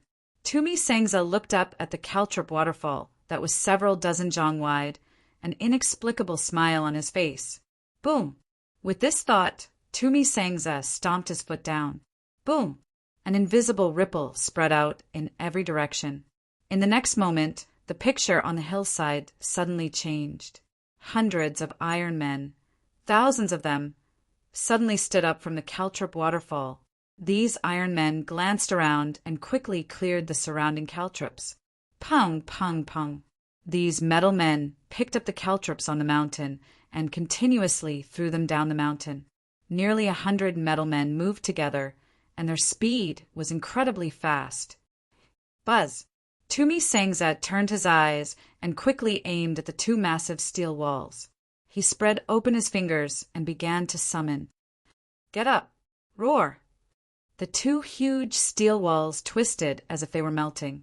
Amidst the deafening roars, two prehistoric, beast-like steel giants rose from the ground and climbed up the mountain. With the addition of these two steel giants, the speed of clearing immediately sped up. Once this path is cleared, it will be the best path for cavalry to charge. Tumi Sangza gave a sinister laugh as he looked up the mountain. With the two armies engaged in battle, this was the best time to clear away the caltrips. The Prime Minister's plan was not just to defeat them on the battlefield. Leaving the iron men behind, Tumi Sangza quickly climbed up the mountain. This was an unprecedented battle, far more intense than any of the previous battles. The dense ranks of the Mengshi Yusang army surged forward like a massive wave. Although the 100,000 soldiers of the White Stone Legion had attacked in a frenzy before, the numbers this time were far greater. Every soldier of the Annam Protectorate was under an unimaginable pressure. Although the soldiers on the outermost perimeter each had a large shield in their hands, these shields were trembling like raindrops. The frenzied and concentrated attacks were on the verge of shattering all the bones in their bodies. Not only that, the Mengshi Yusang army was also clearing away the steel walls on the mountain. This further reduced the area in which the soldiers could move, making the Annam Protectorate's situation worse and worse. It's about time. Wang Chong looked down from his vantage point at the entire battlefield. Although the Mengshi Yusang army was coming with a ferocious momentum, everything was still within his control. Boom! As the Mengshi Yusang army pressed forward, layer by layer, Wang Chong's eyes flashed as he suddenly stomped down. Boom! This stomp caused the mountain to sway, and an invisible energy began to radiate out along the surface of the mountain, spreading over the entire battlefield. The bane of the battlefield halo, Wang Chong had finally released the strongest halo in his body. Buzz! An invisible ripple spread out, and the halos beneath the feet of the tens of thousands of Mengshi Yusang soldiers dimmed like candles in the face of a powerful attack. Buzz! In a flash, the auras of the hundreds of thousands of Uzin and Mengshi Zhao soldiers on the mountain dimmed by an entire level. At the same time that Wang Chong unleashed the bane of the battlefield halo. Attack! The Annam Protectorate, which had been on the defensive, chose to take the initiative to attack. Twang, twang, twang. Deafening booms filled the air, but the first to attack were not the infantry at the base of the mountain, but the ballistae of the Tang dynasty. On flat ground, it was almost impossible for ballistae to circle around the soldiers at the front. But on a mountain like this, everything was possible. Boom, boom, boom. The tens of thousands of soldiers on the battlefield became the best place for the ballistae to harvest. When the thick inscribed crossbow bolts flew out, spears pierced through the gaps between the shields in front of the front line. In the past, the attacks of these spearmen would have been limited, but now all the Mengshi Yusing soldiers, whether they were Uzin or Mengshi Zhao, were greatly weakened. The elite spears jolted aside their stellar energy and stabbed into their bodies, raising them high into the air and tossing them away. Squelch, squelch, squelch. In a few short moments, the spear formation was like a forest, constantly lengthening and contracting. Each time it was extended, it was bright, but when it was retracted, it was scarlet. In the blink of an eye, the area around the shield men was covered in corpses. The valiant soldiers of the Mengshi Yusang army were now as limp as rags. Not only that, the shield men at the front of the line, who had been under enormous pressure, now sensed that the attacks were greatly weakened, and the line stabilized. Axemen, get out! At some point in time, a series of earth-shattering roars came from all directions at the edge of the battle line. With a furious roar, massive axes spun and flew out, smashing into the dense sea of Mengshi Yusing soldiers. The moment the axe flew out, the earth quaked in the great Tang camp. Stalwart figures charged out like the most terrifying of beasts, charging straight at the Mengshi Yusang army. Kill for me! The strong axemen had ferocious expressions on their faces.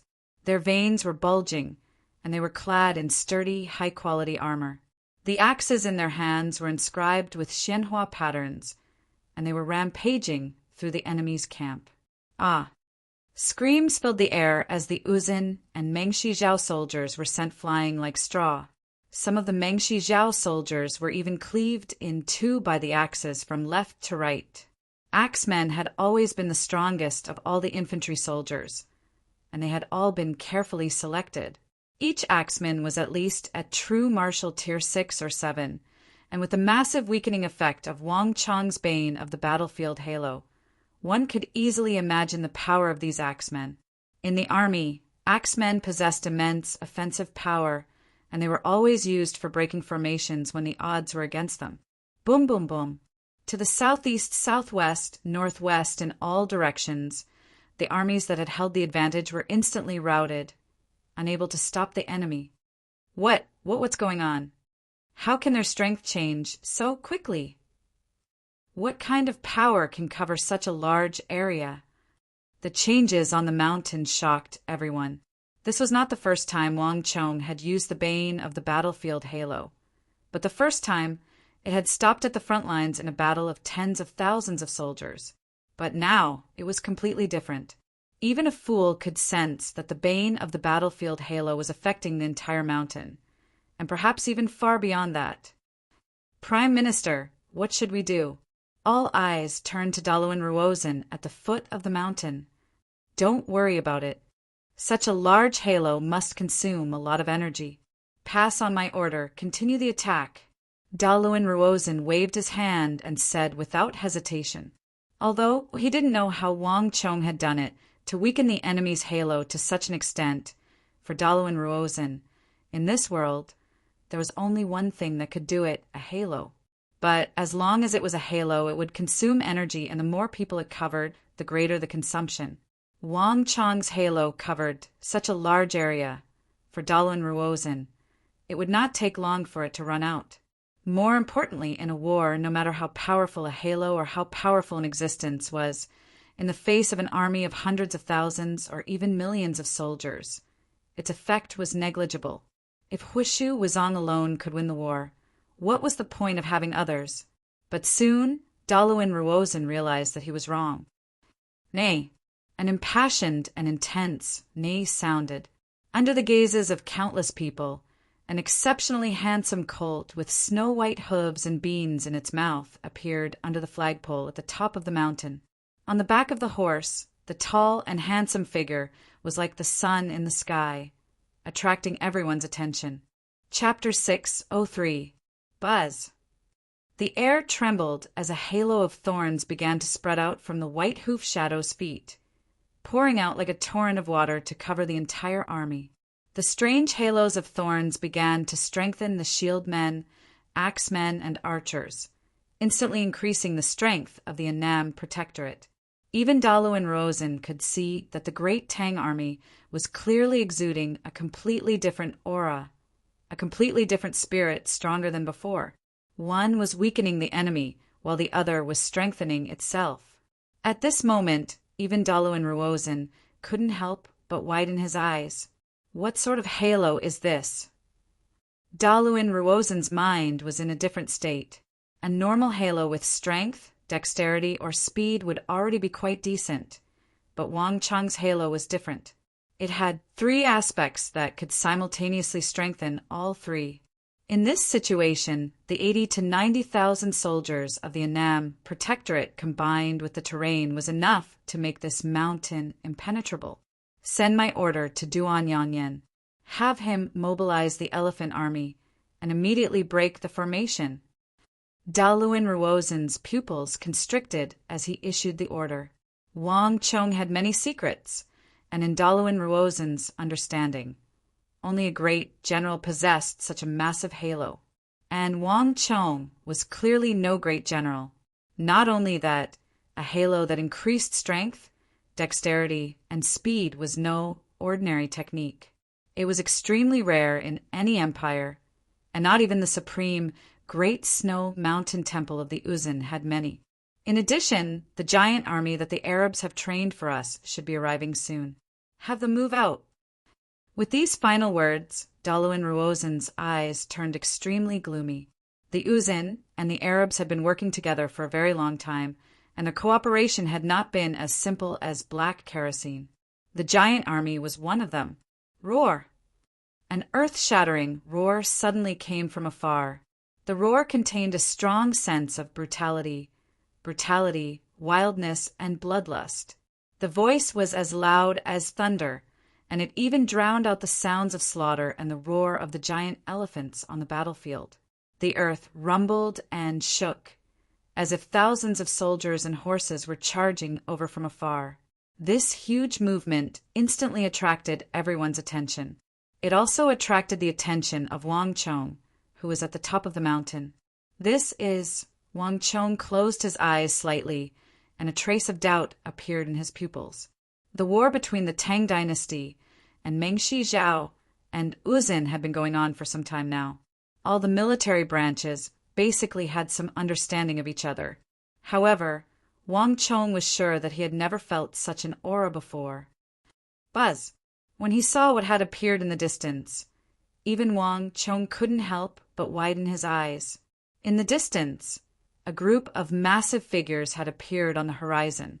The reason why he called them figures and not warriors was because Wang Cheng had never seen such a massive human before.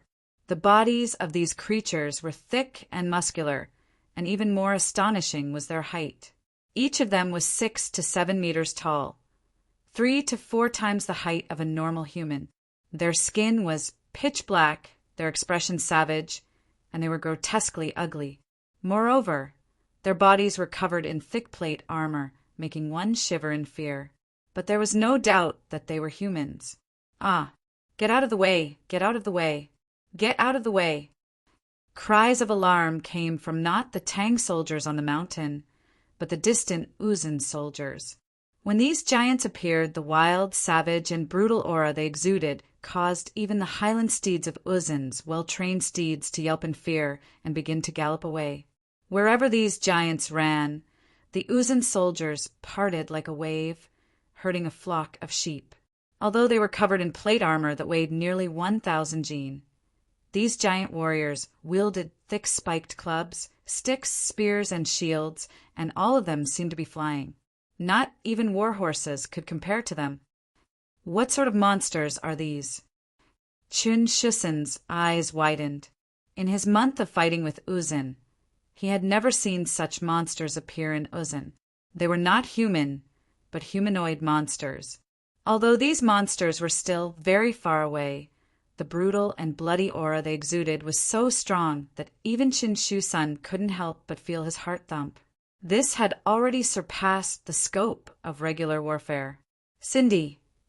Although these monsters were very far away, Wang Cheng could tell at a glance from their pitch-black skin that these people had originally been impoverished and destitute Cindy. Connecting this to the massive bodies of these giants, a name immediately appeared in Wang Cheng's mind. The Skyquaking Army. Wang Cheng muttered to himself as he called out this name. In the history of the human race, whether it was in this world or in other parallel dimensions, humans were restricted by their own bloodlines and bones. so no one would ever be taller than 2 meters. People like the invincible great General Li Sai, who was around 2 meters to 4 meters tall, were already extremely rare. But this did not mean that there were no monsters taller and larger than Li Sai. At the very least, in the history that Wang Chong knew, a special army had briefly appeared. The Skyquaking Army.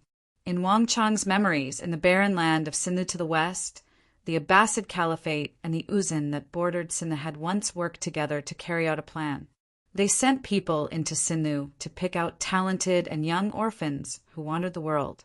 The Abbasid Caliphate and Uzun had raised these orphans from a young age, feeding them all kinds of medicine and feeding them the meat of eagles, tigers, lions, and elephants.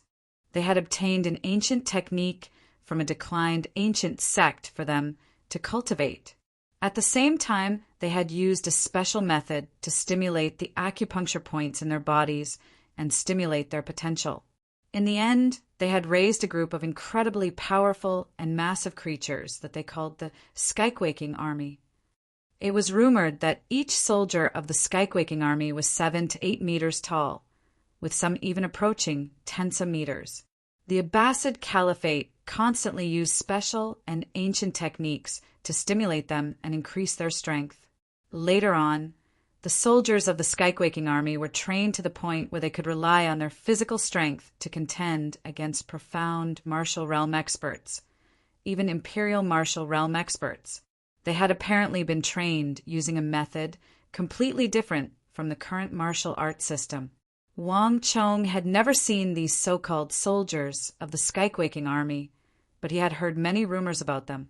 Moreover, the entire continent had laughed off the legend of the Skyquaking giants, believing it to be a complete joke.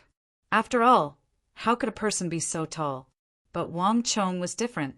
Many years after the Battle of Tales, he had gotten close to a deserter from the Anchi Protectorate Army under Gao Xianji's command. According to this deserter, when Gao Xianji was fighting with the Arabian Empire, the Skyquaking Army had appeared in the Arabian Army, and the Nam Protectorate had even fought with them for a short time. Because Gao Xianji had already been defeated at the time, the Skyquaking Army and the Skyquaking giants raised by the Arabs had only appeared for a brief moment, and not many people knew about them. The deserter from the Annan Protectorate Army that Wang Chong had encountered had also quickly disappeared, so there was no way for him to determine the truth. Thus, Wang Chong could not reveal any more information. But Wang Chong had never imagined that the Skyquaking Army would appear here. The Uzun really did collude with the Arabs to create the Skyquaking Army, and the mastermind behind this collusion was actually Daluin Ruozin. Wang Chong's mind was in turmoil. He had never imagined that he would encounter the embryonic form of the Skyquaking giants so early on. This was even earlier than the legend said. As expected, Daluin Ruozin is just like Jelifeng, both ambitious and prepared. Even without the matter with Jelifeng, Daluin Ruozin would still have sent his soldiers. These soldiers of the Skyquaking Army are the reinforcements they prepared on the plateau. The Annam Protectorate of the Arai was completely wiped out, but in this life it's completely different. Standing on the summit, Wang Chong muttered to himself. Because of his interference, the war in the southwest had taken a completely different path from the one he had taken in his last life. First, a sturdy lion city had appeared on the shores of the Arai, and then a month of siege battles had been added. Soon after, he had established yet another steel fortress on this flat land, yet another mountain that the Mengshi Yuseng army could not cross.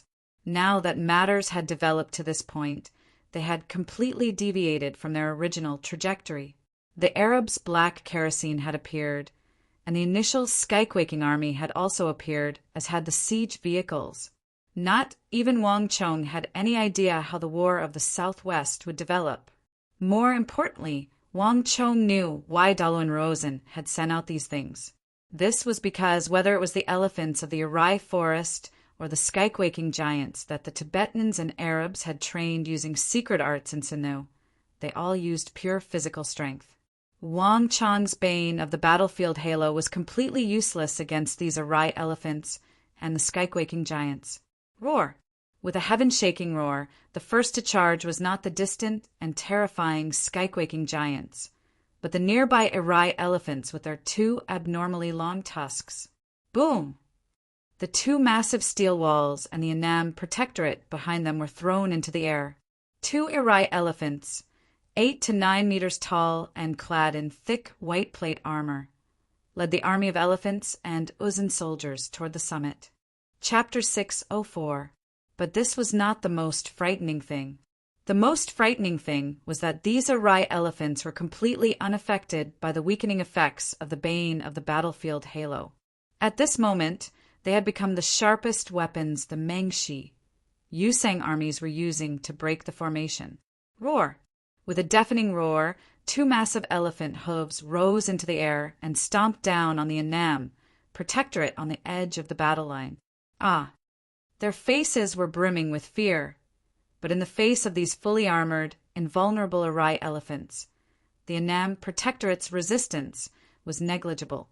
As the elephants' hooves descended, the Annan protectorate army soldiers didn't even have time to dodge, and even their armor was crushed into meat paste.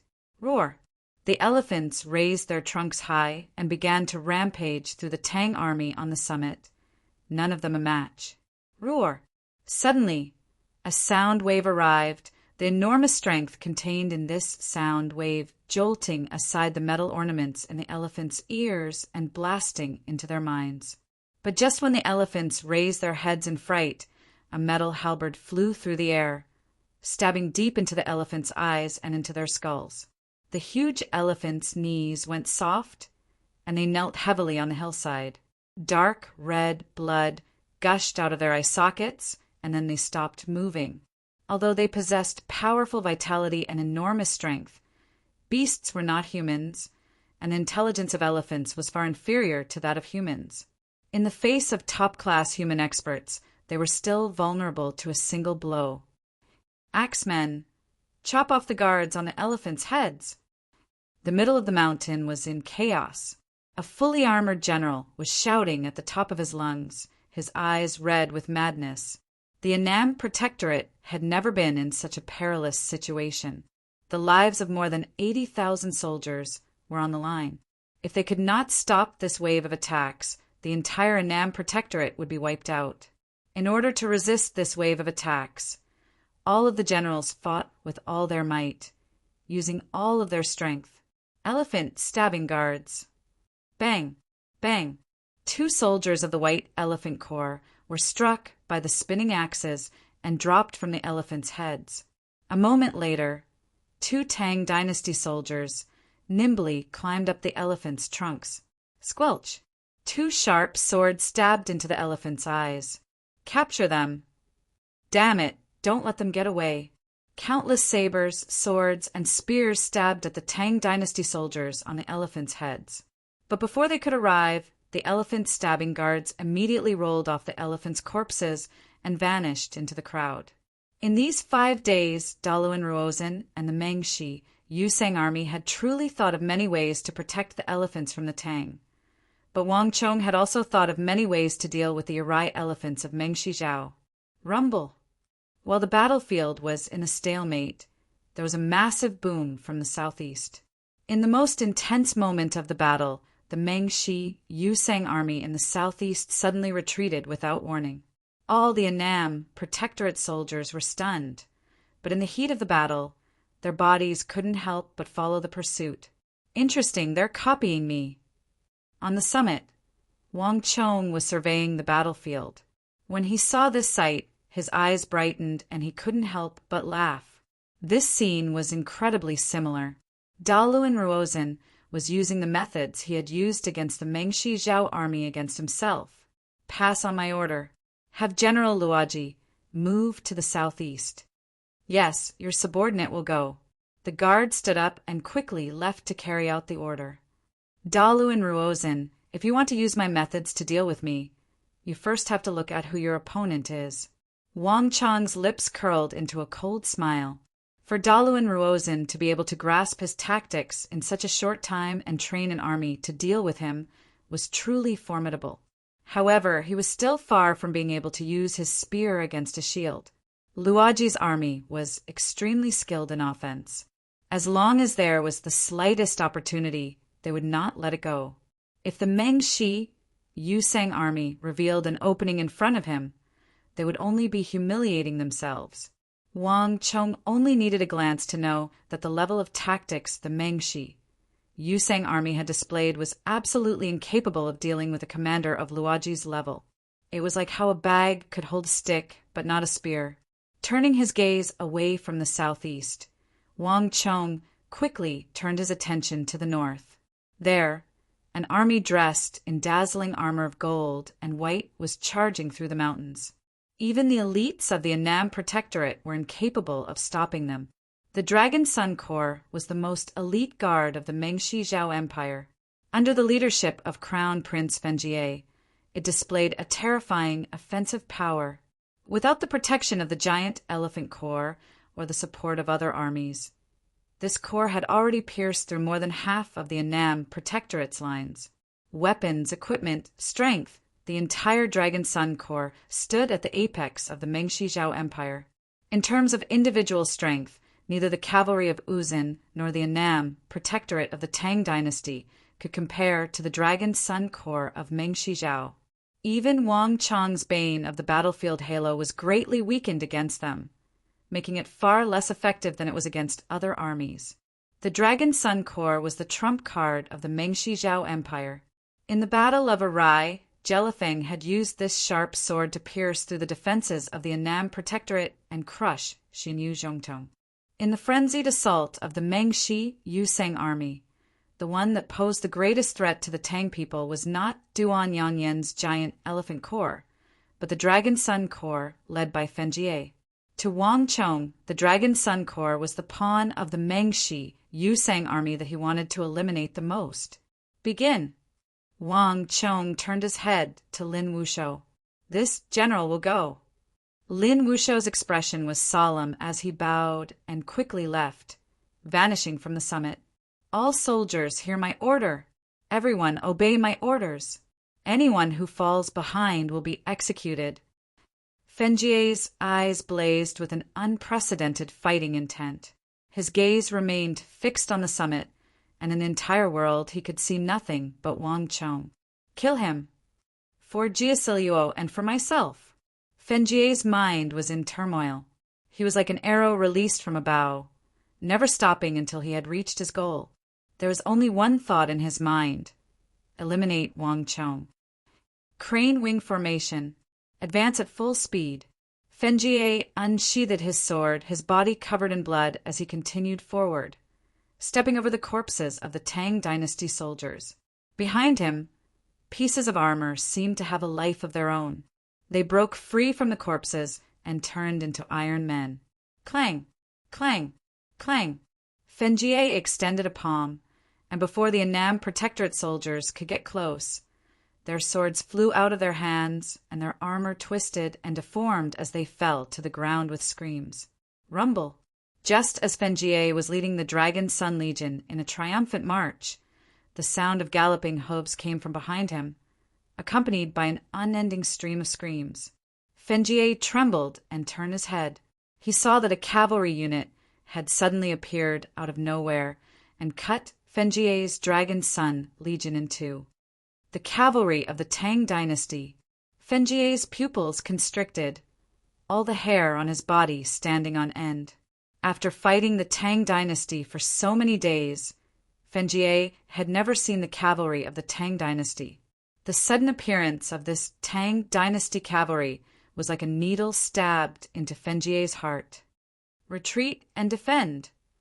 Fenjie's body went cold as he let out the most mournful howl he had ever let out in his life. For an army to be cut in half at the waist was an extremely dangerous signal to any soldier. If they were cut in half by the Tang Dynasty, half of the Dragon Sun Legion would end up in the Tang Dynasty's pocket. On the first day of the battle, Fenjie had personally witnessed the fate of the 8,000 Uzin cavalry that had fallen into the Tang Dynasty's encirclement. If they could not promptly break out of the encirclement, the Dragon Sun Legion would suffer unprecedented damage since its founding. Boom! The nearly 100 metal men were the first to charge back, and then the rest of the Dragon Sun Legion followed suit. Retreat and defend! Retreat and defend! Fengier's hoarse roar threw the entire army into chaos, but it was already too late. Kill! With a heaven-shaking roar, a unit of Tang Dynasty axemen fiercely charged forward, their massive axes whistling through the air as they smashed down. Amongst the infantry, axemen were the most powerful in terms of attack power, and at the same time they were also the best type of soldier for breaking through defenses. Fengier had never imagined that Wang Chong would use this army to deal with him at this time. Stop them!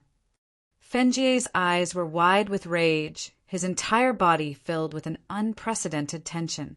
But before all of this could begin, there was a scream as the axemen appeared and another unit of shieldmen charged out from the left. Kill! Battle cries shook the heavens and the earth. The Annam Protectorate, which had been steadily losing ground, suddenly charged from all sides, cold light flashing and a forest of swords. Not even Fengier knew how many soldiers Wang Chong had prepared to deal with him. Success! In the midst of the chaos, the wild cheers of a Tang Dynasty general suddenly came from behind him. Fengier turned his head. To his left and right, countless soldiers of the Annam Protectorate were cooperating with the Tang Dynasty cavalry. In a short period of time, they had completely surrounded and cut up the Dragon Sun Legion. Damn it, I've been tricked. Fengier was both shocked and furious, his vision going black. He had never imagined that Wang Chong's reaction would be so swift and fierce. By the time he could react, it was already too late. This is what they call the hard but easy to break. On the summit, Wang Chong watched as the army gradually closed in and the Dragon Sun Legion fell into a tight encirclement. With a sneer, he quickly turned his attention elsewhere. In the end, Fengier was still too young, and his attainments in the art of war were far from his own level.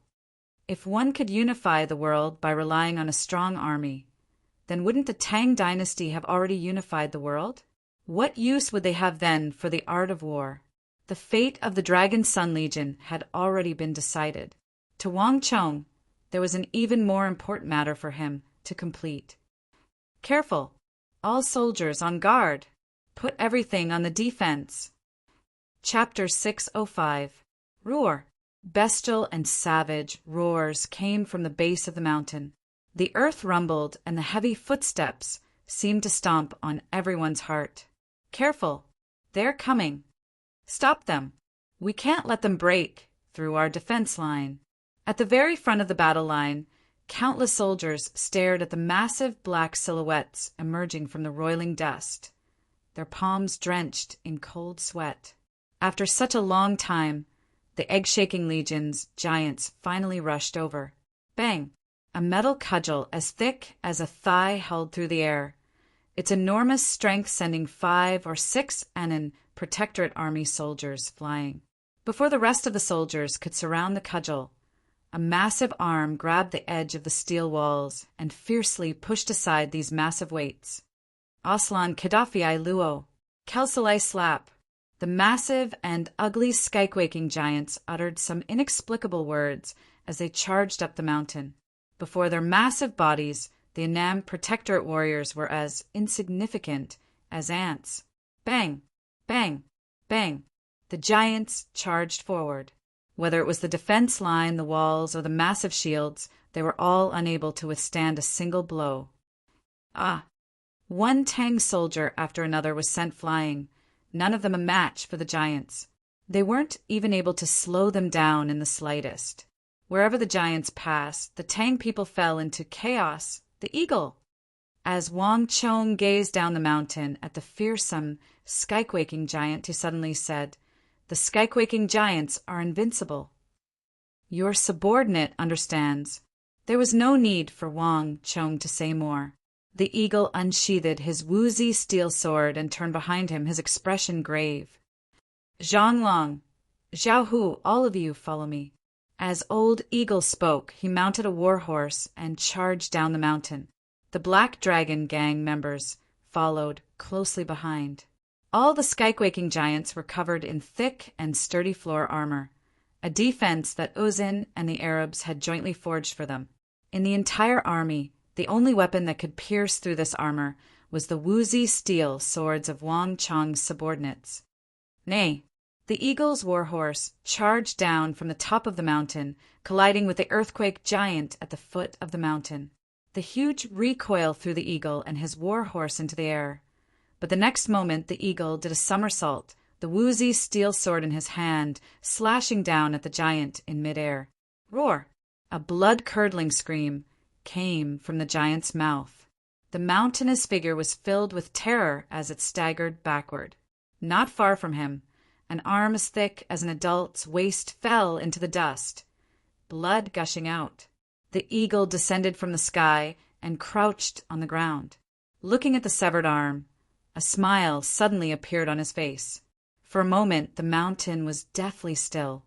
The countless giants around the eagle were staring at him, their massive eyes staring at the eagle, or more accurately, at the woozy steel sword in the eagle's hand. For the first time, they showed fear. This was the first time they had seen something in the hands of these weak humans that could harm them.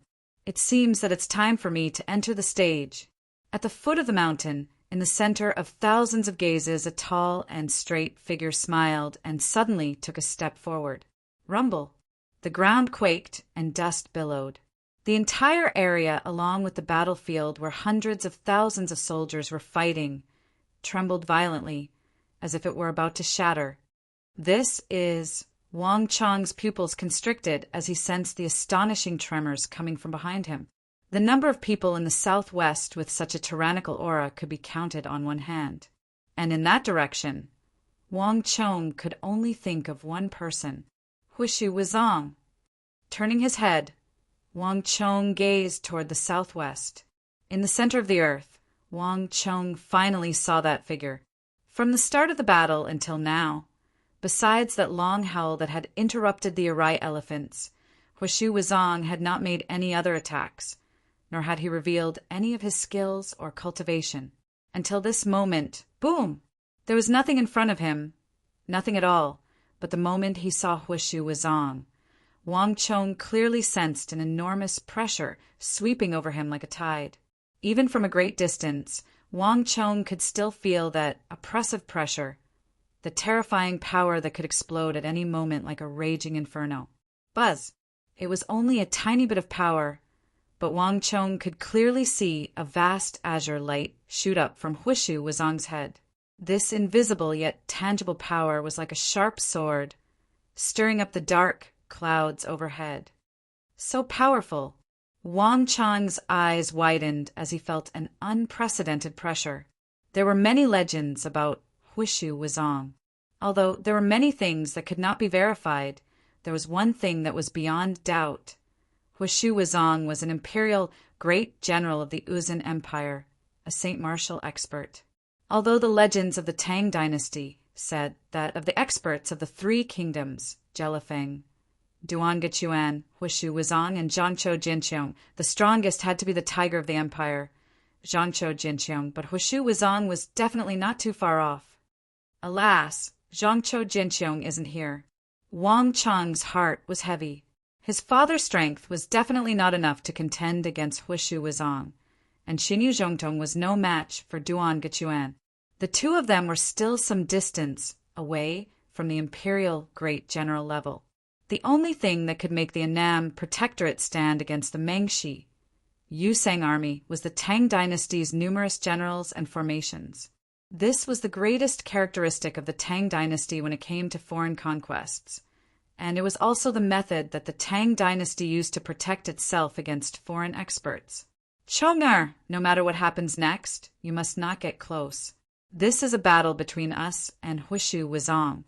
A familiar voice sounded in his ear. Wang Yan's voice was calm and steady, and it even faintly revealed some sort of awareness. Civil officials do not love wealth, but generals do not fear death.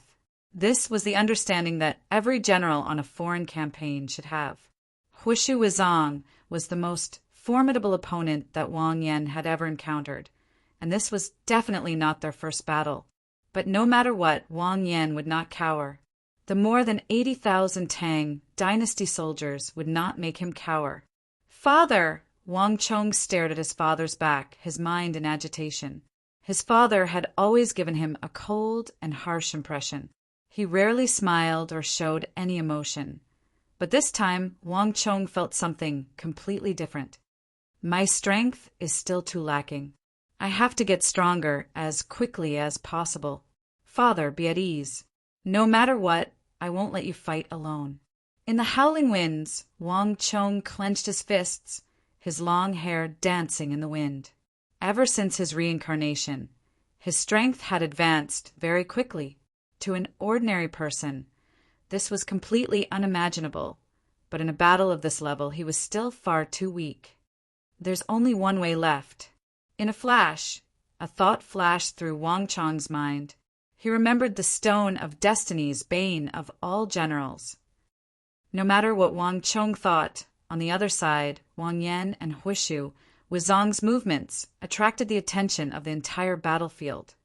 "Wang Yan, are you still going to put up a stubborn resistance?"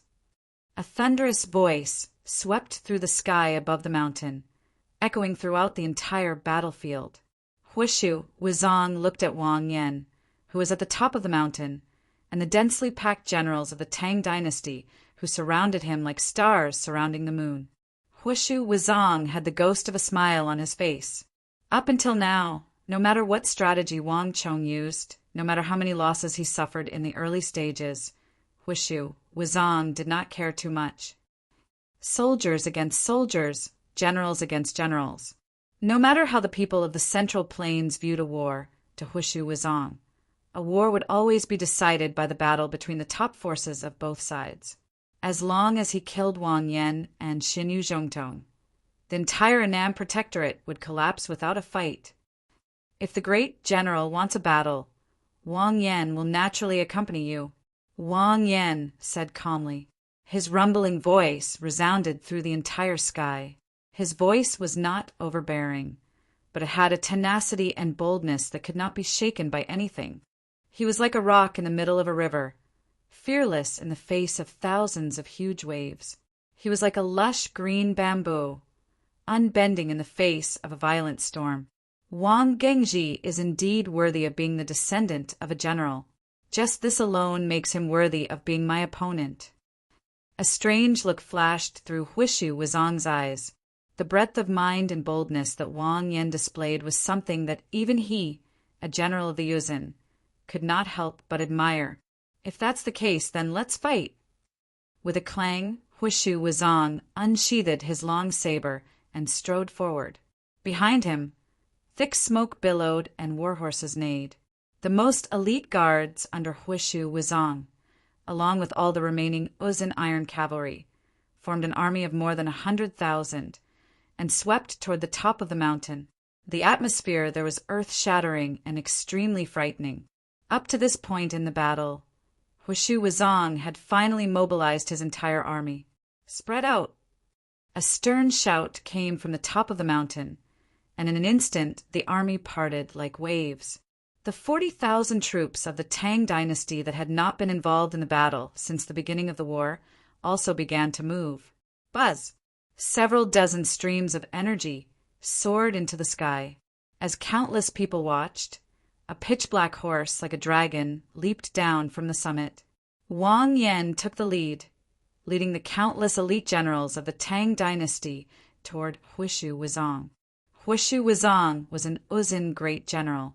No one in the southwest was a match for him, and no defense line could stop him.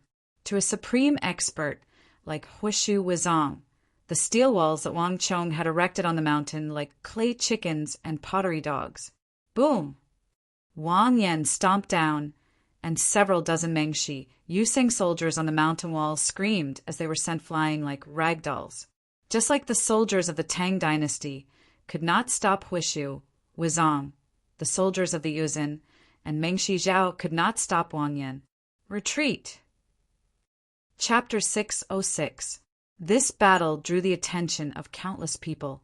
Yuzhen, Mengshi Zhao, and countless generals of the Tang dynasty all looked over. This battle that had yet to begin was even more important than their own battle. Boom! The wind howled, and dust billowed, filling the world. In the deepest part of the dust, a purplish-green saber energy tore through the void. It was 100 zhang long, cleaving through the void as it slashed toward Wang Yan and the others on the mountain. Wherever the saber energy passed, huge black cracks appeared in the air. This saber energy caused everyone's expression to change. In the entire Annam Protectorate, whether it was Luoji or Qinshu-sun, they were all insignificant before the saber energy. This was not something that any general could block. Buzz! In the blink of an eye, just as Huishu Wuzong attacked, the mountain suddenly changed. Rumble! As countless people watched in shock, the halos of Wang Yan and the several dozen generals of the Tang dynasty flashed. The halos suddenly blazed with light, and in the blink of an eye, they merged into one, transforming into a giant, golden-armored god that stood up from the mountain. Mighty miracle god! Wang Chong's heart surged, and a thought flashed through his mind. The Tang dynasty possessed several powerful formations that could gather the strength of other generals or even an entire army to form an extremely powerful existence. The mighty miracle god formation was one of them, and it was the most powerful force in the army under Wang Chong's father, Wang Yan. Wang Chong had only heard of it in the past, but had never seen it for himself. This was the first time Wang Chong had seen his father use the mighty miracle god formation. Boom! An earth-shattering boom rang out, shaking heaven and earth. An entire mountain range trembled. Wang Chong gazed into the distance and saw that under the gloomy sky, the mighty miracle god had joined his palms together and blocked Huishu Wuzong's earth-shattering saber strike. Without the slightest hesitation, the mighty miracle god raised his mountainous right hand at the same time he blocked the saber strike and punched heavily at the place where Huishu Wuzong was. Before his fist had even landed, the tremendous force of his punch had already caused the air within a radius of several thousand feet to completely disappear. The earth rumbled and emitted bursts of unbearable rumbling, as if it would split apart at any moment. Just as Huishu Wuzong was about to perish under the mighty miracle god's fist, a brilliant golden light suddenly erupted, and an earth-shattering Buddhist chant rang out between heaven and earth. TSK, well, and I, pa, me, hum. A series of inexplicable incantations rang out between heaven and earth. Right before everyone's eyes, a golden Buddha over 100 feet tall, with scorching red flames, rose from the ground where Huishu Wuzong had been standing just a moment ago. Boom! The golden Buddha that was over 100 feet tall raised a single palm to block the mighty miracle heavenly god's sure-kill attack. Boom! The earth crumbled, and debris and rocks shot up into the air like a waterfall of several hundred feet.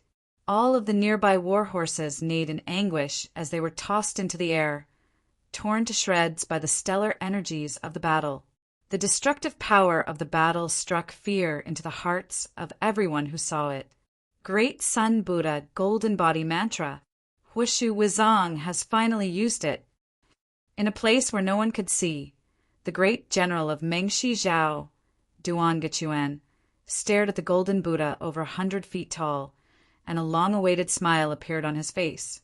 The Great Sun Buddha Golden Body Mantra was one of the supreme techniques of the Great Snow Mountain Temple. In all of the Uzun Empire, only great generals could cultivate this technique. The great generals of Uzun all cultivated different techniques. Outsiders would never have the chance to see them, and this was Duan Gechuan's first time seeing one. The supreme techniques of the Great Snow Mountain Temple truly are formidable. Duan Gechuan subconsciously turned his gaze to another part of the summit. There, the newly appointed Anan, Protector General, was standing motionlessly. A large number of generals gathered around him. The only ones in the army that had not moved were him and Xinyu Zhongtong. The Annam Protectorate's Vajra God and Wang Yan's mighty miracle god were the two mountains that stood between the Mengshi Yusang army. In the defeat at Arai, Duan had already seen Xinyu Zhongtong's Vajra god. The Vajra god was reputed to be the strongest formation of the southwest. If the person using it had been Xinyu Zhongtong, Duan would definitely have retreated. But Xinyu Zhongtong's strength wasn't even 70% of Zhangqiu Jinqiong's, so Duan naturally had nothing to fear. He couldn't do anything to Xinyu Zhongtong, and Xinyu Zhongtong couldn't do anything to him. This was why the two of them had bided their time and allowed Wang Yan and Huishu Wuzong to fight. Boom! While Wang Yan's army was fiercely clashing with Huishu Wuzong, the sounds of fighting came from another direction. Wang Chong turned his head and saw that hundreds of thousands of soldiers were using this chance to surge up the mountain. Daluan Ruozhen. Wang Chong's pupils constricted, and as he looked through the air, he saw a familiar figure in the dense army at the base of the mountain, dressed in an azure robe and holding a feather fan. It was none other than Daluan Ruozhen. Only Daluan Ruozhen could use this chance to draw the attention of Wang Yan and Huishu Wuzong to launch an attack.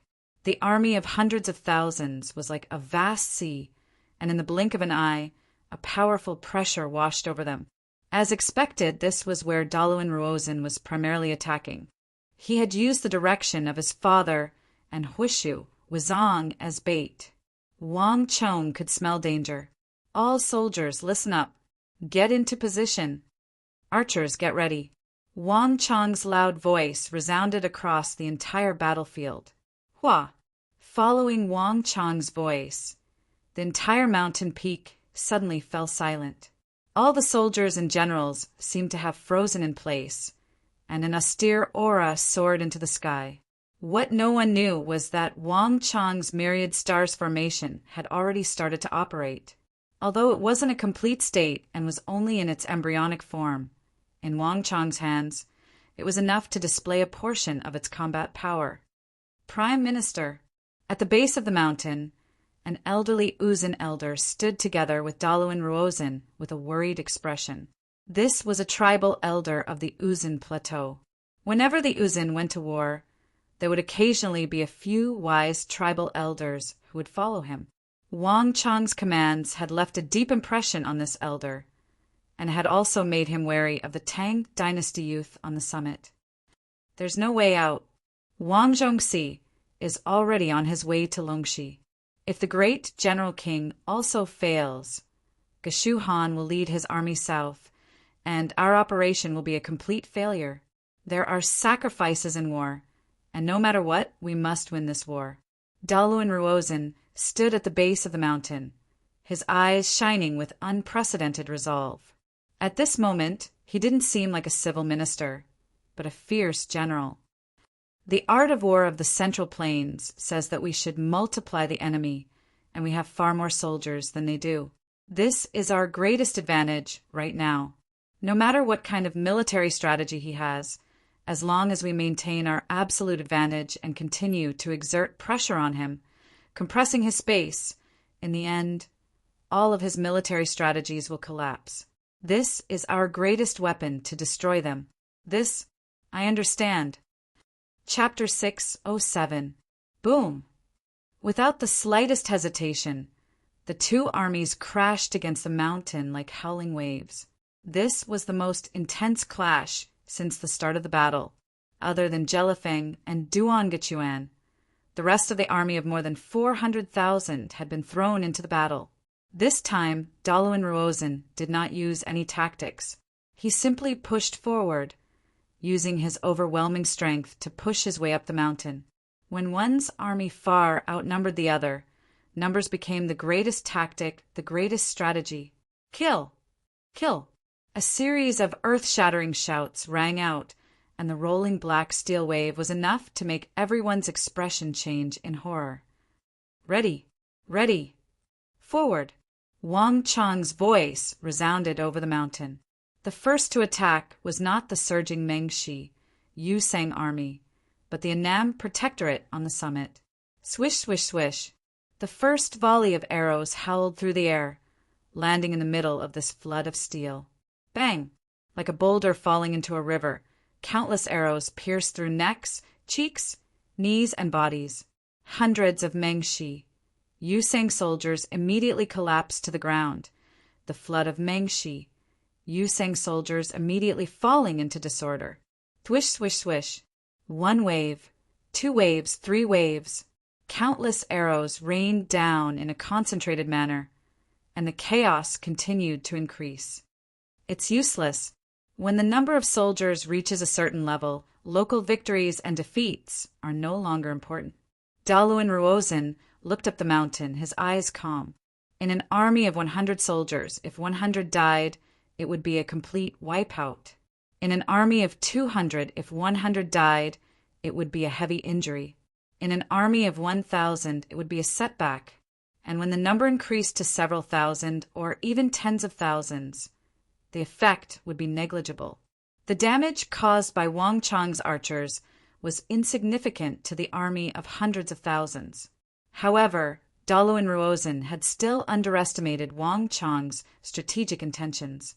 As waves of arrows rained down, Wang Chong immediately activated the myriad stars formation when the hundreds of thousands of black steel torrents were thrown into disorder and revealed a slight flaw. The tens of thousands of soldiers of the Annam Protectorate were like countless torrents of water, constantly crisscrossing, colliding, and crashing into each other like ropes as they charged down the mountain toward the Mengshi Yusang army. Congratulations to user for killing 12,000 Mengshi Yusang soldiers. Congratulations to user for killing 3,000 Mengshi Yusang soldiers. Congratulations to user for killing 9,188,000 Mengshi Yusang soldiers. Congratulations to user for killing 4,000 Mengshi Yusang soldiers. In a few short moments, a string of voices poured out of Wang Chang's mind like a waterfall. Countless halos were clattering and colliding on the surface of the mountain. Attack halos, strength halos, speed halos, strength halos, defense halos, charge halos. Hundreds of thousands of different war halos covered every inch of the mountain. The intensity of this battle had far surpassed anyone's imagination. Not even Wang Chong had expected it to be this intense. Wang Chong's myriad stars formation was like the sharpest of ropes, slicing apart the Mengshi Yusang army, surrounding it, and then constantly harvesting it. The Mengshi Yusang army was felled like wheat, and the data pouring down from Wang Chong's mind clearly displayed the severity of the Mengshi Yusang army's losses. Daluin Ruozin seemed to have made the ultimate decision. He was using massive casualties to reduce the space the Tang army had to maneuver. As wave after wave of Mengshi Yusang soldiers fell, the other armies in the rear would quickly take their place. This method was simple, cruel, and extremely effective. After paying a heavy price, the Tang army's space to maneuver had been squeezed to the limit. At this point, not even Wang Chong had much room to maneuver. When faced with a fierce, valiant, decisive, and daring enemy commander who disregarded sacrifice and cost, even Wang Chong's art of war was no longer as easy to deal with. Against such an opponent, even Wang Chong couldn't help but feel a sense of solemnity. "My lord, we've paid a heavy price." The old chief found it hard to maintain his composure as he watched the soldiers fall in droves. At the base of the mountain, he could clearly see a bloody torrent cascading down from the summit. The intensity of the battle was beyond imagination. The earth of the mountain had already been dyed red by the blood of the soldiers. At this point, it was no longer clear whether this was the Mengshi Yusang armies or the Annam protectorates. "There's nothing to be done. This is a price we must pay." Daluin Ruozin slightly closed his eyes. Not even he could remain calm in the intensity of the battle. The fighting power displayed by the Annam protectorate on the mountain had already surpassed imagination. Not even Zhangqiu Jianqiong, who had been in charge of the Ngari royal lineage for decades, had been able to force him to this state. But all of this was a price that had to be paid. Human wave tactics, this sort of Tang dynasty, is truly too unsettling. If the Tang dynasty has a few more talents like this, the Uzin will never be able to contend against it. Daluin Ruozin looked at the summit, a sliver of unease in his heart. As the war in the southwest continued, not even Daluin Ruozin realized that his original goal had changed from exterminating the more than 80,000 Annam Protectorate soldiers to eliminating the Wang Chong who had appeared out of nowhere. In the depths of Daluin Ruozin's mind, eliminating Wang Chong was a higher priority than even the Annam Protectorate. But it just so happened that Daluin Ruozin could not reveal any of these thoughts. Wang Chong's vigilance was far more formidable than anyone could imagine. Putting aside the fact that he was surrounded by layers upon layers of Annam Protectorate soldiers, the slightest hint that Wang Chong might throw caution to the wind and flee if the situation turned for the worse. Having seen Wang Chong disguise himself as an Uzun soldier to attack Meng Shizhao, as well as disguise himself as a Meng Shizhao soldier to attack Uzun, Daluin Ruozin actually had no confidence in being able to keep him here. Rumble. The battle was still going on. In the south, the gigantic mighty miracle god and the golden Vairocana Buddha were engaged in a fierce battle on the mountain range. A golden halo that resembled the radiant sun faintly appeared behind the Vairocana Buddha's neck, and behind him, a gigantic snowy mountain faintly appeared.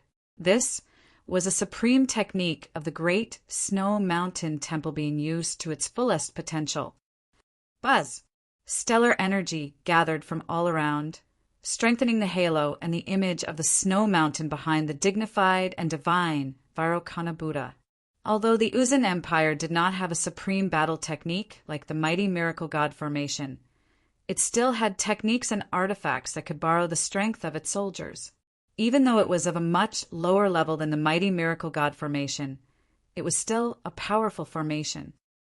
Nay, behind Huishu, Wizong, Highland steeds neighed miserably as they fell to the ground, and the usually ferocious Uzun soldiers also collapsed to the ground as if all their strength had been sucked out.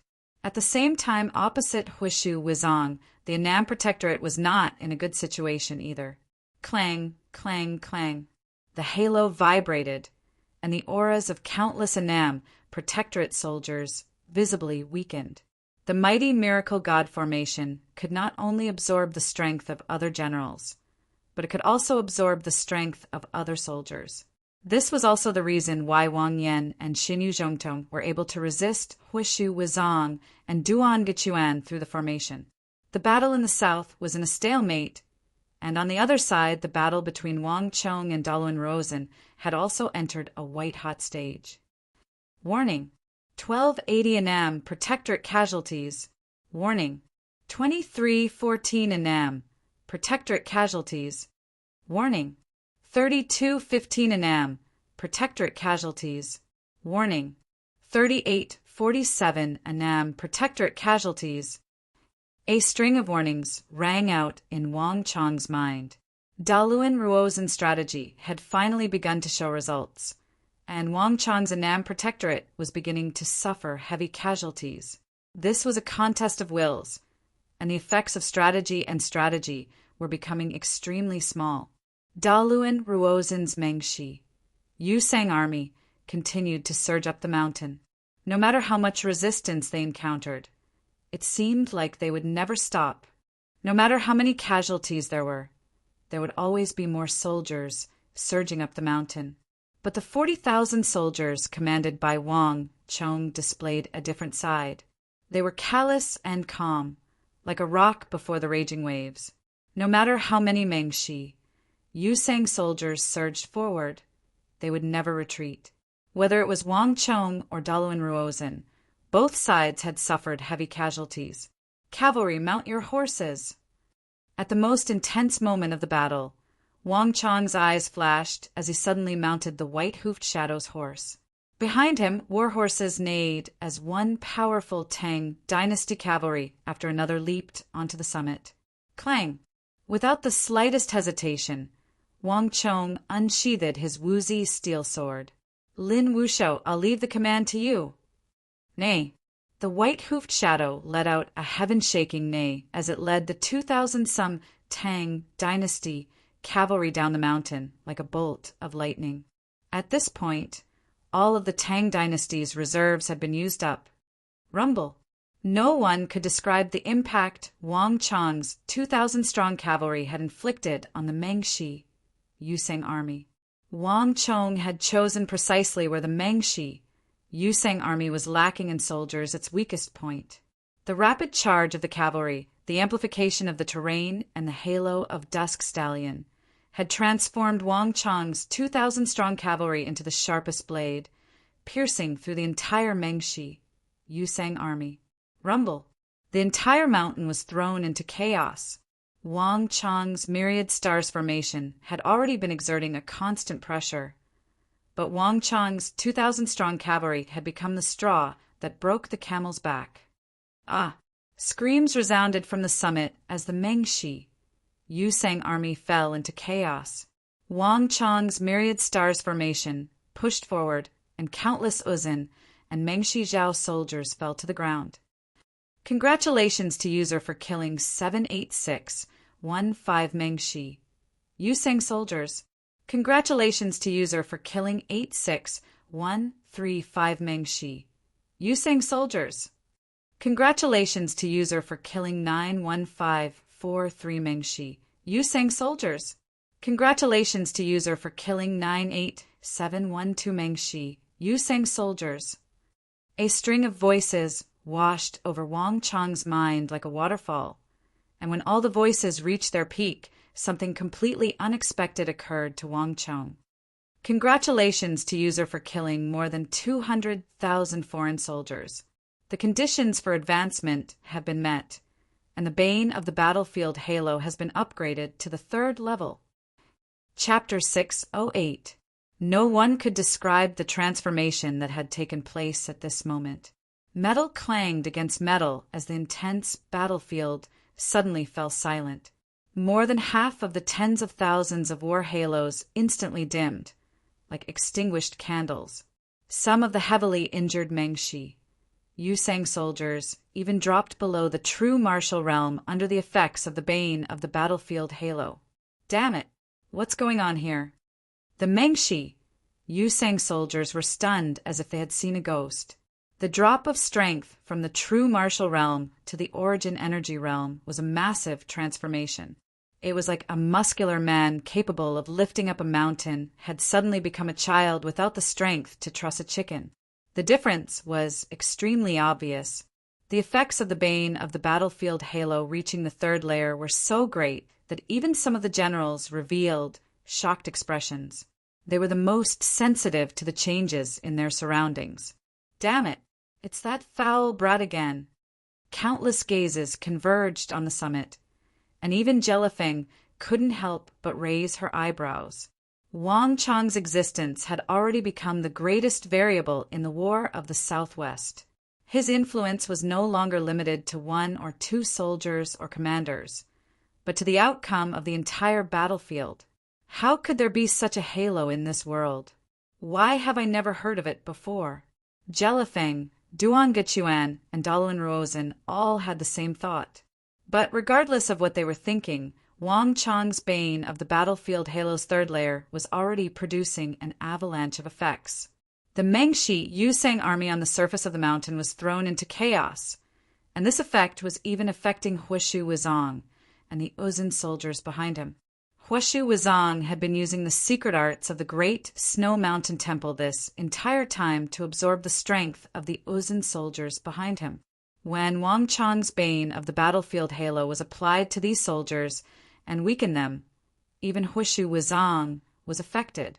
For a moment, he seemed to be unable to hold back the mighty miracle god. Damn it! Huishu Wuzong's expression also changed slightly. He never thought that Wang Chang's halo could actually affect him. In such a high-level battle, this was very fatal. Kill! The thousands of Annam Protectorate soldiers used this chance to charge down from the summit, causing Uzun and Mengshi Zhao's armies to collapse. Just when it seemed like the Mengshi Yusang army was about to be completely routed, a massive boom came from the summit. Rumble! Dust billowed from the top of the mountain, and the huge commotion caused the entire mountain to tremble slightly. Not good. This direction. Wang Chong was charging through the crowd when he heard this voice. His expression flickered, and he reined in the white-hoofed shadow, vaguely thinking of something. The top of the mountain was filled with the warriors of the Annam Protectorate. Logically speaking, there shouldn't be any changes there, and this direction was clearly, "Young master, this is bad. Uzin has sent people to destroy our water source." A dusty horseman charged down the mountain like a bolt of lightning. Before the horse had even come to a stop, a pale-faced guard kneeled in front of Wang Chong's horse. What? Like a bolt of lightning from a clear sky, Wang Chong's entire body swayed as if he had been plunged into an icy cavern. Daluin Ruozin. Wang Chong turned his gaze to Huishu Wuzong at the base of the mountain. "I've been tricked." This was the only thought in Wang Chong's mind. As if confirming Wang Chong's conjecture, a resounding yak horn suddenly blared from the camp at the base of the mountain. At this moment, Daluin Ruozin finally gave the order to retreat. "Take me there." With no time to think, Wang Chong turned his horse around and followed the guard up the mountain. On the mountain slope, the Annam Protectorate was chasing after them.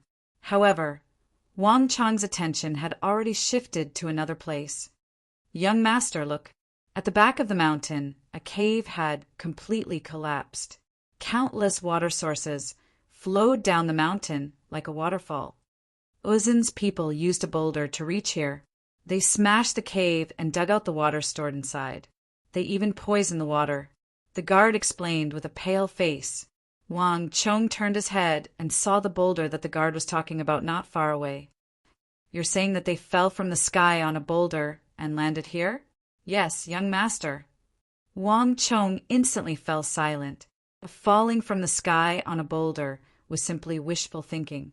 Even if they landed safely, they would definitely be severely injured. These are men of sacrifice. A thought flashed across Wang Chong's mind.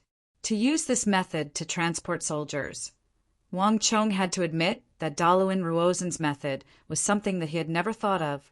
Without a doubt, these soldiers were prepared to die on the mountain peak.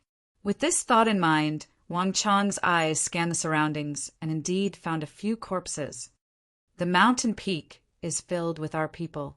When we discovered these people, we had already taken action. Unfortunately, it was still too late.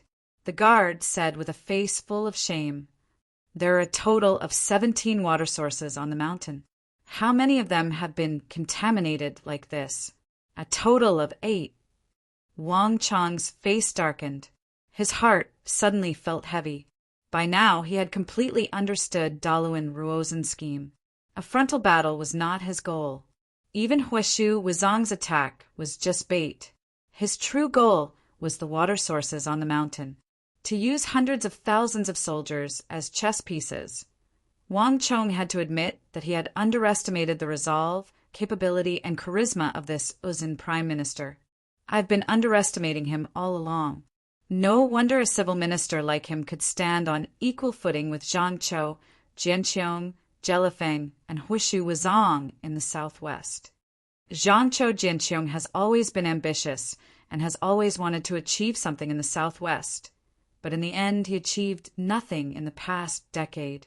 So that's why Zhang Chou Jianqiong had always been known as the Tiger of the Empire. But in the capital, be it the prestigious clans or the nobles, they all had some reservations about him. This was because his reputation was not proportional to his achievements. Wang Chong had also had this misunderstanding about him in the past. But at this moment, Wang Chong suddenly understood the situation Zhang Chou Jianqiong was in. Daluin Ruozin was not the sort of person that could make others feel apprehensive and wary of him from the very start. Not only that, the vast majority of those who faced him would even think of him as mediocre and unworthy of his reputation. And Daluin Ruozin's true attack would often come at this moment, a fatal blow that would catch one off guard. Water source! Water source! Wang Chong suddenly raised his head and let out a long sigh. Daluin Ruozin had given him a truly difficult problem, and at this moment, Wang Chong had no other choice. At the base of the mountain, the armies of Uzin and Mengshi Zhao had all retreated, leaving behind a mountain of corpses. How is it? Daluin Ruozin asked in concern. Although his strategic objective had been achieved, Daluin Ruozin was not the slightest bit happy. Uzin and Mengshi Zhao had combined an army of nearly 500,000, commanded by imperial great generals like Hushu Wuzong and Duan Gechuan, assisted by him and Jelifeng, and supported by the logistical support of the entire Mengshi Zhao Empire. Yet in the end, they had still been forced to rely on their advantage in numbers and sacrifice. This was simply unimaginable to Daluin Ruozin. Wang Chong had relied on his inferior army to force this prime minister of the Ngari royal lineage, whose name resounded throughout the Uzin Plateau, into desperate straits. 123,400. The messenger accurately read out a number. Buzz! Even though he had mentally prepared himself. Upon hearing this number, Daluin Ruozin still couldn't help but feel his heart sink. Of the more than 400,000 soldiers of the Mengshi Yusang army, more than 120,000 had died in this battle, more than a quarter of their strength. This was an unbearable weight. This number far surpassed Daluin Ruozin's bottom line. How could there be so many? Is this number accurate? Daluin Ruozin said, his complexion unsightly. Replying to Prime Minister, "We've already counted 5 times. The messenger lowered his head.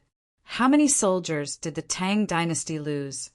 It's impossible to count, but I estimate the death toll to be between 23,000 and 24,000. Daluin Ruozin closed his eyes, unable to speak for a long time. Pass on my order to have the entire army prepare. In addition, have great General Huishu Wuzong accompany me to see the commander of the Tang dynasty. Young master, look down the mountain. There's activity." On the summit, Eagle's sharp eyes suddenly pointed down the mountain. Wang Chong's brow creased as he stood up. The battle has only just ended. What does he want to do now? "Young Master Wang, can we meet and have a chat?" A resonant voice came from the base of the mountain.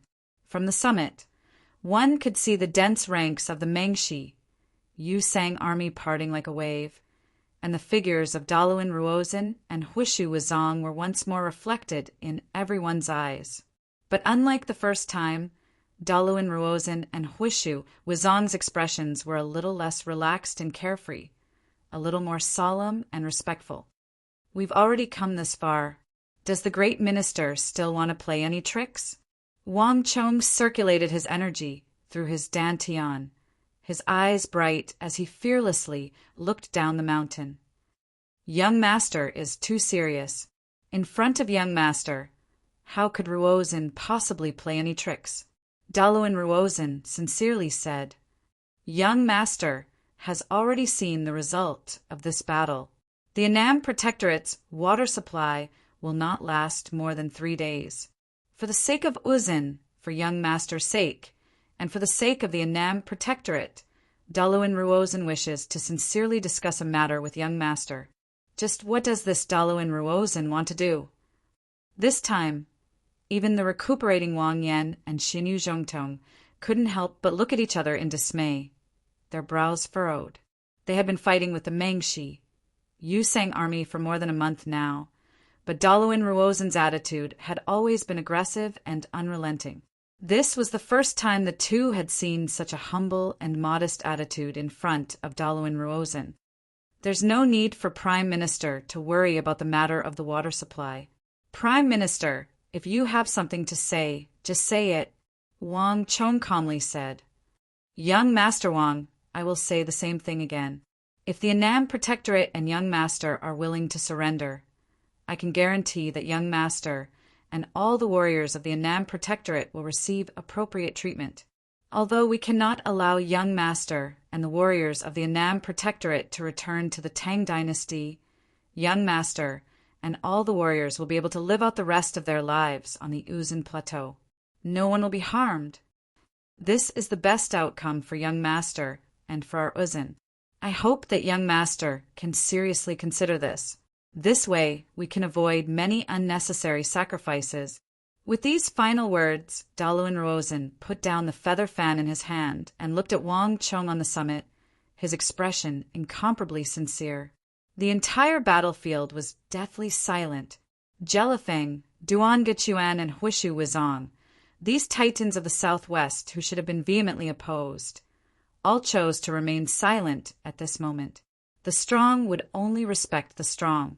In this battle, the casualties of the Mengshi, Yusang army had even surpassed those of the Annam Protectorate. These titans of the southwest had never imagined this. The summit was quiet, everyone waiting for Wang Chong's reply. Chong'er, make your own decision. Young Master Chong, there's no need to feel apprehensive. Right now, you are the highest commander of the Annam Protectorate. Whether it's war or peace, young Master can make his own decisions. At the same time, Wang Yan and Xinyu Zhongtong spoke at Wang Chong's ear. They did not speak too much, but the two had used their actions to fully express their support for Wang Chong. In the breeze, Wang Chong grinned and raised his head. Was this a very difficult choice to make? At this stage of the Southwestern War, it was already a battle to the death. There was no other path of retreat or choice. The Tang dynasty could not lose, the Annam Protectorate could not lose, and Wang Chong could not lose.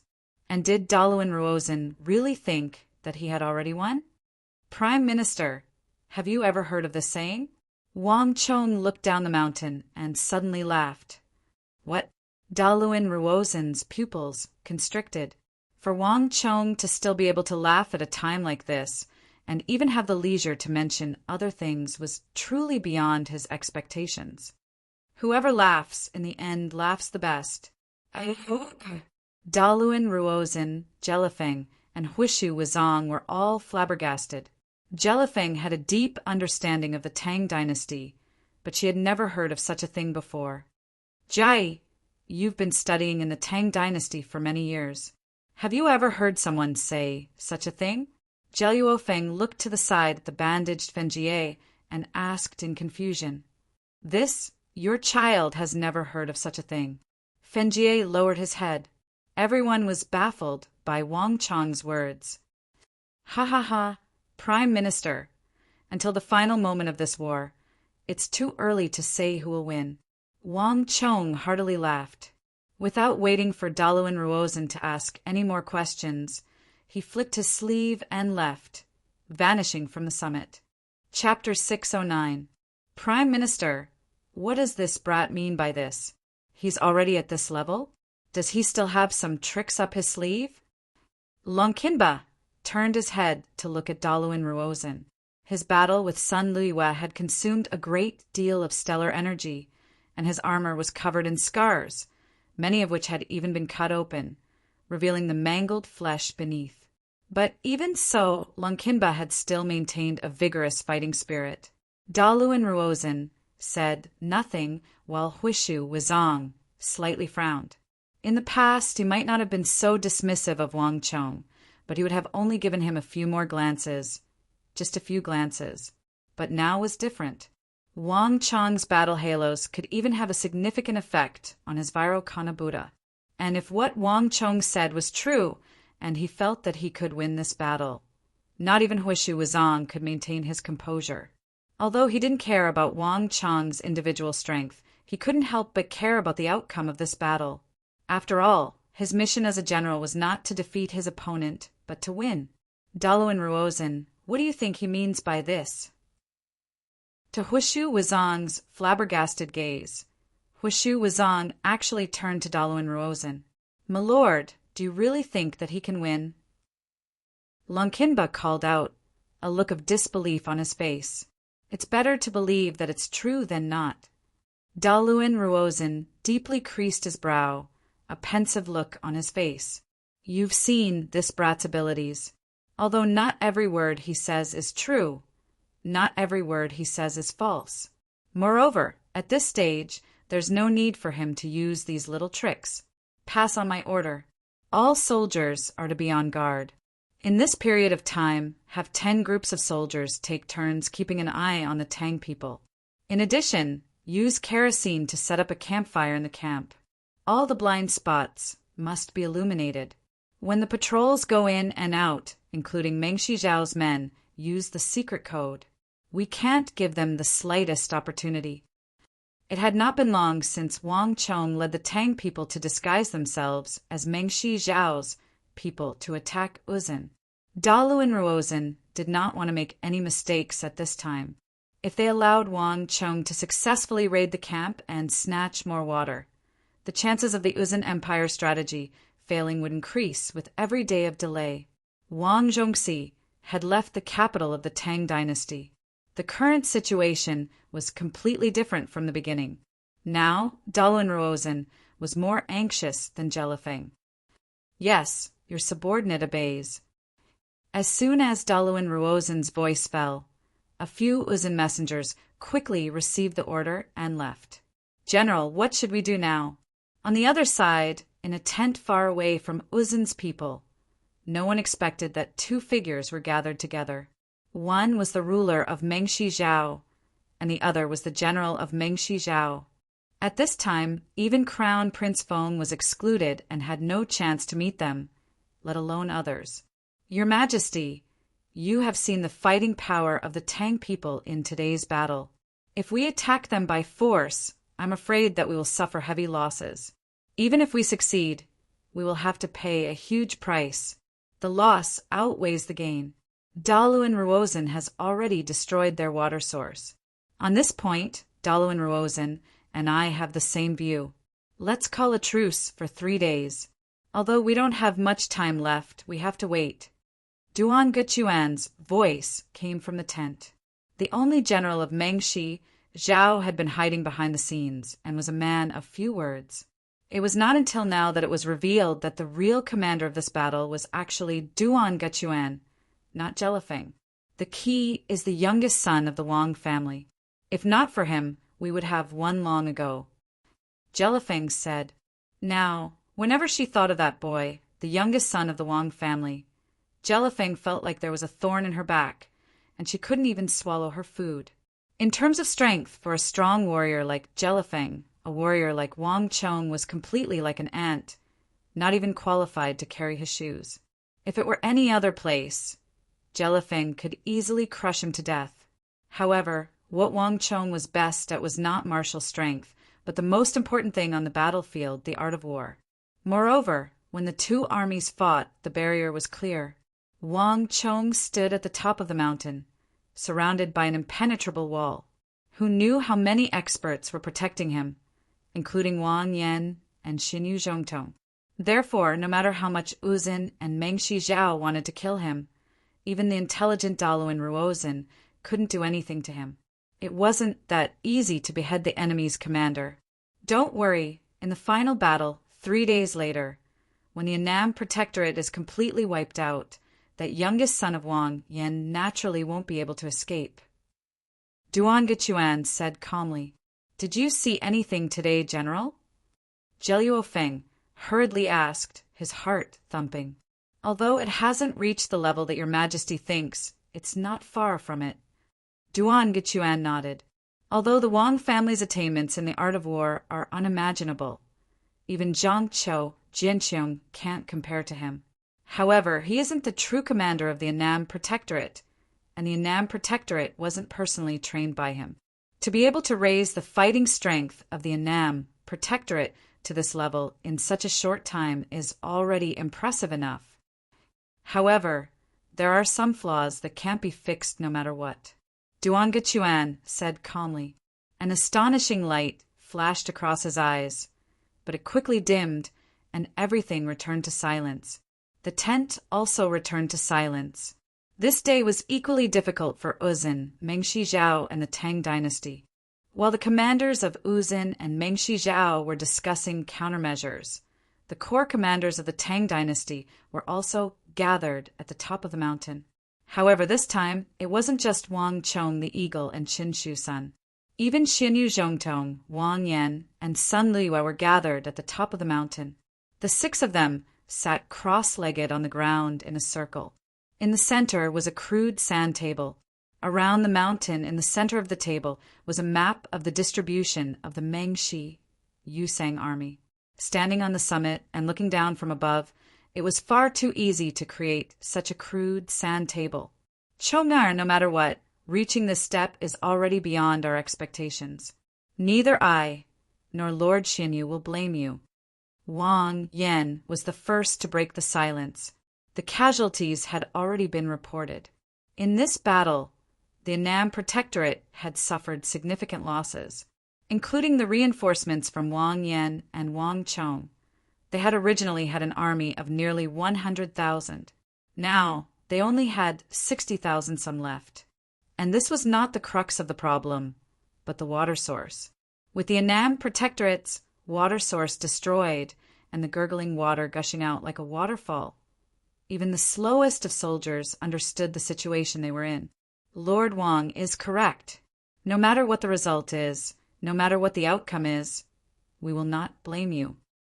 Xianyu Zhongtong also consoled, his voice tinged with understanding. The Annam Protectorate had already been defeated on the shores of the Arai.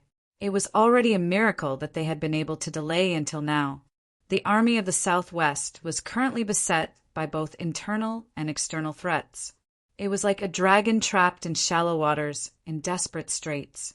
And the existences of Huishu Wizong, Daluan Ruozhen, Jelifeng, and Duan Gechuan had completely cut off their path of retreat. There was no need to say what awaited the Annam Protectorate.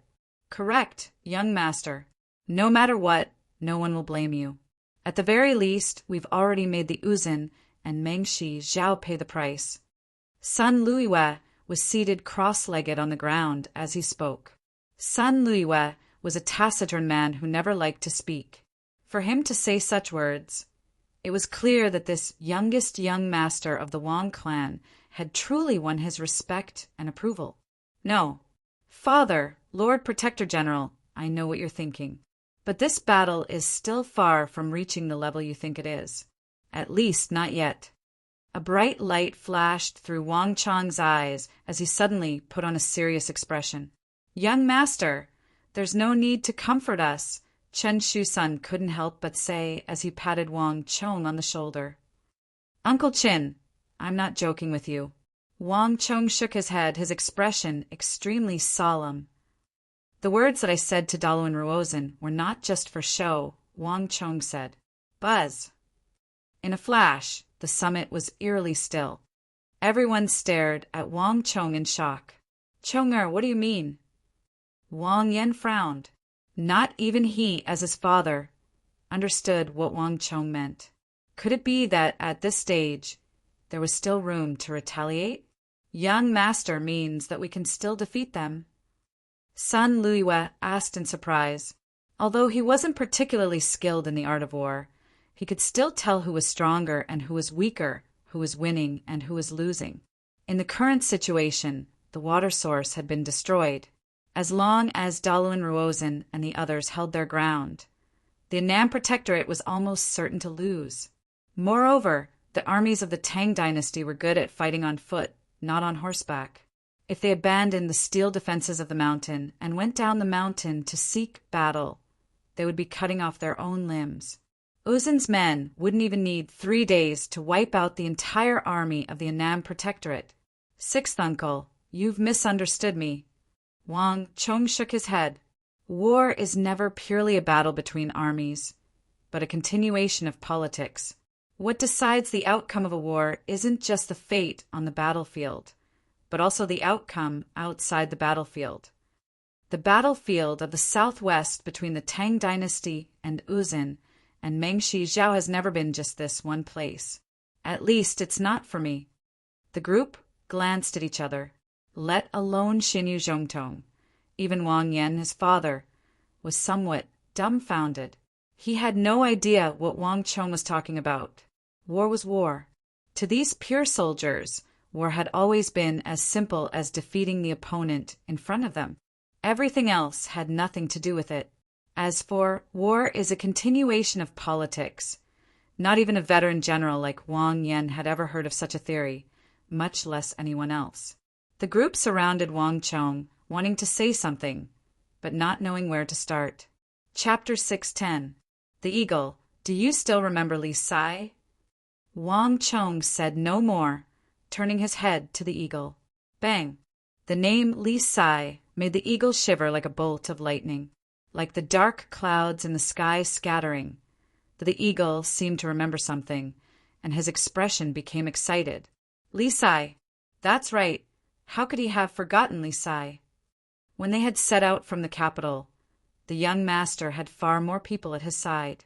This was the young master's #1 general. Now that he thought about it, before they had even reached the Arai plains and met up with the old master, Li Sai had led an army and been dispatched by the young master to carry out another mission. But after so many fierce battles and so much time had passed, even he had forgotten about Li Sai's army. Young master, you mean? Wang Chong earnestly nodded. The one with the most schemes wins, and the one with the least loses. Since Uzin has the ambition of a wolf and wants to use the strength of Mengshi Zhao and Jelifeng to deal with the Tang dynasty, he can't blame me for dealing with him. Since he wants to break off relations with the Tang dynasty, he should be prepared to break off relations. To Daluan Ruozin and Huishu Huizang, where might only be a battle in front of them, victory or defeat in a decisive battle. But to me it has never been so. As Wang Chong spoke, his eyes shone with an unprecedented radiance. The Tang dynasty had flaws. The Annam Protectorate had flaws, but did Uzin not have any? Success was due to scoundrels, and failure was due to scoundrels. Daluan Ruozin had focused all his attention on his own weaknesses, but he had no idea that they also had massive weaknesses, even more severe than his own. It's about time. There should be a result by tonight at the latest. Under everyone's dumbfounded gazes, Wang Chong stood up, looked towards the west, and said something that no one understood. Strategizing in a tent, deciding victory from 1,000 miles away, whether it was his father or Xinyu Zhongtong. Neither of them understood that the true outcome of this war would not be decided here. It wasn't even determined by this battlefield. Even Daluan Ruozin didn't know that he had set up another battlefield for him. In contrast to this battlefield, on another battlefield, Uzin was utterly defeated. As for Daluan Ruozin, he still had no idea. War was cruel. This was a fact that every general should know. However, the reality that Wang Chong understood was far crueler than theirs. Li Sai, the rest is up to you. A gentle breeze blew past. Countless thoughts flashed through Wang Chong's mind, but he eventually calmed down. Bah! A sheep was bleeding on the plateau, its eyes filled with confusion. Around it were mountains of rotting corpses of cows and sheep. There were no wounds on the corpses, but there were black spots that indicated that they had died of illness. Black smoke billowed up, burning ceaselessly on the plains. Such a pillar of smoke extended far and near, all the way to the horizon. It was a scene of doomsday. Not far from the sheep, around a ruined tent, a team of black-armored cavalrymen with shining swords and sabers were surveying everything around them. At the very front was a 2-meter-tall giant. He was a head taller than the others, and he appeared exceptionally muscular. He was especially eye-catching. "Sir, this is the 107th batch we've encountered in the past few days. Since 5 days ago, we haven't been able to find any herds of Uzin herdsmen anymore. It looks like we've achieved the desired effect. The plague has already spread throughout the entire Ngari Royal Highlands. What awaits them next is a huge disaster." Behind the muscular man, a cavalryman took 2 steps forward and suddenly said, "You can't bear it." Li Sai said expressionlessly as he sat high up on his sturdy great Wan Divine steed. "Yes." The cavalryman who spoke gritted his teeth and nodded. Behind him, the group of cavalrymen had the same expression. They were all elites who had been selected from the various clans. They were originally prepared for the battlefield for their clans. Although they hadn't entered the army yet, they had already considered themselves to be pure soldiers. If they were fighting on the battlefield, they wouldn't complain even if they died. However, after such a long period of time, what they had been doing was completely different. Even if they were pure warriors who thought highly of themselves, they still wouldn't do such a thing. As elite soldiers, they had only been doing one thing during this period of time, and that was to slaughter cows, sheep herdsmen, and spread the plague. You guys, are all of you the same? Li Sai turned around and looked at the elite cavalrymen behind him. Everyone lowered their heads. They had the same thought. Sir, aren't you the same? One of the cavalry leaders mustered up his courage and said. Li Sai instantly fell silent. This cavalryman was right. He had indeed doubted it before, and he had also felt a bit of pity. Moreover, unlike the cavalryman behind him, he was not only a regular soldier, but also a general of the regular army. A pure soldier was his definition of himself. But soon, Li Sai's eyes became clear. If it was before, I would definitely think the same as you.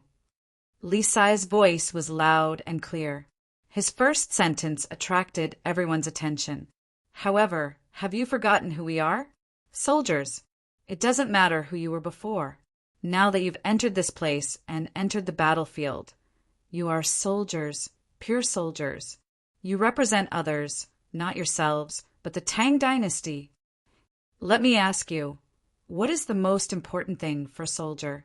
Is it glory? The group raised their heads and stared blankly at Li Sai.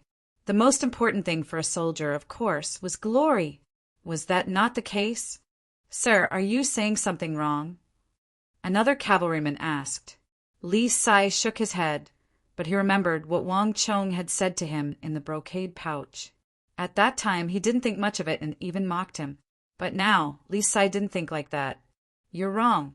The most important thing for a soldier is to obey orders and be loyal to the Tang dynasty.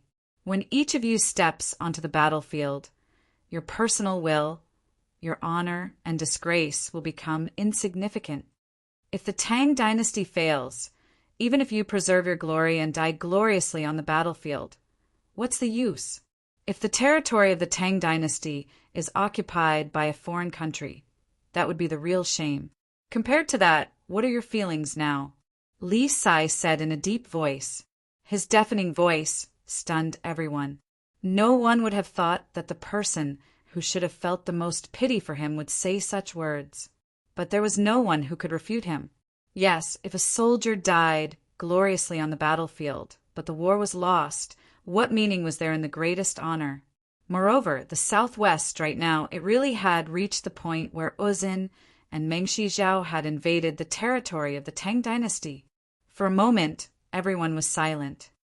Soldiers, once on the battlefield, should no longer have personal honor or disgrace, personal will, personal gains or losses. None of these thoughts should exist. Our goal has never been personal glory, but to defend the Tang dynasty, to defend the empire behind us. Have you ever thought, if the Southwest is lost and Meng Shizhao and Uzin occupy that place, what sort of scene will you see? What do you think they will do to the people of the Tang dynasty in the Southwest? When the time comes, will they show mercy and pay attention to the glory of a soldier? Let me tell you, if we cannot win the war, when you return to the Southwest, the scene will be exactly the same as here and even more wretched. Li Sai's voice grew louder and louder, more and more intense. When the surrounding soldiers heard Li Sai's words, they all raised their heads in shock. They had never seen Li Sai so agitated before, but no one could refute his words. Correct. If this war was lost, the Southwest would become a slaughterhouse for Uzin and Meng Shizhao. Whether it was to establish their own prestige or to intimidate the people of the Southwest into submission, Uzin and Meng Shizhao would definitely carry out a merciless massacre, and the prolonged war and stalemate with the Annam Protectorate would cause them to vent their anger on the people of the Southwest after the war. This was something that everyone understood. In this war, the Tang dynasty had no path of retreat. My lord, a horseman, his face full of shame, prepared to step forward and say something. Suddenly, there was a clatter of hooves as a scout waved a flag and galloped toward them, dust roiling behind him. My lord, the people from the great Snow Mountain Temple have caught up. Buzz. The atmosphere suddenly changed. Everyone's face revealed a nervous expression. Even the war horses under them were faintly uneasy and kept sneezing. Everyone looked at Li Sai, who was at the front of the line. They've come so quickly. Li Sai sneered, his expression frigid. In order to deal with the Tang dynasty, Daluin Ruozin and Huishu, Wuzong had mobilized all the soldiers that the Ngari royal lineage had accumulated over the past 30 years. As a result, the Ngari royal lineage was currently empty.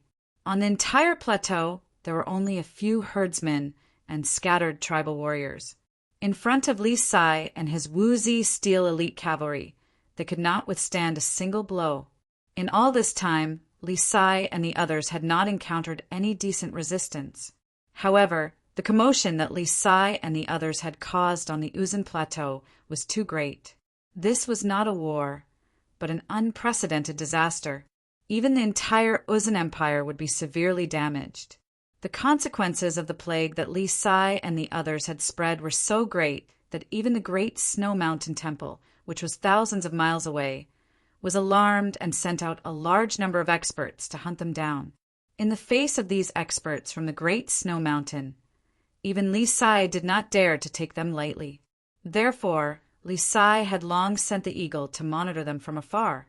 In addition, he had sent scouts everywhere to spy on them. On the boundless plateau, even the experts from the Great Snow Mountain Temple had nowhere to hide. They would often be discovered by Li Sai and the others from thousands of miles away. Let's go. Li Sai patted the saddle and led the army at a gallop. It's about time to check the next silk sachet. Chapter 611. The news from the highlands came much faster than expected. Prime Minister, the quartermaster has sent word that we've run out of beef and mutton. In the tent, Daluin Ruozin was deep in thought as he stared at the sand table. Suddenly, an Uzun general rushed in and knelt on one knee. What's going on? Do you need to report such a small matter to me? Daluin Ruozin turned around and frowned, looking displeased. Won't the Taya tribe send food over? Prime Minister, the Taya tribe hasn't brought any cattle or sheep over for more than half a month. Oh. Daluin Ruozin finally turned around and asked suspiciously, what about the Luozli tribe? The Uzun did not rely on just one tribe for logistics. There were at least 20 to 30 tribes at a time, and over 100 during times of war. The Luozli tribe hasn't appeared for more than 10 days. What about Dhaka, Raylan, and Feki?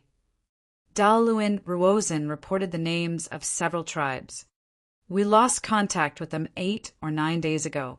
Daluin Ruozin creased his brow, vaguely sensing that something was wrong. This was not the first time the Uzun and the Tang dynasty had gone to war, and this sort of logistical problem had never happened before. Every tribe in the Uzun knew what food meant to the army. It was every tribe's duty to provide food to the army on time, so the Uzun would never run out of food like the Tang dynasty. It was strange enough for one tribe to fail to provide food to the army on time, but there was definitely a problem with so many tribes failing to keep up. Send someone to the rear to see what's wrong.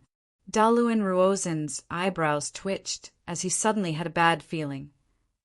Report. Daluin Ruozin didn't have to wait for long. Half an hour later, a messenger rushed into the tent in a panic. Prime Minister, we've just received news from the highlands. An army of the Tang dynasty has rushed to the highlands and started a massacre. They've even spread a plague. Now, all the tribes on the highlands have suffered heavy casualties. Countless cattle and sheep have died. The herald knelt on the ground with his head lowered. He didn't even dare to look at Daluin Ruozin. Large beads of sweat seeped out of his forehead and dripped down. What? Daluin Ruozin's body shook violently. He grabbed the messenger and shook him violently. What nonsense are you talking about? How could such a thing happen? Prime Minister, it's true. A member of the Jaeger tribe escaped from the plateau. I've already confirmed it with him over and over again. There is no doubt about it. The herald knelt on the ground. His face was pale, but his voice was incomparably firm. Every word was incomparably clear. Those people killed their way into the highlands more than half a month ago. Moreover, they've sent people to seal off the passage down from the highlands. No news can be sent out at all. All the tribesmen who wanted to send news died on the mountain path. He only managed to escape with great difficulty. More than half a month ago. Daluin Ruozen's heart sank. Didn't that mean that the Annam Protectorate led by Wang Yan and Xinyu Zhongtong was still trapped in Lion City? Wang Chong. In a flash, a thought flashed through Daluin Ruozen's mind. He subconsciously thought of the young figure at the peak of the opposite mountain. If Wang Yan and Xinyu Zhongtong were both trapped in Lion City, then the only one who could do all this was Wang Chong. Daluin Ruozen's heart suddenly turned cold. He took advantage of a loophole. More than half a month ago, Daluin Ruozen's heart was still only Lion City and the Annam Protectorate inside. Meanwhile, the tens of thousands of reinforcements, led by Li Jingyi in the north, had already been defeated by the army led by Hushu Wuzong. On the road south, there were layers of Uzun cavalry guarding it. Daluin Ruozen had never imagined that Wang Chong would break through the Uzun's defensive line at this time and even send an army to kill their way into the highlands. The one who laughs in the end laughs the best. Daluin Ruozen's entire body turned cold. The only thing left in his mind was Wang Chong's last words. Following that, more and more details were dug out. Daluin Ruozen's face grew paler and paler, his expression more and more unsightly. The situation on the highlands was much more serious and terrifying than he had imagined. Sheep plague. Daluin Ruozen had never imagined that Wang Chong would use this method to deal with him, not against people, but against the cows and sheep on the highlands. No one on the highlands would die from this sheep plague, but Daluin Ruozen would rather Wang Chong deal with his own army. The people on the highlands could not do without beef and mutton for 3 meals a day. Even the highland barley was eaten with beef and mutton. Furthermore, unlike the Tang dynasty of the Central Plains, the cows and sheep of the Uzun were raised in large herds. Each tribe had hundreds of thousands, or even millions of cows. Once a plague broke out, it would be an unimaginable disaster. Prime Minister! Prime Minister! A voice sounded near and far. Daluin Ruozen shook his head and suddenly woke up. When he opened his eyes, the messenger was still kneeling on the ground, motionless and in the same position as before. Got it. You may leave. Someone, inform King Mengshi Zhao that I have a request. At a time like this, the only thing Daluin Ruozen could think of was Mengshi Zhao and Jelifeng. Mengshi Zhao and the Tang dynasty were of the same lineage. If there was someone who could solve the crisis on the highlands, then Daluin Ruozen could only think of Jelifeng. What? Plague? Bonfires blazed in Mengshi Zhao's camp. The torches illuminated the people in the tents clearly. After hearing the reason for Daluin Ruozen's visit, Jelifeng's eyes were filled with shock. Even a mighty ruler like Jelifeng would never have thought that such a thing would happen on the Uzun highlands. Someone actually thought of attacking the hinterlands of Uzun and invading the highlands at this time. This news was like a slap to everyone's face. Wang Chong's military strategy was unconstrained and marvelous. It had already surpassed everyone's imagination. Great Minister, I understand what you mean. No matter what, as an ally, I will do my best to help you. However, our Mengshi Zhao people mainly rely on rice, and we also eat pork. We don't have many cows or sheep to begin with, so plagues are even rarer. Therefore, when I first learned medicine from the Tang dynasty, this kind of unorthodox prescription for sheep plague was not on the list of things I learned. Not only that, I did not learn any of these unorthodox prescriptions. Jelifeng tried her best to be tactful. In fact, Jelifeng could be sure that even in the Tang dynasty, it was definitely not easy to find a veterinarian who could treat sheep plague. This kind of sheep plague was really too rare among the farming people. Understood. Then, Daluin Ruozen, thanks your majesty in advance. Daluin Ruozen said, Your Majesty, bad news. The people of Uzin are fighting with our people. Just as the two were talking, a messenger from Mengshi Zhao suddenly rushed in anxiously. Shua! In an instant, everyone's eyes turned to look at him.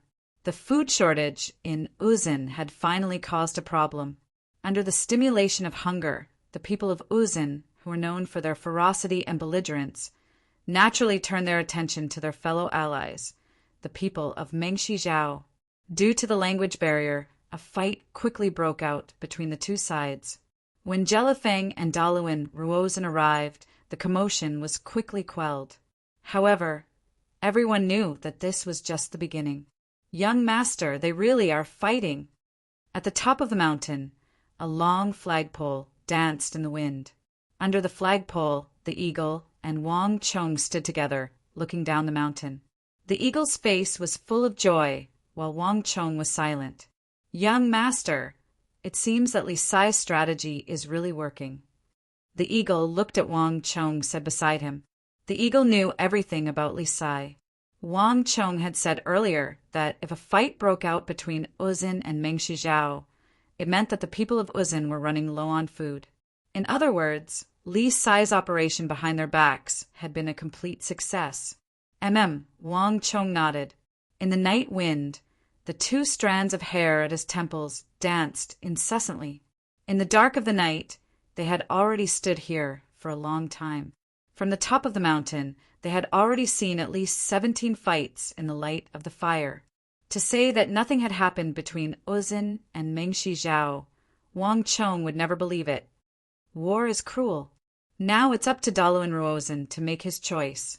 The Annam Protectorate had been forced into a desperate situation due to the water problem. Now, the morale of the army was dropping. Wang Chong could clearly feel this change. But now, without a sufficient supply of cattle and sheep, the people of Uzin were running low on food. They were in the same situation as the Annam Protectorate. Now, there was no longer an advantage. It all depended on who could last longer. Young master, do the people of Uzin really not eat rice? If it's just food, with the wealth of Mengshi Zhao, they can definitely provide a lot of food. The eagle suddenly thought of something and frowned. That's impossible. Wang Chong laughed. The eating habits of the people of Uzin aren't that easy to change. For example, if you only eat meat for 3 meals a day and don't eat rice, can you get used to it? Also, unlike us, the people of Uzin don't have the habit of growing rice. In other words, they have never eaten rice before. But doesn't Mengshi Zhao still have pork? If it's just meat, can't pork be used as a substitute? Old Eagle hesitated for a moment. There are so many people in Uzin. 3 meals a day. How many pigs do you think Mengshi Zhao keeps? It's just a drop in the bucket. Wang Chong said calmly. The eagle was stunned and couldn't speak for a long time. That's right. Pigs were different from cattle and sheep. Cattle and sheep could be left to graze freely in the wild, but no one would raise pigs like that. Therefore, the number of pigs would always be far less than cattle and sheep. With the wealth of the Tang dynasty, ordinary people could barely eat pork for a few meals a month, let alone Mengshi Zhao. Mengshi Zhao's habit of raising pigs was far from the Tang dynasty. Even if they could barely provide for Mengshi Zhao, how much could they provide? For how long?